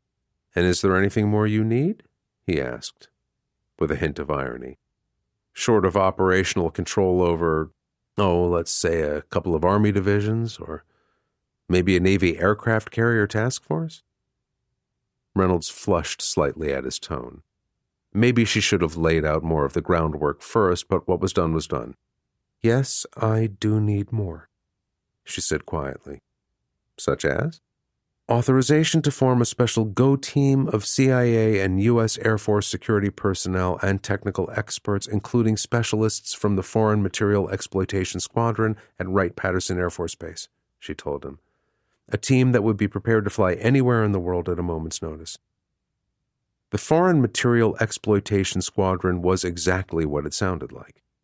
A group of scientists, engineers, and other experts whose job was analyzing foreign-built aircraft and aerospace equipment captured on the battlefield or acquired by darker, less savory means. In earlier incarnations, it had pried open the secrets of captured Luftwaffe fighters and Soviet-era MiGs. "That's a pretty long list," Murphy commented dryly. "So let's cut straight to the bottom line. What exactly is the deal here?" Reynolds had known this question was coming, but she still found it surprisingly difficult to lay her cards on the table. Secrets were the currency of the intelligence community, and once you revealed them, their value diminished precipitously. For now, She decided to disclose most of what she knew, just not everything. A new human source inside Russia has suggested that a pilot may be about to defect with one of their advanced military aircraft, she said cautiously. Probably from a base somewhere in southern or central Russia, so I want to avoid the possibility that this attempt could end in tragedy, with one of our own fighters or missile units shooting the defecting aircraft down by mistake. Sensible, the DNI agreed. His eyes narrowed slightly. What kind of aircraft are we talking here? One of their new Sukhoi fighters? She shook her head. Bigger than that. In fact, the experimental version of their brand new stealth bomber. Jesus, Murphy said in surprise. You're kidding me. That's the word I've been given. Murphy considered that for a few seconds. Okay, so what's the motivation of this human source of yours? He asked. Is it something ideological, personal, or just plain mercenary?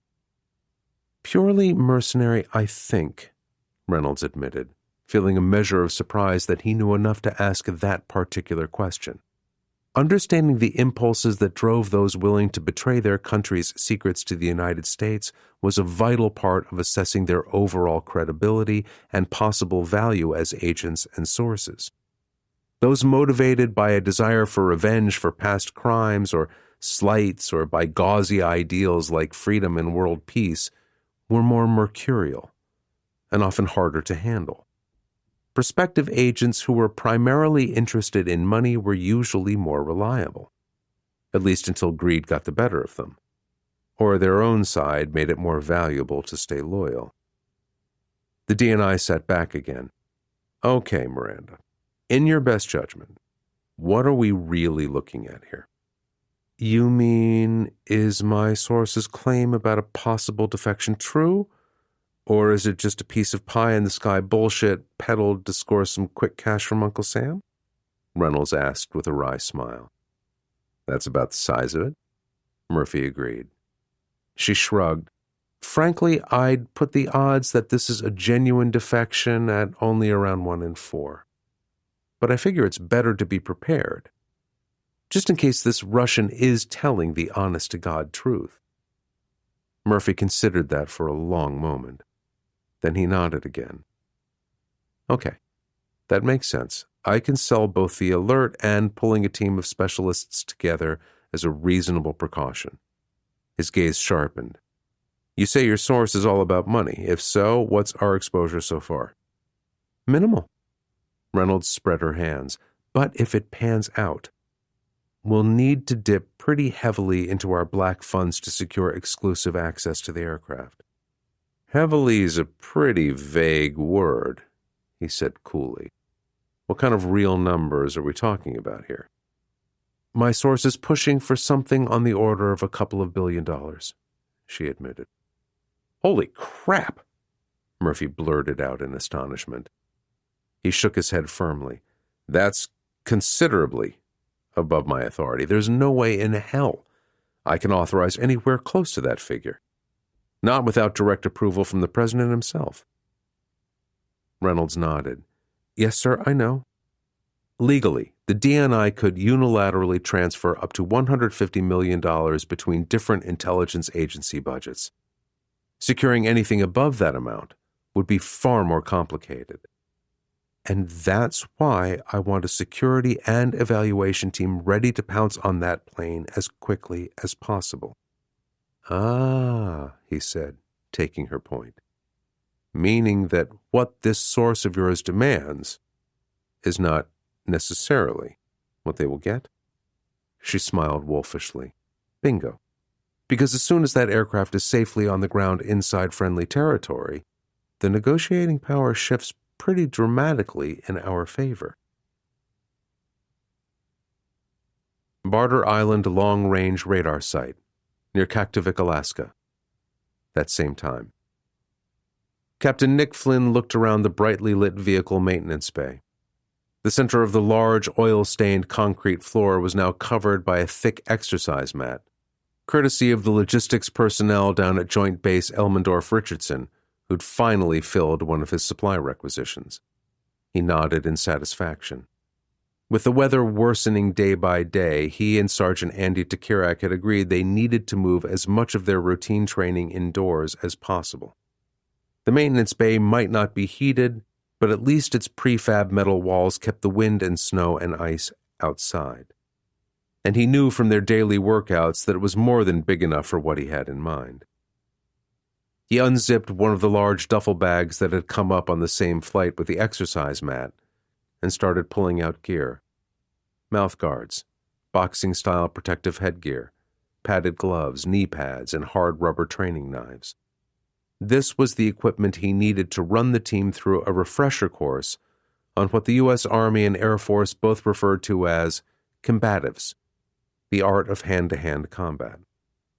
Far from being obsolete in an era of rapid-fire small arms, precision-guided munitions, and ever more destructive ranged weapons, hard-earned experience in Afghanistan and Iraq and other conflicts around the world had proved that the ability to survive and win in close-contact physical combat was a vital soldier skill. Hand-to-hand fighting could break out while troops were clearing buildings and villages, while they were manning security checkpoints, or even when trying to control prisoners taken on the battlefield. Flynn heard the outer door behind him open and felt a swirl of freezing cold air. Suppressing a shiver, he got back to his feet and turned around. First Sergeant Andy Takirak had come into the maintenance bay. The grizzled Alaskan brushed snow off his parka and stomped his boots to dislodge ice chunks wedged into their treads. "It's coming down pretty hard out there, sir," he reported. "Looks like that forecast was right." Flynn nodded. Weather stations along the Arctic coast and satellites had been picking up indications of a large series of storms building up over the polar ice cap and starting to move south. Air Force and civilian meteorologists were all predicting an extended period of high winds, blowing snow and ice, and near-zero visibility, which meant, in turn, that the training gear he'd requested had arrived just in time. There weren't likely to be any more supply flights arriving at the airport until the blizzards headed their way died out. He indicated the equipment he'd unpacked. "What do you think, Andy?" "I've always figured if you were close enough to an enemy to reach out and touch him, you were already in a world of hurt," Takirak said calmly. He showed his teeth. "Give me my rifle and a couple 100 yards of distance any day." Flynn nodded. "I can't argue with that." Then he smiled. "But I checked your records. You took the combatives instructor course and aced it a few years ago." Takirak shrugged. "Well, that's because I learned a long time ago that wishes are one thing, and reality's another. Want a chance to brush up on your techniques before we run classes for the rest of the team?" Takirak matched his smile. "Just the two of us, Captain?" "Yep." Flynn picked up a pair of gloves and some headgear. "If I'm going to get dumped on my ass getting back up to speed on this stuff, I'd just as soon not have it happen in front of witnesses." "Same here," Takirak allowed, starting to unzip his parka. A few minutes later, decked out in protective sparring gear, they circled each other on the mat. They were each in a fighting stance, with chins tucked in and hands up, ready to strike or parry. Flynn eyed the other man cautiously. He had the longer reach, but the non-com was solid muscle, and his reflexes seemed lightning fast. "All set?" he murmured. "Any time you are," Takirak assured him. "Then, fight's on," Flynn called out, using the Air Force term to signal the beginning of a training engagement. He moved in fast, closing the range. The other man did the same. The next moments flew by as they both delivered a flurry of blows and kicks with incredible speed and precision. Twice, Takirak got in past his attacks and defenses and slammed him down onto the mat. Once, Flynn broke free and reversed the advantage, setting up a chokehold that the older man had to acknowledge. The second time, the non-com swept his legs out from under him and then batted away all his attempts to get loose. This time it was Flynn who had to slap the mat and surrender. Shaking off pain and fatigue, they scrambled back to their feet and started circling again, each looking for an edge and not finding it. Another series of rapid-fire arm and elbow strikes and kicks left them both gasping. Beep, beep, beep. The timer Flynn had set on his phone went off. He held out his hand and spat out his mouth guard. "Call to draw, Sergeant?" Panting slightly, Tekirak nodded. "Sounds fair to me, sir." He shook his head with a quick smile. "Looks like I wasn't the only one who did well on the instructor course." "I survived it," Flynn agreed. He eyed the other man. "I did get the feeling a couple of times that you were holding back a little, Andy. What was that, respect for my rank?" Tekirak shook his head. "No, sir. If I did, it was only natural caution. I always heard it was good tactics to keep a reserve, just in case the enemy's got something up his sleeve." Flynn nodded. The other man was right, which was why he'd done the same thing himself. He grinned, mentally calculating how the next couple of days of combatives training were likely to go.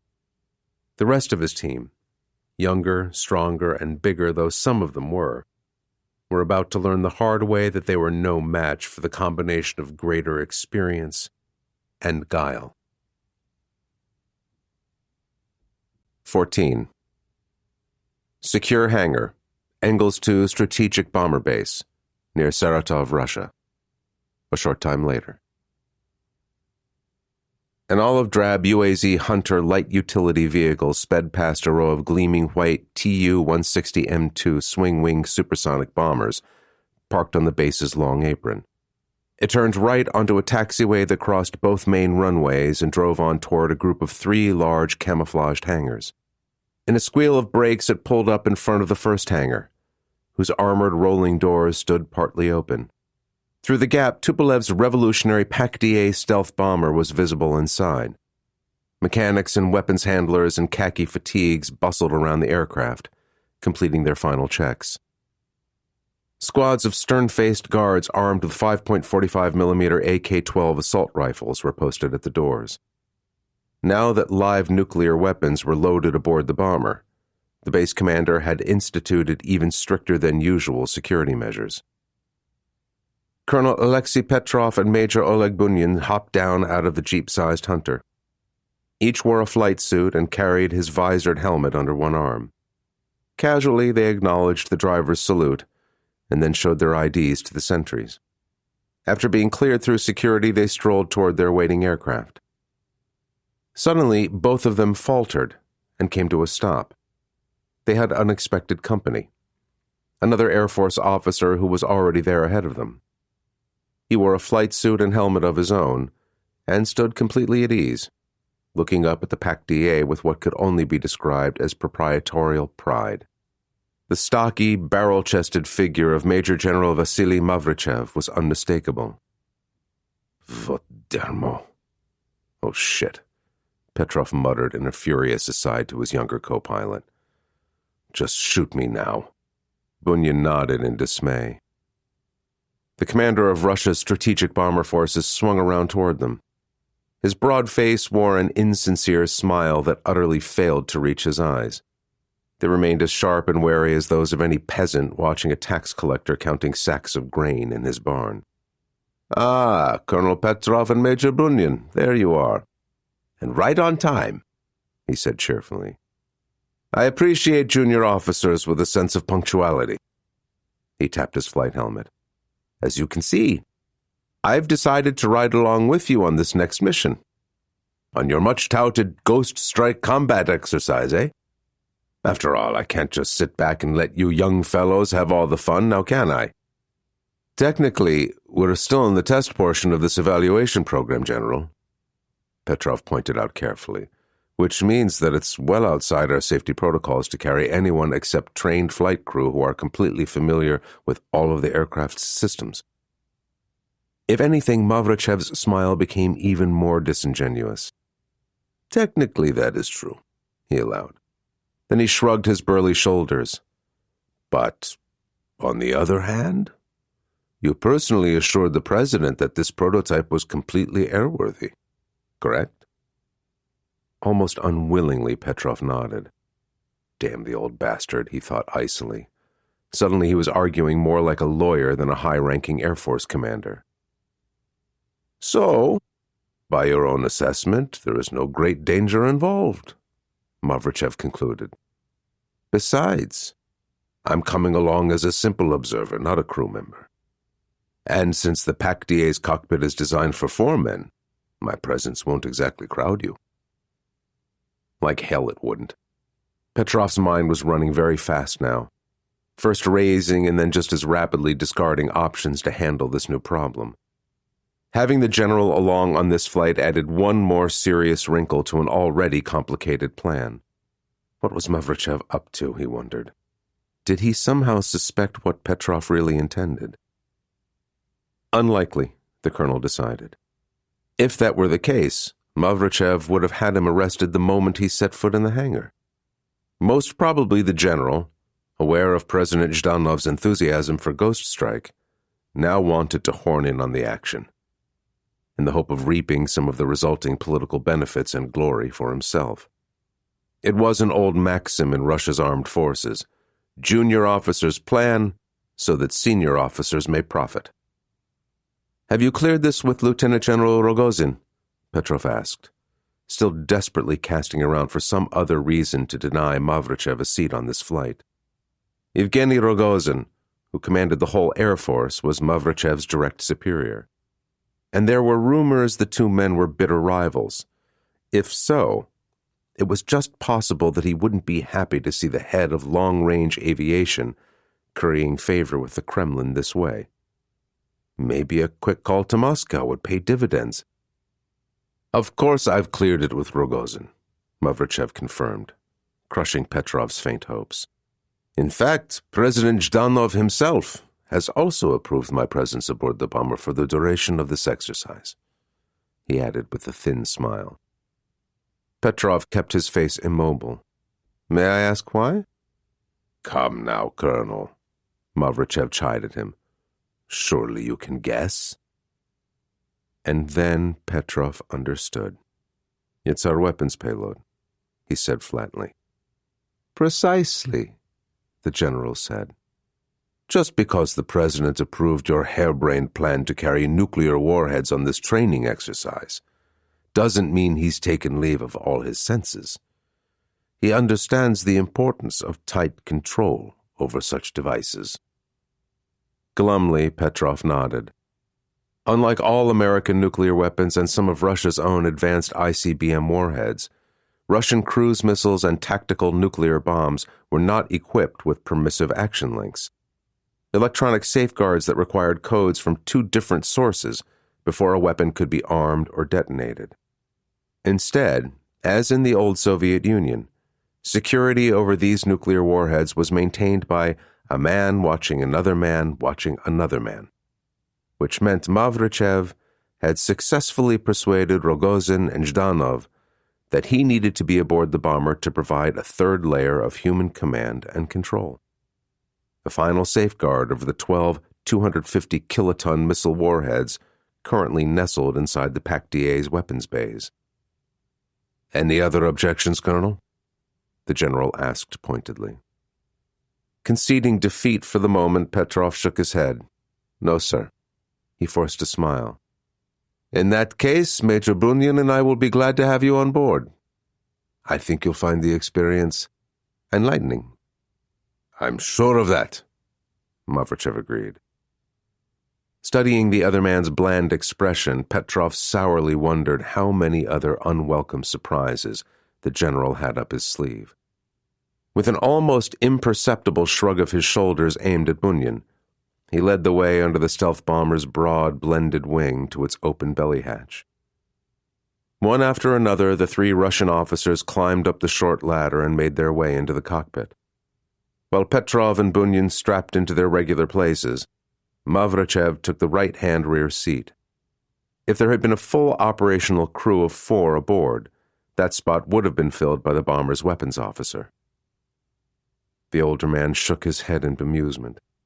Instead of the crowded banks of conventional switches, toggles, and dials he was familiar with from his days as a Tu-95 and Tu-160 bomber pilot.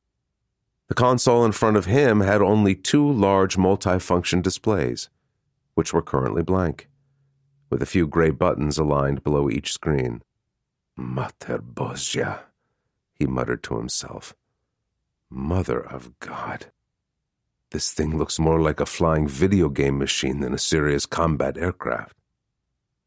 Petrov noticed Bunyan shoot him an amused, sidelong glance and shook his head slightly in warning. Mavrachev's apparent unfamiliarity with modern flight instrumentation wasn't all that surprising.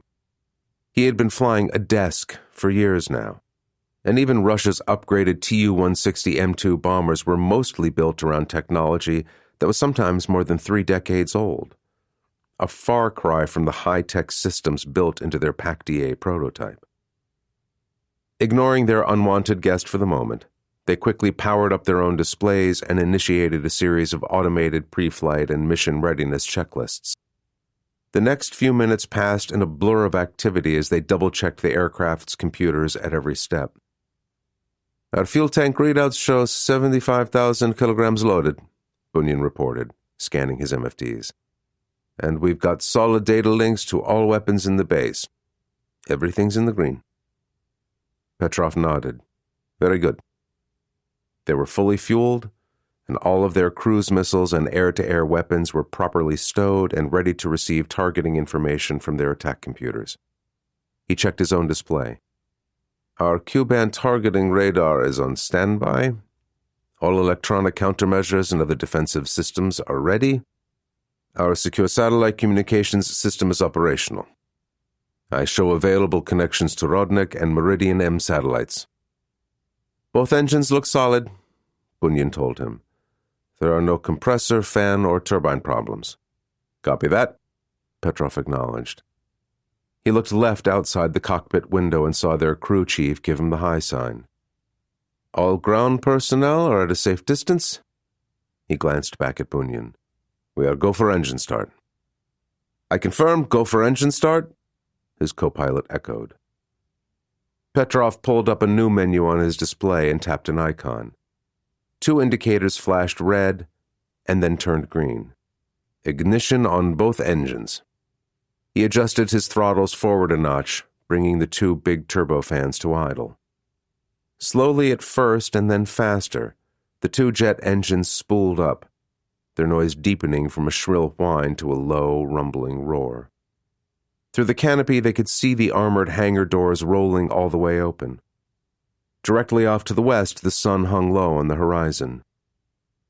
Good power readings, Bunyan said, closely monitoring the readouts from both engines. We're set. Let's get this bird airborne, Petrov agreed. He took a deep breath and keyed his mic. Engels Tower, this is 10 Odin, Shadow 1. We're ready to roll.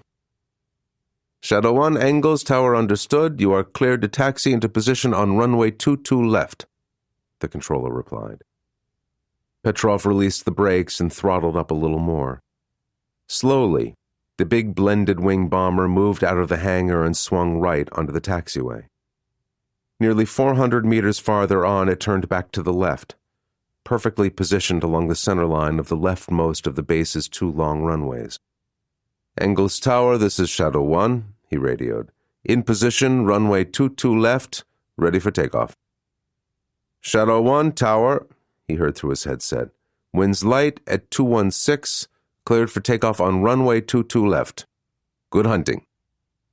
Shadow 1 cleared for takeoff, Petrov acknowledged. He set the brakes again and throttled up, running the bomber's twin engines all the way up to full military power. The rumbling roar outside the cockpit built in intensity. Compressors look good. Temperatures are good, Bunyan reported from beside him. Petrov nodded. Copy that. He released the brakes. Rolling. Unshackled from artificial constraints, the PAC-DA almost leaped ahead, accelerating fast down the runway. Off to their right side, the long line of stationary Tu-160s blurred together into a continuous stream of bright white aircraft, sliding past their speeding plane. Less than halfway down the runway, Petrov saw the VR symbol blink onto his heads-up display. They were now moving fast enough to take off safely. Gently, he pulled back on the stick. Rotating. Instantly, the bomber's nose came up. It soared off the tarmac and climbed rapidly into the air. Hydraulics whined below their feet as the landing gear whirred up and locked into position. Petrov risked a quick glance over his shoulder at Mavrichev. The general sat transfixed in amazement, with his mouth slightly agape. And no wonder, the colonel thought with an inward laugh. Thanks to its advanced control surfaces and design, the PAC-DA prototype required considerably less runway than Russia's older Tu-160 bombers. Its takeoff performance was closer to that of a high-powered fighter than to a heavily loaded bomber. Still climbing, the stealth bomber crossed the Volga and then banked hard right to turn back to the east as it flew over the city of Saratov.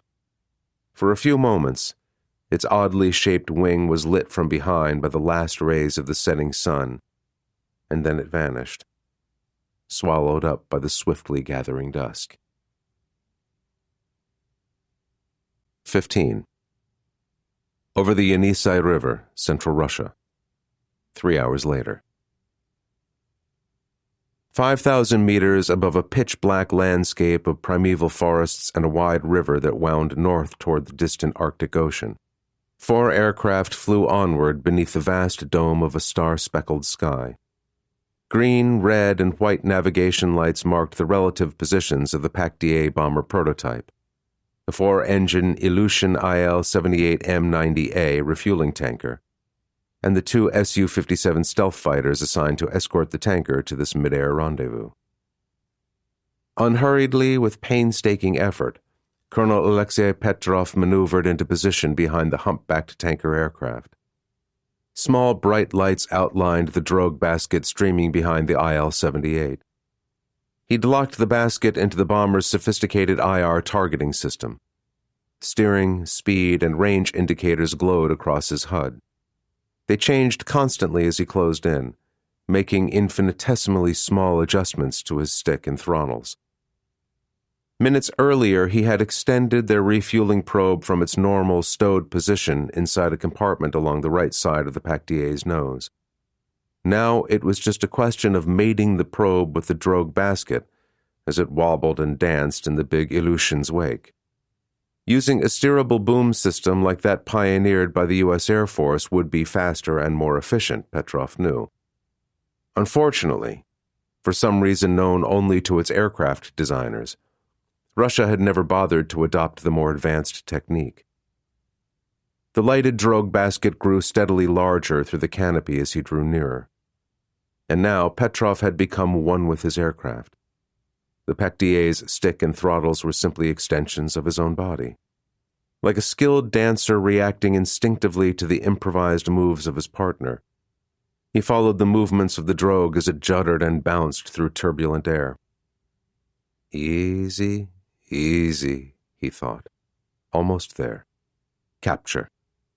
For a fraction of a second, the probe scraped along the inside of the basket, and then, with a soft clunk, it slid into the drogue's center receptacle and locked in place. Contact, Bunyan confirmed from his seat. Numbers started to change on one of his displays. Taking on fuel. More time passed while Petrov concentrated on keeping station on the IL-78 tanker ahead. That required continuous tiny adjustments to his flight controls. Any sudden, unexpected movement could rip their refueling probe out of the drogue and damage both.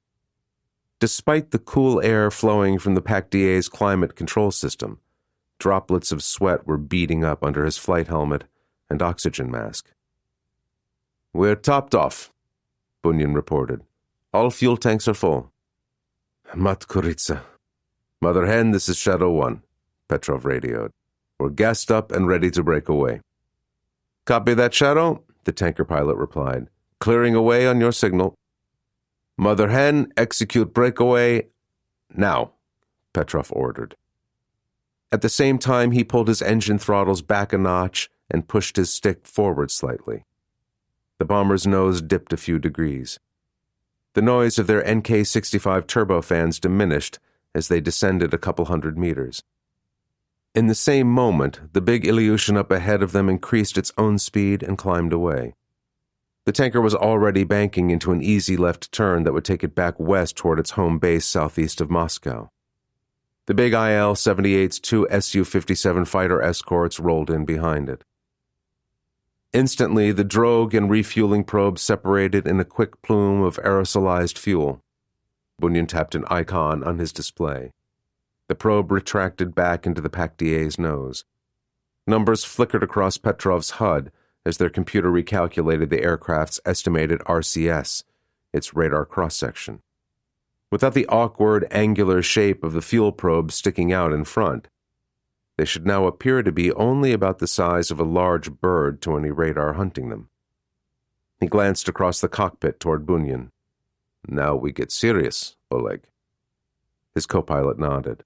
Although they were still roughly 4,000 kilometers from their planned targets, the Russian Pacific Fleet's warships at anchor in Vladivostok's harbor and the network of air bases around the same city. This air refueling point was the last certain safe haven along their flight route. From now on, every kilometer they flew took them closer to the vast region of Russia's Far East, in which all enemy aircraft, radars, and SAM regiments assigned to defend against Ghost Strike were free to maneuver and deploy. Theoretically, their KH-102 stealth cruise missiles could hit targets up to 2,800 kilometers away. But Petrov's mission plan anticipated a simulated launch at close range, no more than a few hundred kilometers from Vladivostok. A shorter flight time reduced the defenders' chances of detecting and destroying the incoming missiles. Besides, this exercise was supposed to simulate an over-the-pole attack on strategic targets deep inside the continental United States, where the PAC-DA would have to fly at least 8,000 kilometers just to reach a maximum range launch point. Pushing the bomber prototype to the very limits of its endurance was a key part of the proposal Petrov had sold to the president and his advisors.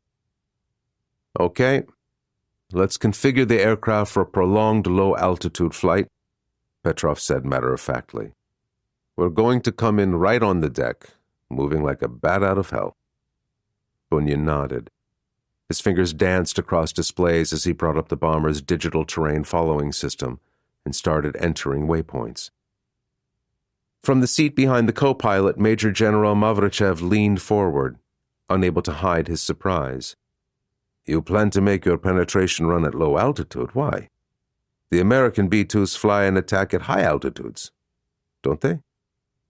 "That's correct, General," Petrov said patiently, "but that's because the Americans have carried out most of their B-2 raids against terrorists, or against weaker nations without modern radars and high-altitude capable SAMs.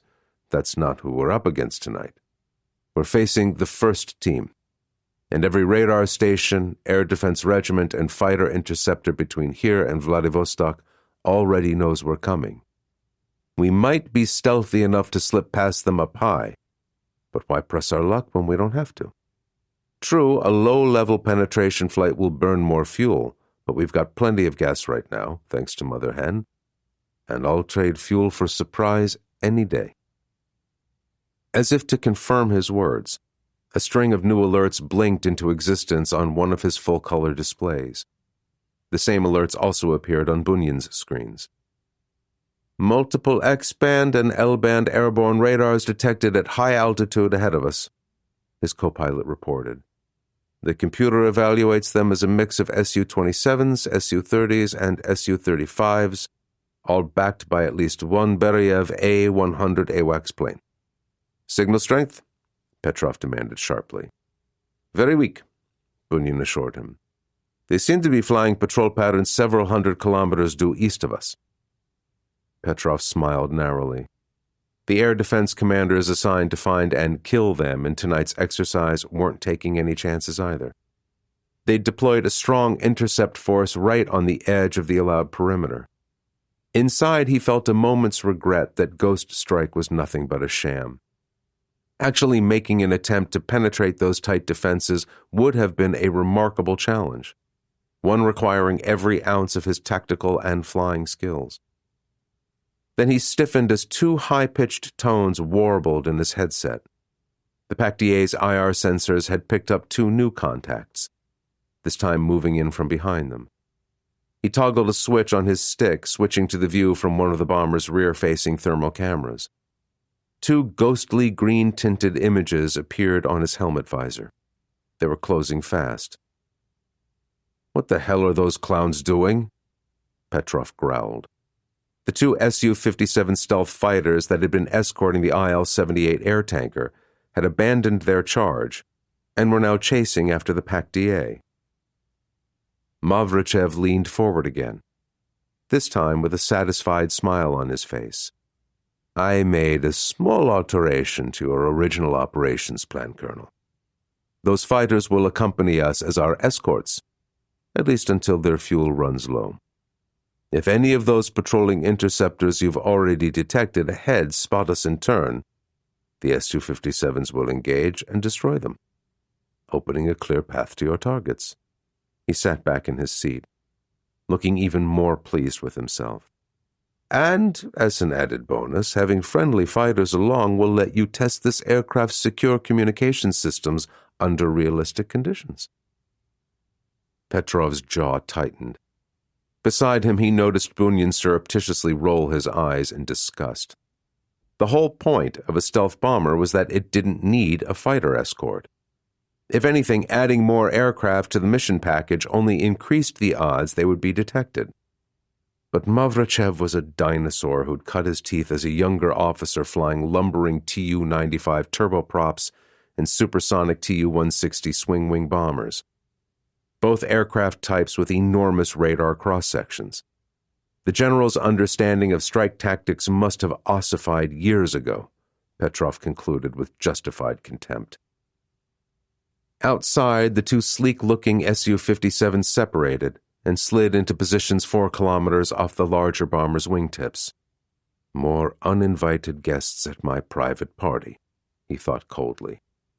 This situation was getting worse and worse. His brain went into overdrive as he frantically evaluated a new series of alternatives. He had the means to handle Bunyan and Mavrichev, but those Su-57 pilots were beyond easy reach. At last, he shrugged and accepted reality. Things were going to get a lot messier than he would have preferred, but the stakes were far too high for him to back out now. Petrov pulled down his oxygen mask and ostentatiously took out his father's old stainless steel hip flask. With a quick jerk of his head, he mimed tossing back a shot, but he kept his teeth and tongue clenched tight to avoid swallowing any of the liquid inside. He lowered the flask with a strange sense of regret. He missed the sensation of high-proof vodka flowing down his throat like cold fire. Then, with his thumb held firmly over the top, he gave the flask a fast, hard shake to thoroughly mix all of its contents together. Forcing a more genuine smile, he swung around in his seat and handed it back to Mavrichev. "One for the road, General?" he asked, "before we get too busy to have any fun." The older man laughed and took a huge gulp before passing the flask up to Bunyan, who did the same. "You surprise me, Petrov," he joked. "I had you pegged as a bloodless technocrat. But now I see that you're just as big a hellraiser as your old man." Still smiling, Petrov retrieved his flask from Bunyan and stowed it away again. Mavrichev had come very close to the truth there. Hell was precisely what he planned to raise. He toggled their secure tactical communications system. Like its strategic counterpart, it encrypted and compressed signals into millisecond-long blips before transmitting them. "Prizrachny Polet, Spectre Flight, this is Shadow 1, he radioed. "We are descending to 500 meters. Suggest you take station 10 kilometers out in front of me for now. Stay a little higher, though. Say 1,000 meters. "Affirmative, Shadow 1, the lead Su-57 pilot replied. Even with the inherent distortion imposed by signals compression, he sounded confident, almost cocky.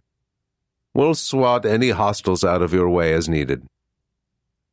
Petrov pushed his stick forward, beginning his descent. Through the canopy, he watched the two fighters pull out ahead. Seen from behind and below through the bomber's sensitive IR sensors, the Su-57s were marginally brighter against the cold, starlit sky. Despite design features that significantly reduced their engine heat signatures, they were still more detectable from the aft quarter. He shot a quick glance at Bunyan. His co-pilot's head slumped forward. The fast-acting drug he'd used to spike the vodka had taken effect. It was a fentanyl derivative, originally concocted by chemists for Russia's Spetsnaz hostage rescue units. Another swift look over his shoulder showed that Mavrichev was also unconscious. Or perhaps dead. Mixing any fentanyl variant with alcohol was incredibly dangerous, often leading to total respiratory failure. As Bunyan's superior, he had had access to the younger man's medical records. When he concocted this plan months ago, he'd run those records past shady medical experts provided by Grishin's go-between, Pavel Voronin. They'd assured him that his co-pilot's risk of a fatal overdose was reasonably low. Mavrichev had no such guarantee. Petrov shrugged. One more death would make no great difference to his conscience. He leaned forward and checked the readouts from his navigation and sensor systems again. They matched. Except for the distant interceptors and AWACS planes patrolling far off to the east, there were no other air contacts for hundreds of kilometers in any direction. To clear the skies for this top-secret ghost strike exercise, Russia's air traffic controllers had temporarily diverted all routine civilian flights away from this isolated, almost uninhabited wilderness region. Effectively, his stealth bomber and its unwanted fighter escorts were all alone in the middle of nowhere. Petrov grimaced. He was out of options and almost out of time. Mavrichev's surprise move to assign those fighters to this mission had boxed him in. At last, with a frustrated sigh, he entered a new series of commands on one of his displays. 4 warbling tones echoed through his headset. Data from the PAC-DA's thermal sensors had been successfully downloaded to 4 of the self-defense K-74M2 heat-seeking missiles carried in the bomber's internal weapons bays. They were locked on target. Gently, he squeezed the trigger on his stick. With a high-pitched whine, 2 bays under the wings cycled open, and one by one 4 missiles were dropped into the air and ignited. Trailing smoke and fire, they slashed across the night sky, streaking toward their assigned targets at more than 2.5 times the speed of sound. All 4 missiles covered the distance in less than 6 seconds. Taken completely by surprise by this treacherous attack, neither Su-57 pilot had time to realize what was happening, let alone take evasive or defensive action. 4 blinding flashes lit the darkness. Ripped apart by proximity-fused warheads, both Su-57s tumbled out of the sky, strewing burning debris across the snow-covered forest below. Horrified by what he had just done, and yet strangely exultant, Petrov banked his stealth bomber to the left, rolling to the northeast toward the frozen Arctic coast, now 1,800 kilometers ahead. He deleted Bunyan's half-completed flight plan from the computer and substituted his own, one he had prepared over the course of the past several weeks. Whatever else happened, he was fully committed now. There was no going back. 16. National Defense Management Center, Moscow. Several hours later. President Pyotr Zhdanov lit another cigarette, drew on it for a moment, and then irritably stubbed it out in an already overflowing ashtray. The soft background hum of the secure conference room's ventilation system rose slightly in pitch as overhead fans strained smoke out of the air. Sophisticated electronics and tobacco contaminants were not a good mix. Zhdanov looked up at the wall-sized map display again. Glowing concentric rings showed the estimated detection ranges for active radar stations across Russia's Far East region. Other rings depicted the engagement zones for S-300 and S-400 surface-to-air missile units.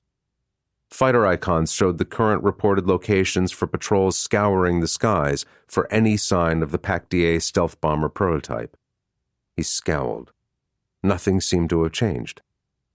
At first, the apparent inability of Russia's alerted air defense networks to catch even a fleeting glimpse of Petrov's stealth aircraft had seemed like good news to Zhdanov and his military commanders. It was seen as a sign that Tupolev's vaunted bomber prototype was living up to its promise. But as the hours ticked past in silence, this early optimism had given way to a growing sense of unease.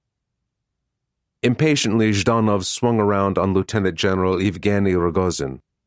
"Well, where are they? What the devil is going on?" "I'm not sure," Rogozin admitted hesitantly.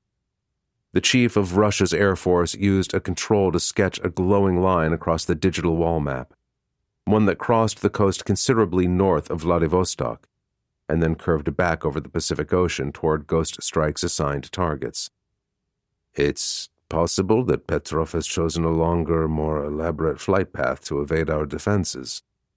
Fully fueled aircraft has more than enough endurance to fly at a route something along these lines. But there is a problem with this theory, which is the simple fact that those Su-57 fighters Mavrichev added to the strike package don't have anywhere near that kind of range," Zhdanov interrupted acidly. Rogozin nodded, the corners of his mouth turned down. "Correct, Mr. President. And yet we've heard nothing from them." "No, sir." Rogozin tapped another control to highlight every military and civilian airfield between Moscow and Vladivostok. In response, pinpoints of light scattered across the wall map. "Nor are there reports that the Su-57s made emergency landings at any of our bases or airports." "What about air-to-air refueling?" Zhdanov demanded. Rogozin shook his head. "I contacted the commander of the 4th Aviation Group at Ryazan personally. The Il-78 tanker that refueled Petrov's plane returned safely to base 20 minutes ago. And there are no other tankers currently in the air." "Then we have a serious problem, Evgeny," Zhdanov said darkly. "Contact Colonel Petrov immediately. I want to know exactly where he is right now, and just what in the hell has happened to those stealth fighters." Over the Arctic Ocean, that same time. The sleek manta-ray-shaped Pac-DA bomber raced over a vista of near absolute desolation. Jagged, hummocky ridges of thick, compacted sea ice flashed below its wings and either vanished astern in the darkness or were swallowed by blinding curtains of gale-driven ice crystals that shrieked across the frozen wilderness. Inside the cockpit, Petrov grimly held his course as the aircraft bounced and shuddered through increasingly turbulent air. The weather was growing steadily worse, just as the meteorological reports he'd studied had promised. Massive storms were brewing across the polar ice cap, with the promise of thickening clouds and high winds ahead. Those developing storms were his allies, he knew. They would help hide his passage across this empty ocean of ice from prying eyes and satellites.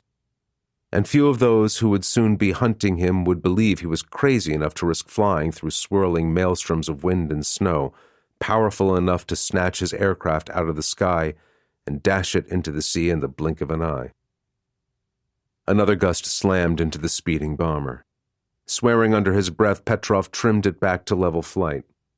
In the seat on his right, Bunyan's drooping head flopped toward him and then rolled back the other way. His co-pilot and Mavrichev were both still unconscious, but he'd taken the precaution of binding their hands and feet in case they recovered sooner than he expected.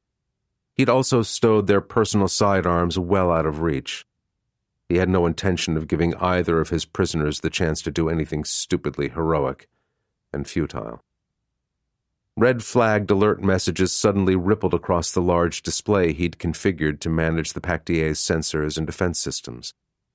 The bomber's radar warning receivers had just picked up new signals. These were from distant S-band phased array radars. Judging by their strength and bearing, they belonged to Sopka-2 air surveillance radars positioned on several of the rugged Arctic islands lining Russia's long north coast. Petrov grunted. Somebody out there was waking up at last. It was far too late, of course. It was just possible that one of those radar stations might have detected his stealth aircraft, he supposed, but only if he'd been foolish enough to fly right past it at point-blank range. As it was, the PAC-DA was already well outside Russia's defense perimeter. A sharp ping sounded in his headset. His secure satellite communications system had just received an urgent message. Moscow was demanding a situation update. A twisted smile tugged sharply at one side of Petrov's lean face. For a brief moment, he was actually tempted to reply, if only to see how much further he could exploit Zhdanov's misplaced trust in him. But then he shrugged. Why bother?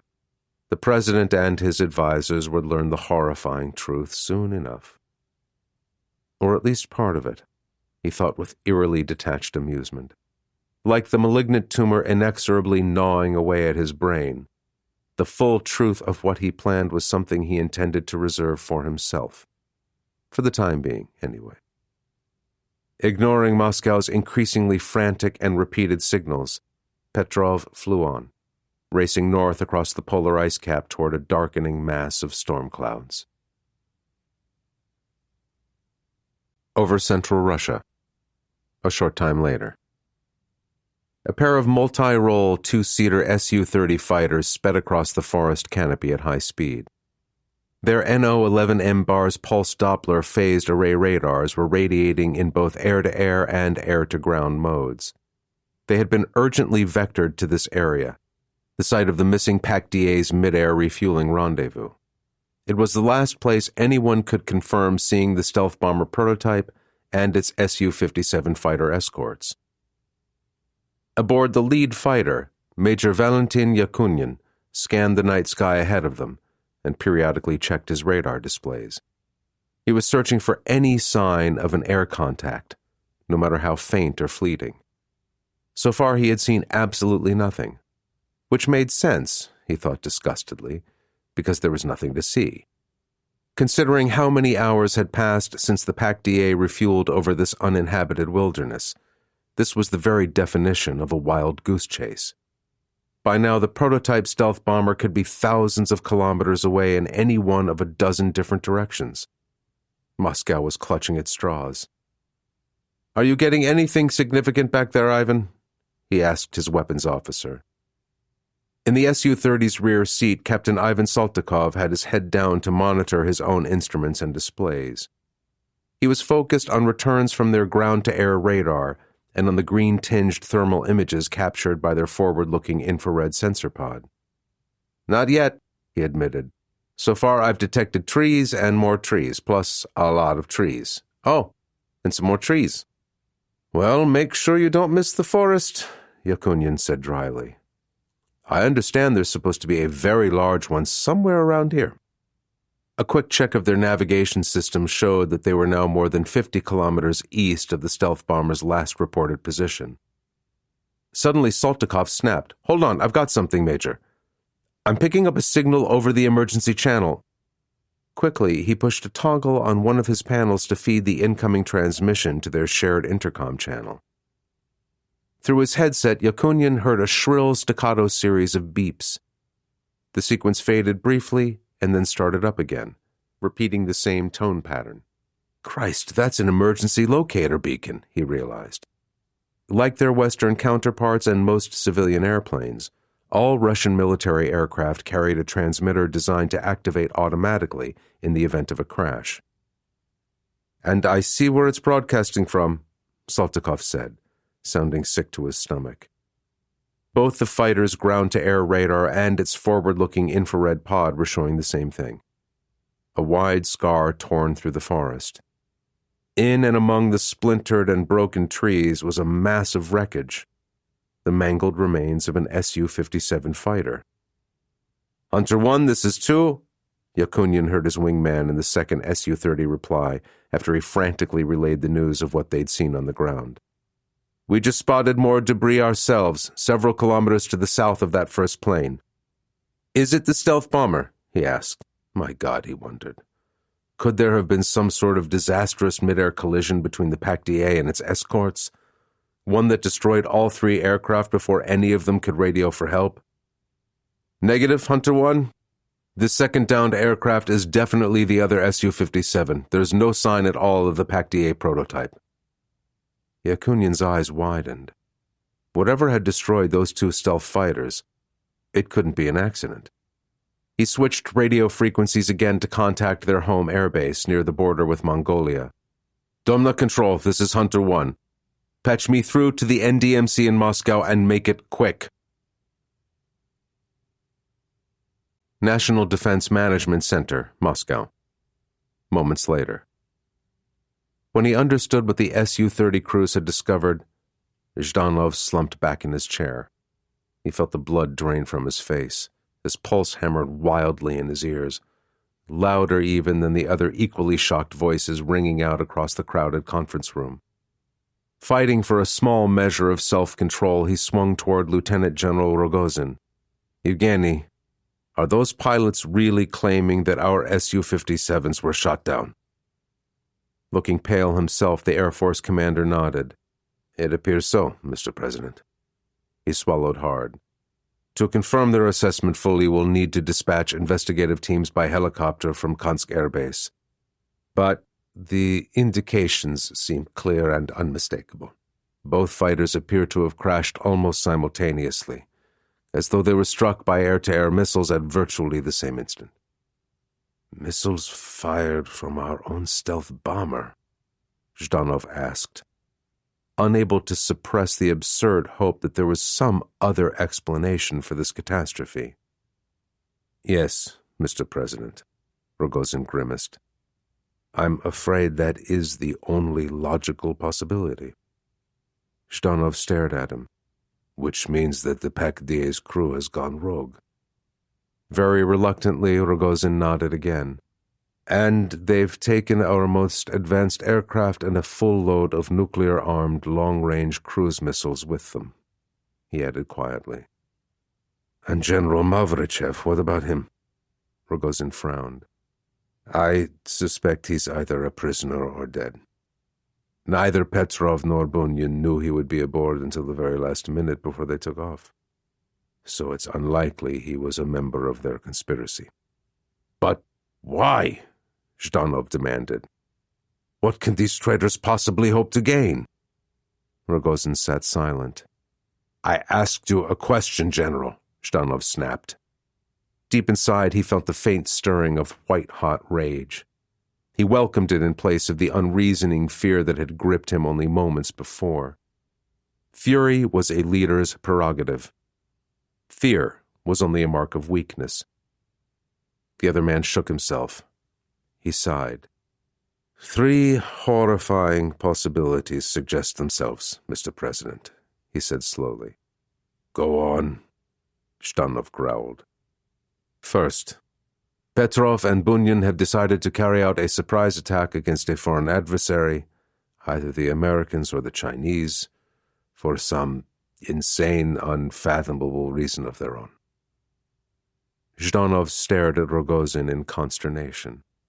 In total, the 12 cruise missiles aboard the experimental stealth bomber represented 3 megatons of explosive force, enough to destroy whole command centers, strategic bomber bases, and naval squadrons in port, or kill hundreds of thousands or even millions of men, women, and children if they were launched against cities.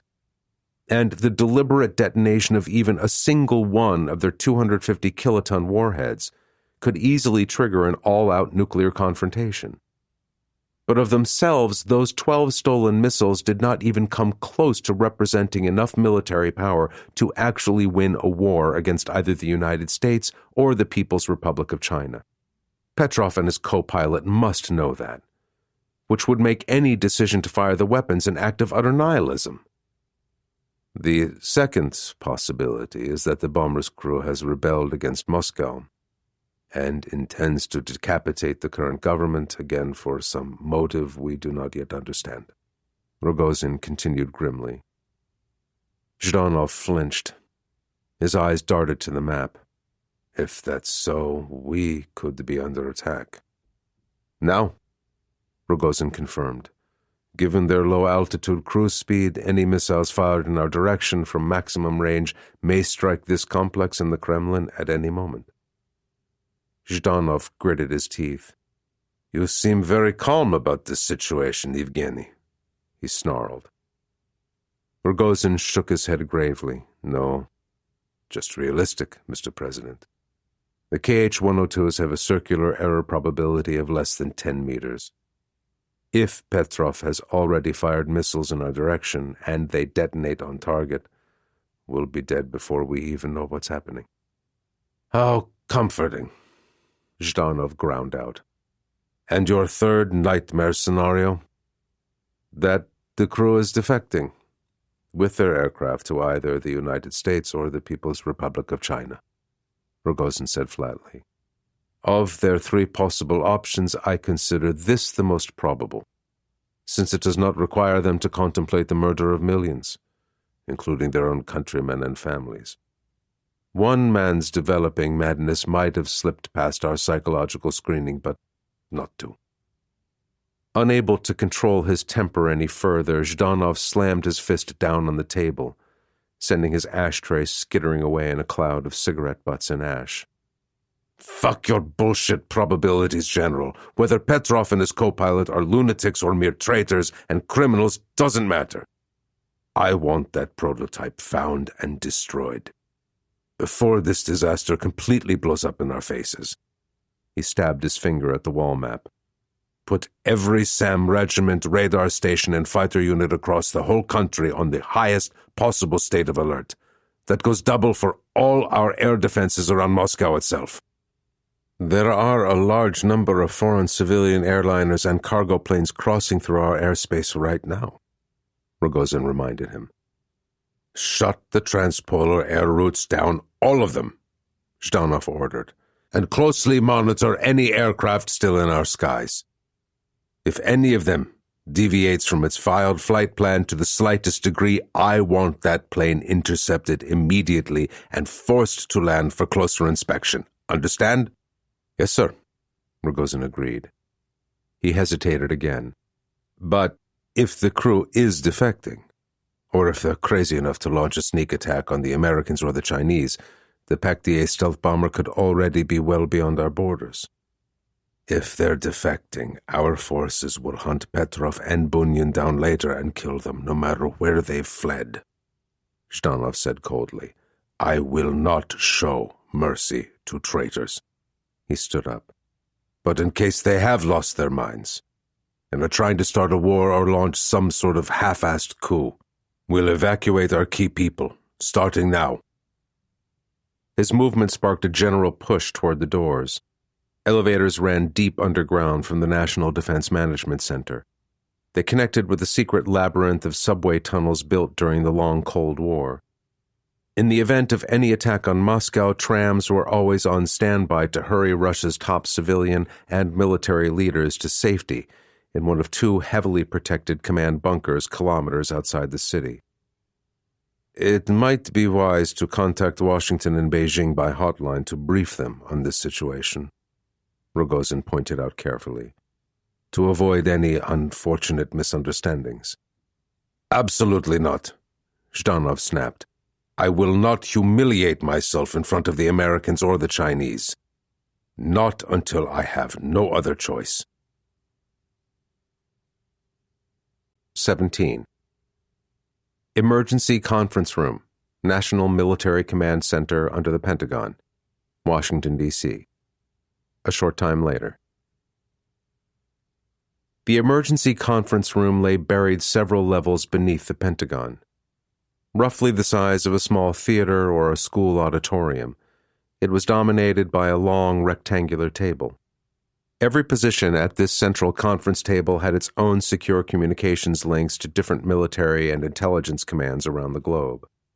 Large digital screens mounted on the far wall could be configured to show everything from orbital satellite views to live video streams from combat units, ships, and aircraft anywhere in the world. During any major crisis, the ECR served the Secretary of Defense, the Joint Chiefs of Staff, and other defense and intelligence officials as a war room, allowing them to make high-level command and control decisions on the basis of the best available information. Late in the evening Eastern Standard Time, Director of National Intelligence Jonas Murphy entered the ECR at a rapid walk.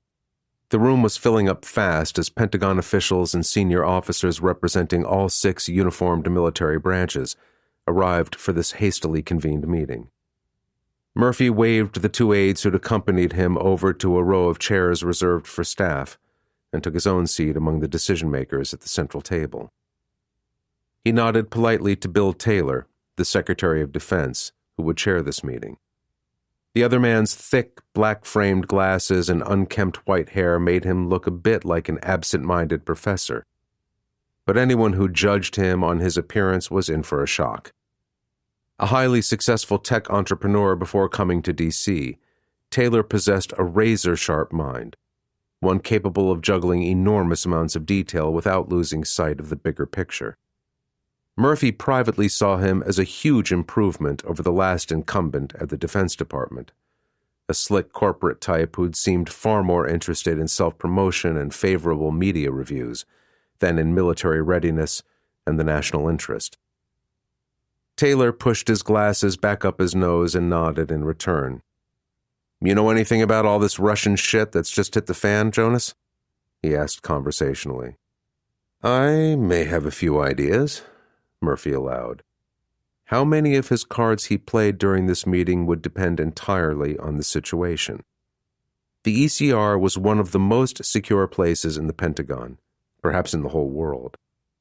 But one of the most basic rules of intelligence was that secrets distributed too widely were very soon no longer secrets at all. There were an awful lot of people in this room right now, and leaking classified information to favorite journalists was an old game in Washington, D.C. "Well, I just hope you brought enough intel to share with everybody," Taylor retorted with a lopsided grin, obviously aware of the DNI's inner misgivings. Briskly, he activated the microphone in front of him and tapped at it. "Okay, folks, let's get started. The clock is running and the president wants our recommendations on his desk ASAP." As the room quieted down, he nodded to the briefer, a Navy 2-star up at the podium. "Go ahead and fill us in on what's been happening over the past several hours, Admiral." Short, trim, and fearlessly direct, Rear Admiral Kristen Chow was the current head of the Pentagon's Operations Directorate. She pushed a control on her podium, dimming the lights. Simultaneously, screens lit up on the wall behind her. One showed a large-scale digital map of the entire Russian Federation. The rest showed smaller-scale maps of Moscow and its environs, the main bases of Russia's aerospace forces, and the primary ports of Russia's northern, Baltic, Black Sea, and Pacific fleets. A slew of icons representing surface-to-air missile units, fighter regiments, and air surveillance radars appeared across Russia's vast Far East region.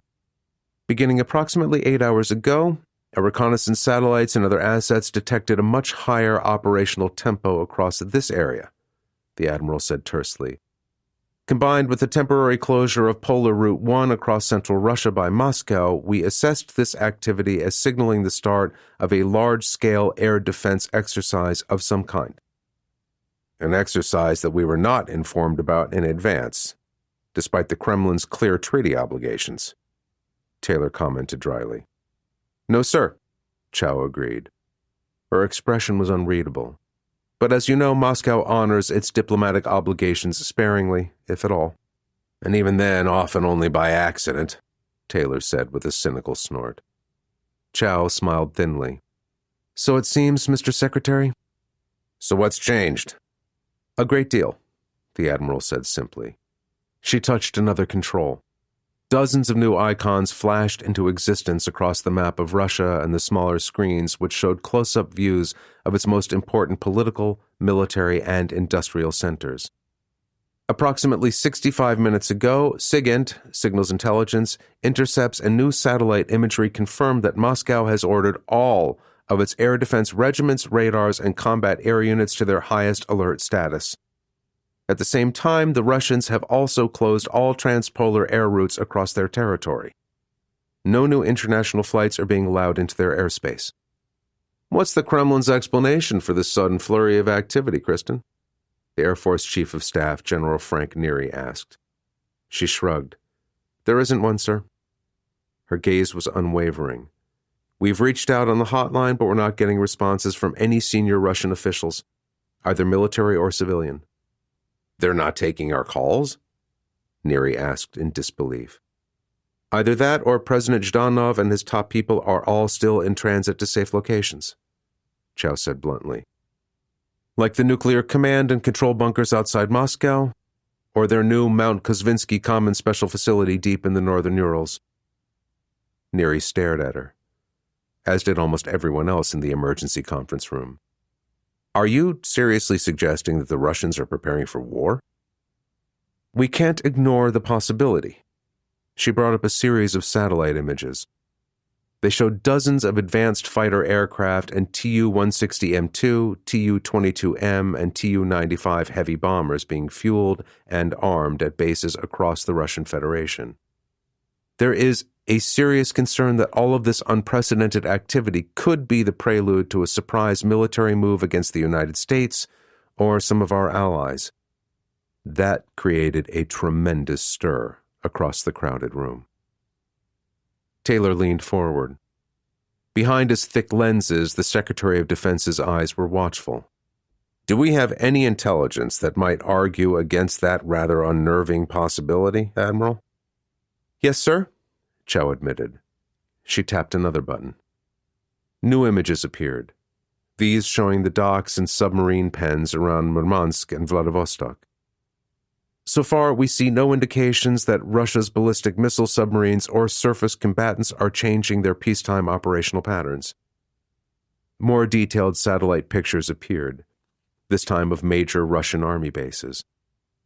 Row after row of parked main battle tanks, infantry fighting vehicles, self-propelled artillery pieces, mobile anti-aircraft weapons, and other vehicles were visible. Plainly labeled before and after images showed no significant changes over the past several days. Nor do we detect any evidence that its ground combat forces are moving to a higher state of readiness. What about their ICBM force? Neary asked. The Admiral spread her hands. It's difficult to say, General. We haven't yet picked up any firm evidence that their mobile and silo-based strategic nuclear missiles are moving to a higher state of readiness, but I'm not sure we would in any case. Neary nodded grimly. Keeping track of Russia's road-mobile long-range missiles was a difficult task at any time, and Moscow had secure landline connections to its hardened ICBM silos. If the Kremlin actually issued strike orders to its land-based strategic nuclear forces, the U.S. probably wouldn't know anything until its satellites spotted the heat plumes from hundreds of separate missile launches. And at that point, Washington would have less than 30 minutes warning before a devastating hail of nuclear warheads detonated across the United States. It was the nightmare scenario that had haunted American presidents and military leaders for decades. But as far as we know now, this unprecedented level of military activity seems limited solely to Russia's Air Force, surface-to-air missile regiments, and surveillance radars? Taylor asked pointedly. Admiral Chow nodded firmly. That's correct, Mr. Secretary. Taylor looked along the table toward Jonas Murphy, favoring him with a shrewd, amused smile. Which brings us around to you, Jonas. Me? Murphy said, trying his best to sound surprised. Yes, you, the older man said wryly. Earlier today, your office transmitted a top-secret alert to all of our U.S. Air Force formations deployed in Turkey, Afghanistan, and Iraq, right? An alert that raised the possibility of a Russian aircraft making an unauthorized transit through their areas of operation? Crap, Murphy thought, feeling suddenly cornered. That's true. So why did you send out this highly unusual alert? Taylor asked bluntly, not bothering to beat around the bush. Left with no other choice, Murphy fell back on partial truth. The CIA received intelligence from what appears to be a high-level Russian source. Intelligence which suggested the possible defection of a pilot flying one of their most advanced military aircraft sometime in the next 24 hours. What type of aircraft? Taylor pushed. Tupolev's PAC-DA experimental stealth bomber prototype, Murphy admitted. That drew the reaction he'd expected. General Neary and the other Joint Chiefs of Staff seated at the table with him looked stunned at first, and then somewhat predatory. The prospect of getting a close, hard look at the technology that Moscow had openly boasted would rival and even exceed that of America's own stealth bombers was irresistible. How reliable is the CIA's intelligence on this? Taylor asked directly. Murphy shrugged. That's unknown, I'm afraid. We don't have any history with their source yet. A defection attempt of that magnitude could certainly explain the frantic Russian air and radar activity we're seeing now, General Neary mused out loud, looking up at the wall screens. Then he turned back to Murphy. But do you have any honest-to-God confirmation that such a defection is actually underway? The DNI glanced at the secure smartphone he'd laid face up on the conference table in front of him. There were no new messages from Miranda Reynolds, the head of the CIA's clandestine operations service. He shook his head. Unfortunately, I don't. Which means what you've been sold could be typical Russian disinformation, Neary pointed out. Part of a deliberate plan to sow confusion and slow our response to the increase in military readiness we're seeing right now. Murphy nodded uncomfortably. That's certainly possible. Which leaves us with the question of how we're going to respond to what we do know right now, Taylor broke in, which is that the Russians are rapidly bringing their combat air units and ground-based air defenses to wartime levels of readiness. He looked along the table. Suggestions? After a glance at his colleagues, Neary leaned forward. As the Chief of Staff for the Air Force, this was largely his bailiwick. My recommendation to the President is that he immediately raise our own alert status to DEFCON 3, both here at home and abroad. The other senior officers around the table nodded, signaling their agreement. DEFCON 3 would put the entire U.S. military on full alert, with the Air Force ready to move at 15 minutes' notice. And I also strongly recommend that he contact our allies and urge them to take similar precautionary measures. Murphy interjected, I concur, but with the caveat that we still urge caution by our air units operating near Russia's southern frontier. If a Russian pilot really is trying to defect, I'd rather that we weren't the ones who shot him down. Doing so carries risks of its own, Neary warned. Even a single aircraft conducting a surprise strike can inflict a hell of a lot of damage using modern weapons. Taylor considered that carefully. That's true, General, he said after a few moments. But Director Murphy has a good point, which I'll pass on to the President.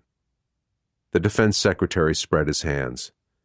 Anyway, if the Russians are preparing a serious attack against us, they aren't going to use just one plane, no matter how well it's armed. He broke off abruptly as new digital maps opened on the far wall. These depicted regions of northern and western China. More symbols appeared, thickly clustered near the People's Republic of China's border with Russia. We've received new satellite and SIGINT data, sir, Admiral Chow confirmed. All major fighter and SAM units assigned to the PRC's Western and Northern Theater Commands have just gone on high alert. Seems like Beijing's getting spooked by the Russians, too, Taylor said somberly. He reached for one of the secure links at his place. It's time I called the President. 176th Air Defense Squadron, Alaska Air National Guard, Regional Air Operations Center, Joint Base Elmendorf-Richardson, Alaska. That same time. Staff Sergeant Peggy Baker sat up a little straighter in her swivel chair. She'd just caught a flash of movement on one of the multiple screens at her workstation. A small, colored dot briefly appeared on the feed from the FPS-117 phased array radar at Barter Island.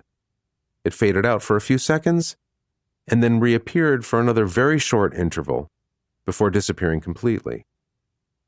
For a moment, she was tempted to write off the blip as just a radar or weather anomaly. After all, seriously bad weather was closing in over the radar site in all of northern Alaska, complete with high winds and driving snow and ice storms. Then again, L-band radars weren't affected by storms to the same degree as high-frequency equipment. So, whatever that unidentified object was, it could be something real. And from the size of the reflection, it was also very small, no larger than a good-sized bird. But no bird in nature moved at that kind of speed, almost 450 knots. She picked up the phone to her supervisor. "Ma'am," she told Lieutenant Colonel Carmen Reyes, "I may have picked up a bogey here. It could be nothing, but I think you should take a look at the track." "On my way," Reyes said crisply. She hung up and trotted down the short flight of steps from the observation deck to the main floor of the operations center. It took her less than 30 seconds to reach Baker's station. "Okay, Peggy, show me what you've got," she ordered. Rapidly, the sergeant entered a series of commands on her keyboard to pull up a recording of the data from Barter Island's radar. Reyes leaned over her shoulder, watching as the faint blip appeared, moved slightly across the screen, vanished, and popped up again for a few short seconds. Based on the short observed track, if that was a genuine bogey, it had been heading almost due south across the coast about 20 nautical miles east of Kaktovik. She pursed her lips in thought. "Contact Anchorage Center. See if they know anything about a private jet or commercial airliner that's gone astray up that way." "Yes, ma'am." Baker picked up her direct line to the FAA's Air Route Traffic Control Center and relayed the colonel's question to one of the controllers on duty. On its face, the suggestion wasn't unreasonable. About an hour ago, the Russians had abruptly closed all the transpolar routes through their airspace. As a result, ARTCCs across the northern hemisphere were scrambling to divert dozens of civilian passenger jets and cargo planes to alternate routes. It was just possible that they'd lost track of one in all the confusion. After a brief conversation, Baker hung up. She swiveled to Reyes. "Negative on that, ma'am. Anchorage says all the flights they were monitoring are accounted for. No civilian aircraft have been cleared through that sector." Reyes tapped her foot on the tiled floor while she ran through her options. Although there weren't any aircraft currently on patrol, Third Wing did have 2 F-22 Raptor fighters on alert status. But even if this was a genuine bogey and not just some kind of equipment or weather-related glitch, its last confirmed position was more than 500 nautical miles from Joint Base Elmendorf-Richardson. That was very near the outside edge of a Raptor's subsonic combat range. Plus, by the time any F-22s arrived on scene, whatever the Barter Island radar had detected would be long gone. There was also one more significant factor to consider. "What's our latest read on the weather?" she asked. "Horrible," Baker told her. The Barter Island station reports strong winds from the north at 40 knots, gusting to 60, with a solid cloud layer down to less than 500 feet. Conditions are worsening fast, with blowing snow and sleet. Visibility on the ground is only around 50 or 60 feet right now, and the storm front that's whacking them is headed straight our way. Reyes shivered, suddenly very glad her command post was deep underground and centrally heated. She came to a decision and shook her head. "Right. I'll buck this one up to Wing for their final call, but my recommendation will be that we let this bogey go. Given the weather conditions and the extreme range, there's almost no chance of making a successful or safe intercept."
'18. Deep in the Brooks Mountain Range, northern Alaska. That same time. Buffeted by the storm howling down from the Arctic Ocean, the PAC-DA stealth bomber streaked onward through a swirling torrent of wind-driven snow and ice. Colonel Alexei Petrov fought to keep his heavy aircraft under control, reacting almost instinctively to powerful gusts and unexpected pockets of severe turbulence that tugged and tore at the edges of its wing. Through his canopy, he caught only fleeting glimpses of the rugged, mountainous maze he was navigating. Sheer limestone cliffs and steep, boulder-strewn slopes towered above him on all sides, rising higher and higher until they vanished in a thick gray layer of low-hanging cloud. The steering cue on his HUD slid sharply to the right. Immediately, he yanked his stick in that direction. The bomber banked sharply, narrowly avoiding a cliff face that appeared suddenly out of the darkness, and then just as abruptly disappeared astern, cloaked by falling snow. Petrov felt his left eye twitch. Beneath his oxygen mask, his facial muscles were locked in a manic grin. He'd plotted this low-altitude flight path weeks ago, using a combination of satellite photos and detailed topographic maps. But what had looked practical in the quiet, well-lit confines of his quarters was proving infinitely more difficult at night, in the middle of a raging storm. The course he'd chosen followed a series of narrow river valleys that writhed and twisted and wound their way deeper into this vast labyrinth of barren, snow-covered mountains and ridges. If he misjudged a single turn, or lost control for even a fraction of a second, his stealth bomber would slam head-on into a mountainside or clip the edge of a precipice, disappearing forever in an enormous fireball that would briefly light up a few desolate peaks and gorges and leave nothing but fragments of scorched wreckage as a monument. A quick death, to be sure, he thought bleakly, but a singularly meaningless one. Faintly, Over the wailing sound of the wind and the roar of the PAC-DA's jet engines, he heard a groan from the seat next to him. It was echoed from farther back in the cockpit. Bunyan and Mavrichev were starting to stir, slowly and painfully clawing their way back toward consciousness. After several hours, the fentanyl derivative he'd used to drug them was finally wearing off.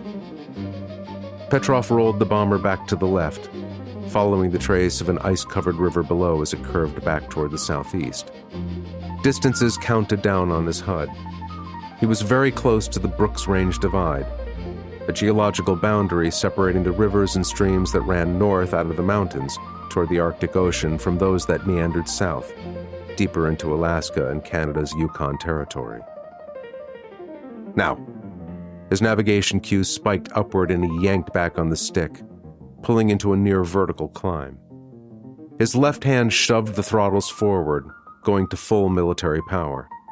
The PAC-DA skimmed just above the slope of an east-west razor-backed ridge that cut straight across his flight path. He cleared the top with only meters to spare and plunged into a wall of cloud. Ice pellets rattled off the cockpit canopy like machine gun fire. Seconds later, his brightly lit steering indicator dipped toward the bottom of the HUD. He pushed forward, diving back out of the cloud and down into another gorge. A new window opened on the multifunction display he'd set to manage the bomber's navigation system. Target range, 90.5 kilometers. Petrov throttled back to significantly reduce his airspeed. He banked right and then left and back right again, following the narrow gorge as it snaked south through higher peaks and ridges. Little patches of stunted trees lined the banks of a frozen watercourse at its bottom. The howling winds and turbulence clawing at his aircraft diminished a little. He'd flown out ahead of the oncoming storm. Gradually, the chasm widened. The mountains and rounded hills fell away on either side, revealing a broader valley ahead. Stretches of snow-covered tundra and clumps of woods appeared eerily green in the PAC-DA's infrared sensors. Petrov glanced down at his MFD. Target range, 15 kilometers. He blinked, still scarcely able to believe that this nightmare run through the mountains was nearly over. He was just 2 minutes out. It was time to find out if Voronyan's mercenaries were awake and attentive to their duties. His lips thinned. He disliked being forced to trust the competence of men he'd never met. He reached forward and tapped a preset icon on the display. Obeying his command, the bomber's tactical communications system transmitted a short, encrypted radio signal at very low power. Without waiting for a response, he toggled on his landing lights. Powerful spotlights speared through the darkness. Control surfaces along the trailing edge of the PAC-DA's wing whined open, providing additional lift as his airspeed decreased. More hydraulics whirred as the landing gear came down and locked in position. In the distance, glowing dots blinked into existence. Days before, Voronyan's team had set up pairs of shielded infrared markers to outline the improvised runway they had built out of compacted snow. A parachute flare, blinding bright through falling snow, arced high into the air from the forward edge of the runway, giving him a visual indication of the wind direction and strength. Gently, with tiny movements of the stick and his other controls, Petrov brought the big stealth bomber in to land. Ahead through his canopy, the twin rows of infrared markers grew steadily larger, taking on shape and definition as he skimmed low over the valley floor on final approach. The first pair of markers slid past under his wing. He was just above the compacted snowfield. It was time to set the bird down. Petrov throttled all the way back in one smooth motion. Robbed of the last lift keeping it in the air, the bomber dropped onto the runway. Curtains of snow sprayed outward as it thundered down the valley, shedding speed as he reversed thrust and carefully applied his brakes. Gradually, as the aircraft slowed, the trees and rock-littered hillsides blurring past his canopy sharpened into focus. Petrov grinned more genuinely under his oxygen mask. He'd been confident this would work. His countrymen had successfully operated heavy four-engine IL-76 transport aircraft on similarly improvised snow and ice fields in the past. Their loaded weight was comparable to that of the PAC-DA prototype, and to the American B-2, for that matter. But the Americans were far too conventional to imagine anyone would risk pulling the same stunt with an armed stealth bomber, let alone using a makeshift runway secretly carved out inside their own national territory. As he taxied toward the end of the field, a large white structure slowly emerged from the darkness and blowing snow. Shrouded in netting to break up its visual signature, it was a temporary aircraft shelter created with ultralight thermal and radar-reflective camouflage fabric. 2 men were stationed near the entrance to guide him inside. Slowly, directed by their glowing orange batons, Petrov carefully maneuvered the PAC-DA into position, set the brakes, and switched off both engines. The huge turbofans keened down to a stop, descending steadily in pitch until they fell silent. After so many hours spent in the air surrounded by their roar, the sudden quiet seemed unnatural.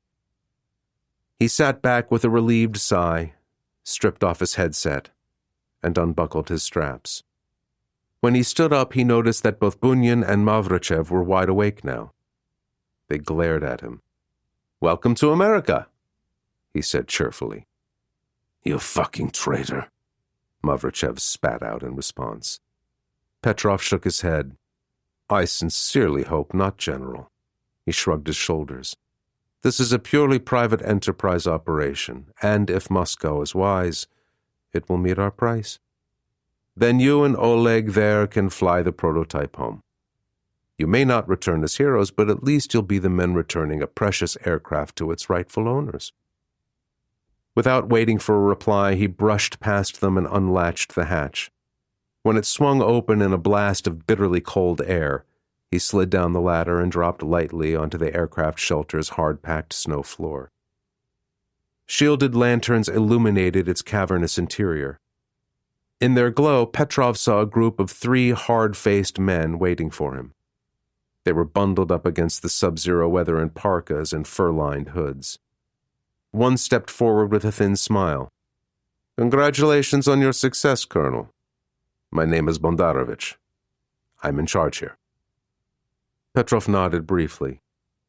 As a matter of operational security, he hadn't been briefed on any of their names, but he recognized their type. Ex-soldiers who'd found a way to use the lethal skills they'd been taught by the state for their own personal profit. It amused him to realize they undoubtedly believed he was just the same. Movement outside the tent caught his eye. A snowmobile was headed toward them from the far end of the runway. "Another of my men," Bondarovich explained. "He fired that flare for you, and made sure none of our IR markers were blocked by drifting snow." He glanced up at the PAC-DA bomber looming over them. "I understand you have a prisoner you need us to handle?" "2 of them, actually," Petrov said. He filled the other man in on Mavrichev's sudden decision to invite himself along on what was supposed to be a triumphant test of the prototype's capabilities. Bondarovich whistled in amazement. "The commander of long-range aviation himself. That's a devil of a big fish you landed, Colonel." "More like a big pain in the ass," Petrov said with a sour grin. "I'll be glad to see the back of him once this is over."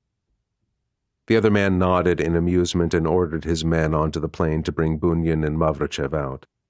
While the 2 prisoners were hustled down the ladder, he asked quietly, "Have you contacted Moscow yet, to make our little proposition?" Petrov shook his head. "Not yet. We'll let Zhdanov sweat a while longer," he said.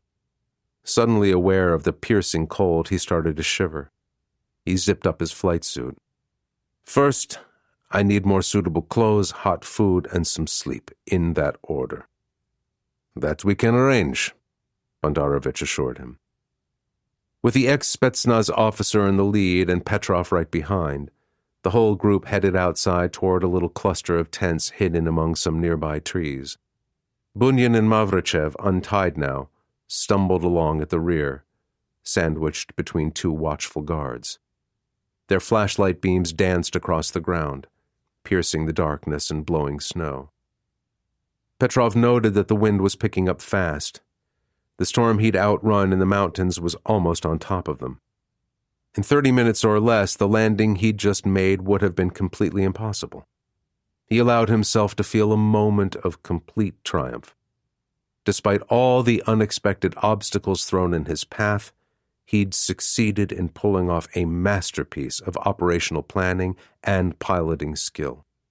And as a result, Russia's most advanced combat aircraft was now effectively in his sole possession, along with 12 nuclear-armed cruise missiles. For one exultant instant, he understood what it must be like to be a demigod, a being far beyond the reach of other mortals. And then everything went wrong. As the snowmobile curved around to join the little group trudging toward camp, the shrill, high-pitched whine of its motor stabbed into Petrov's brain.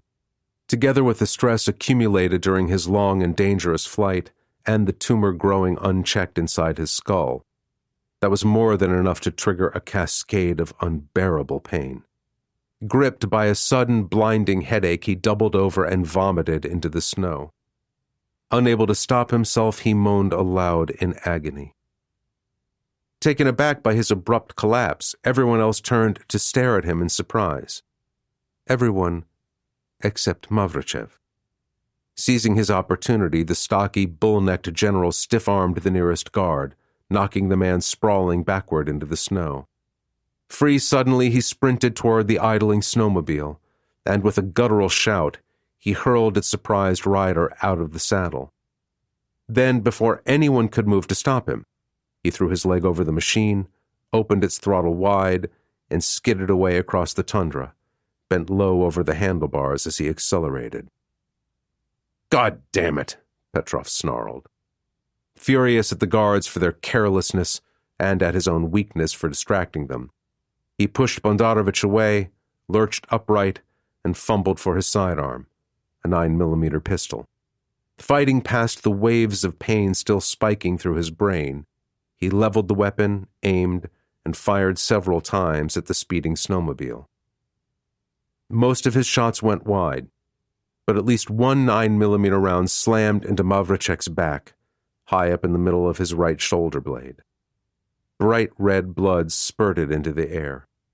A moment later, the fleeing general disappeared into a swirling curtain of wind-blown snow.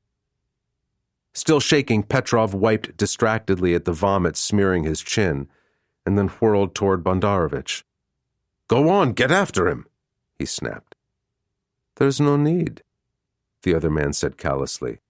"That stupid son of a bitch won't get far. You pegged him. And in this storm he'll either bleed to death or freeze soon enough."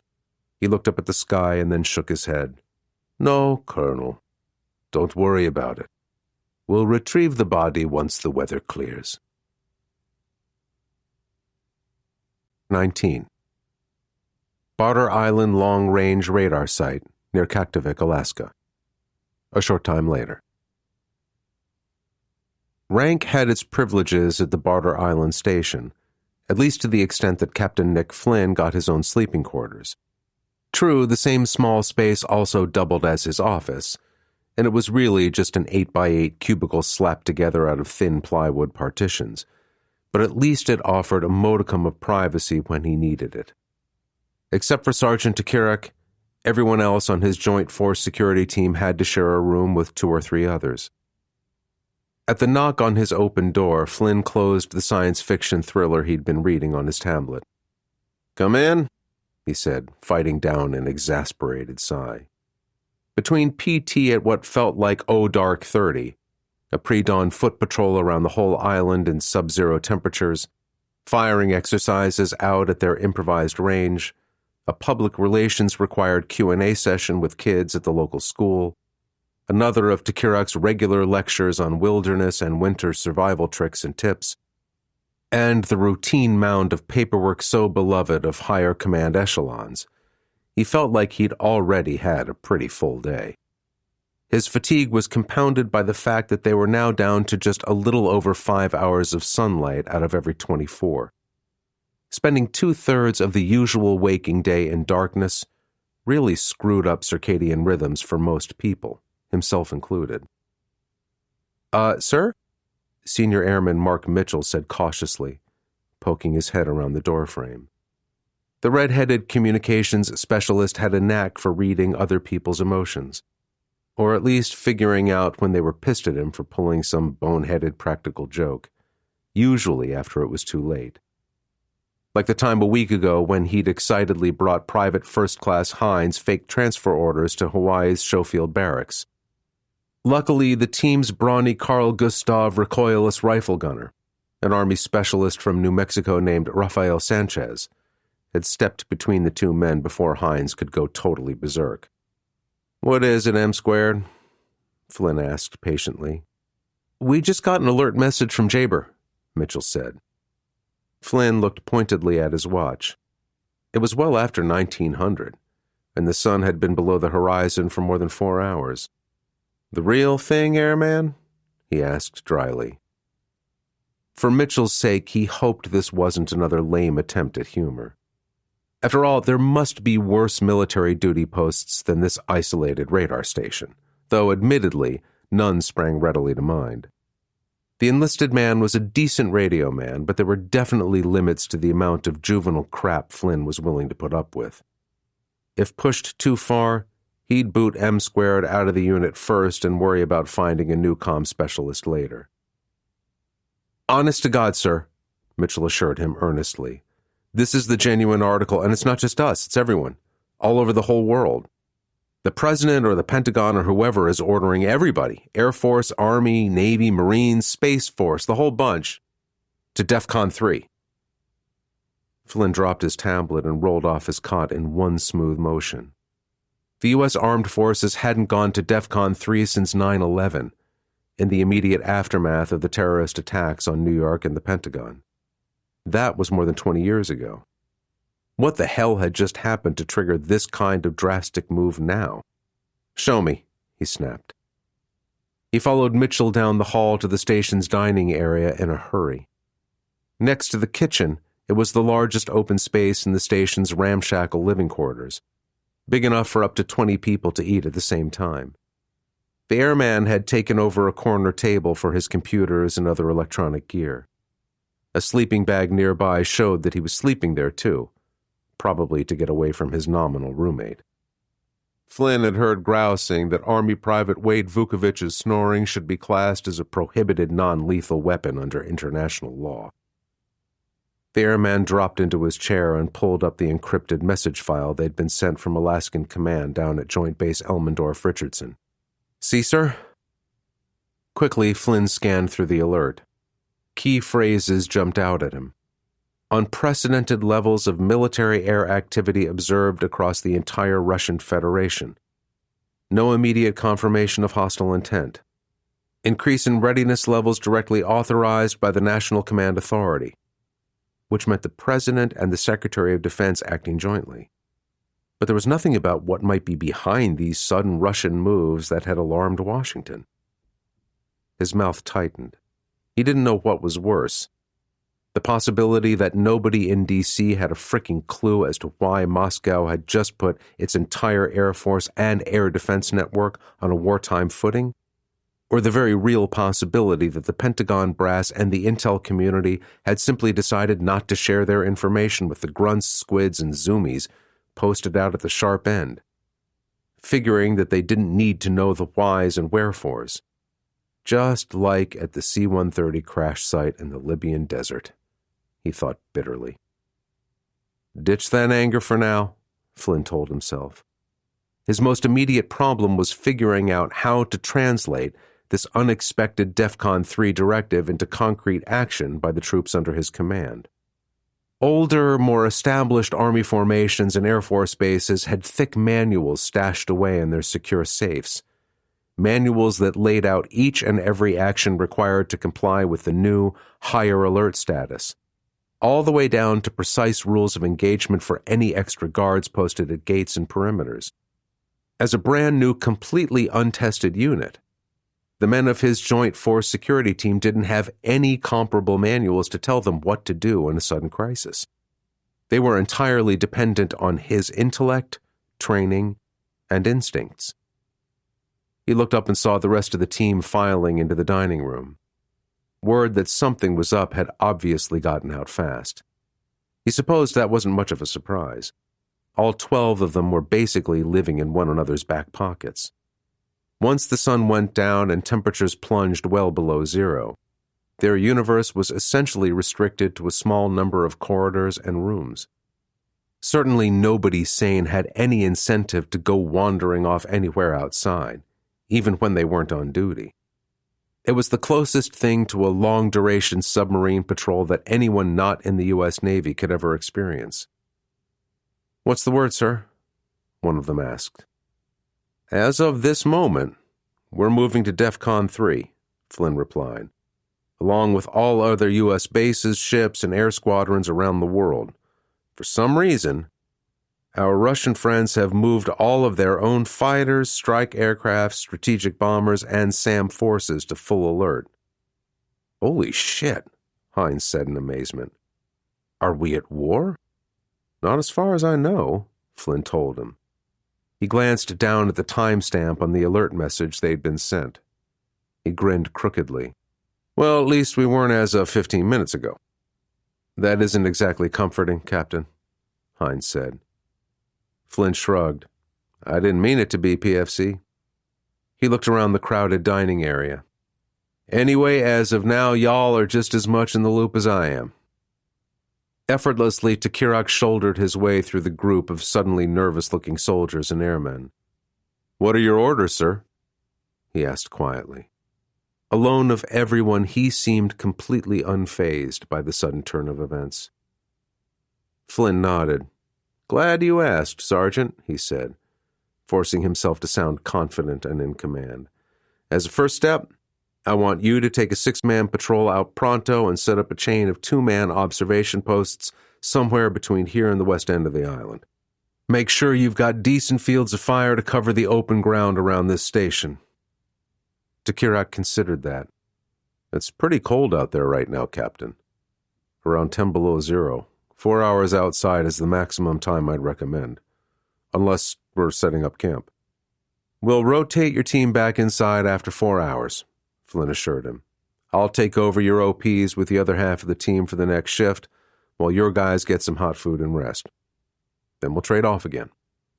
"How long do you figure to keep this 4-on, 4-off rotation going?" the National Guard sergeant asked. "However long it takes the geniuses in D.C. to pin down what the Russians are doing," Flynn said. "If Moscow's only running a big-ass readiness exercise, we ought to get the word to stand down pretty soon." "And if this isn't just a drill?" Flynn smiled thinly. "Then the weather will be the least of our problems, Sergeant." Takirak shot him an equally tight grin in response. "Point taken, sir." He swung around and started jabbing fingers at some of the watching soldiers and airmen. "Hines, Vukovic, Sanchez, Kim, and Boyd, you're with me.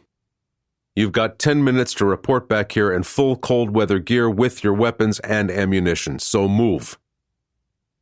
They scattered instantly, heading for their racks to grab their equipment and then struggle into multiple layers of clothing designed to protect them from extreme cold.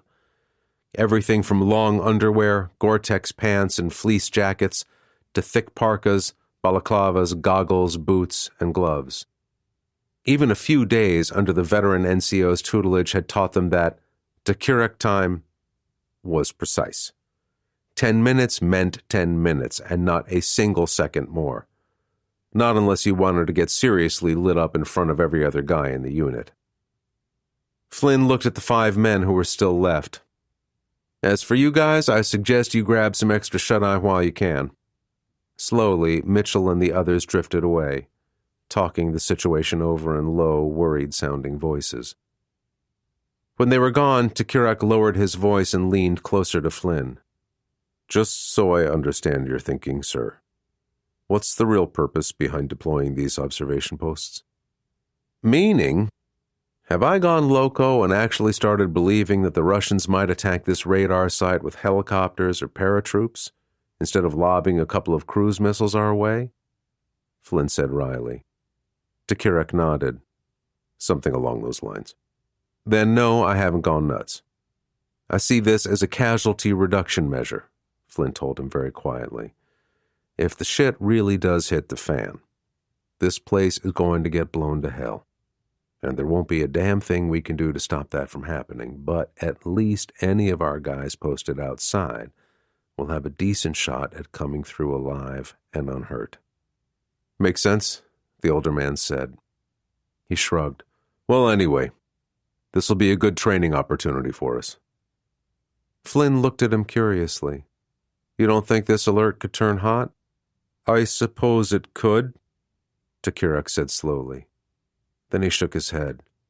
But I don't see what the Russians would have to gain. Those men in Moscow aren't fools. Why would they start a war now? Over what? And doing it by massing a bunch of their bombers and fighters in plain view like this? So we have plenty of warning? That's nuts.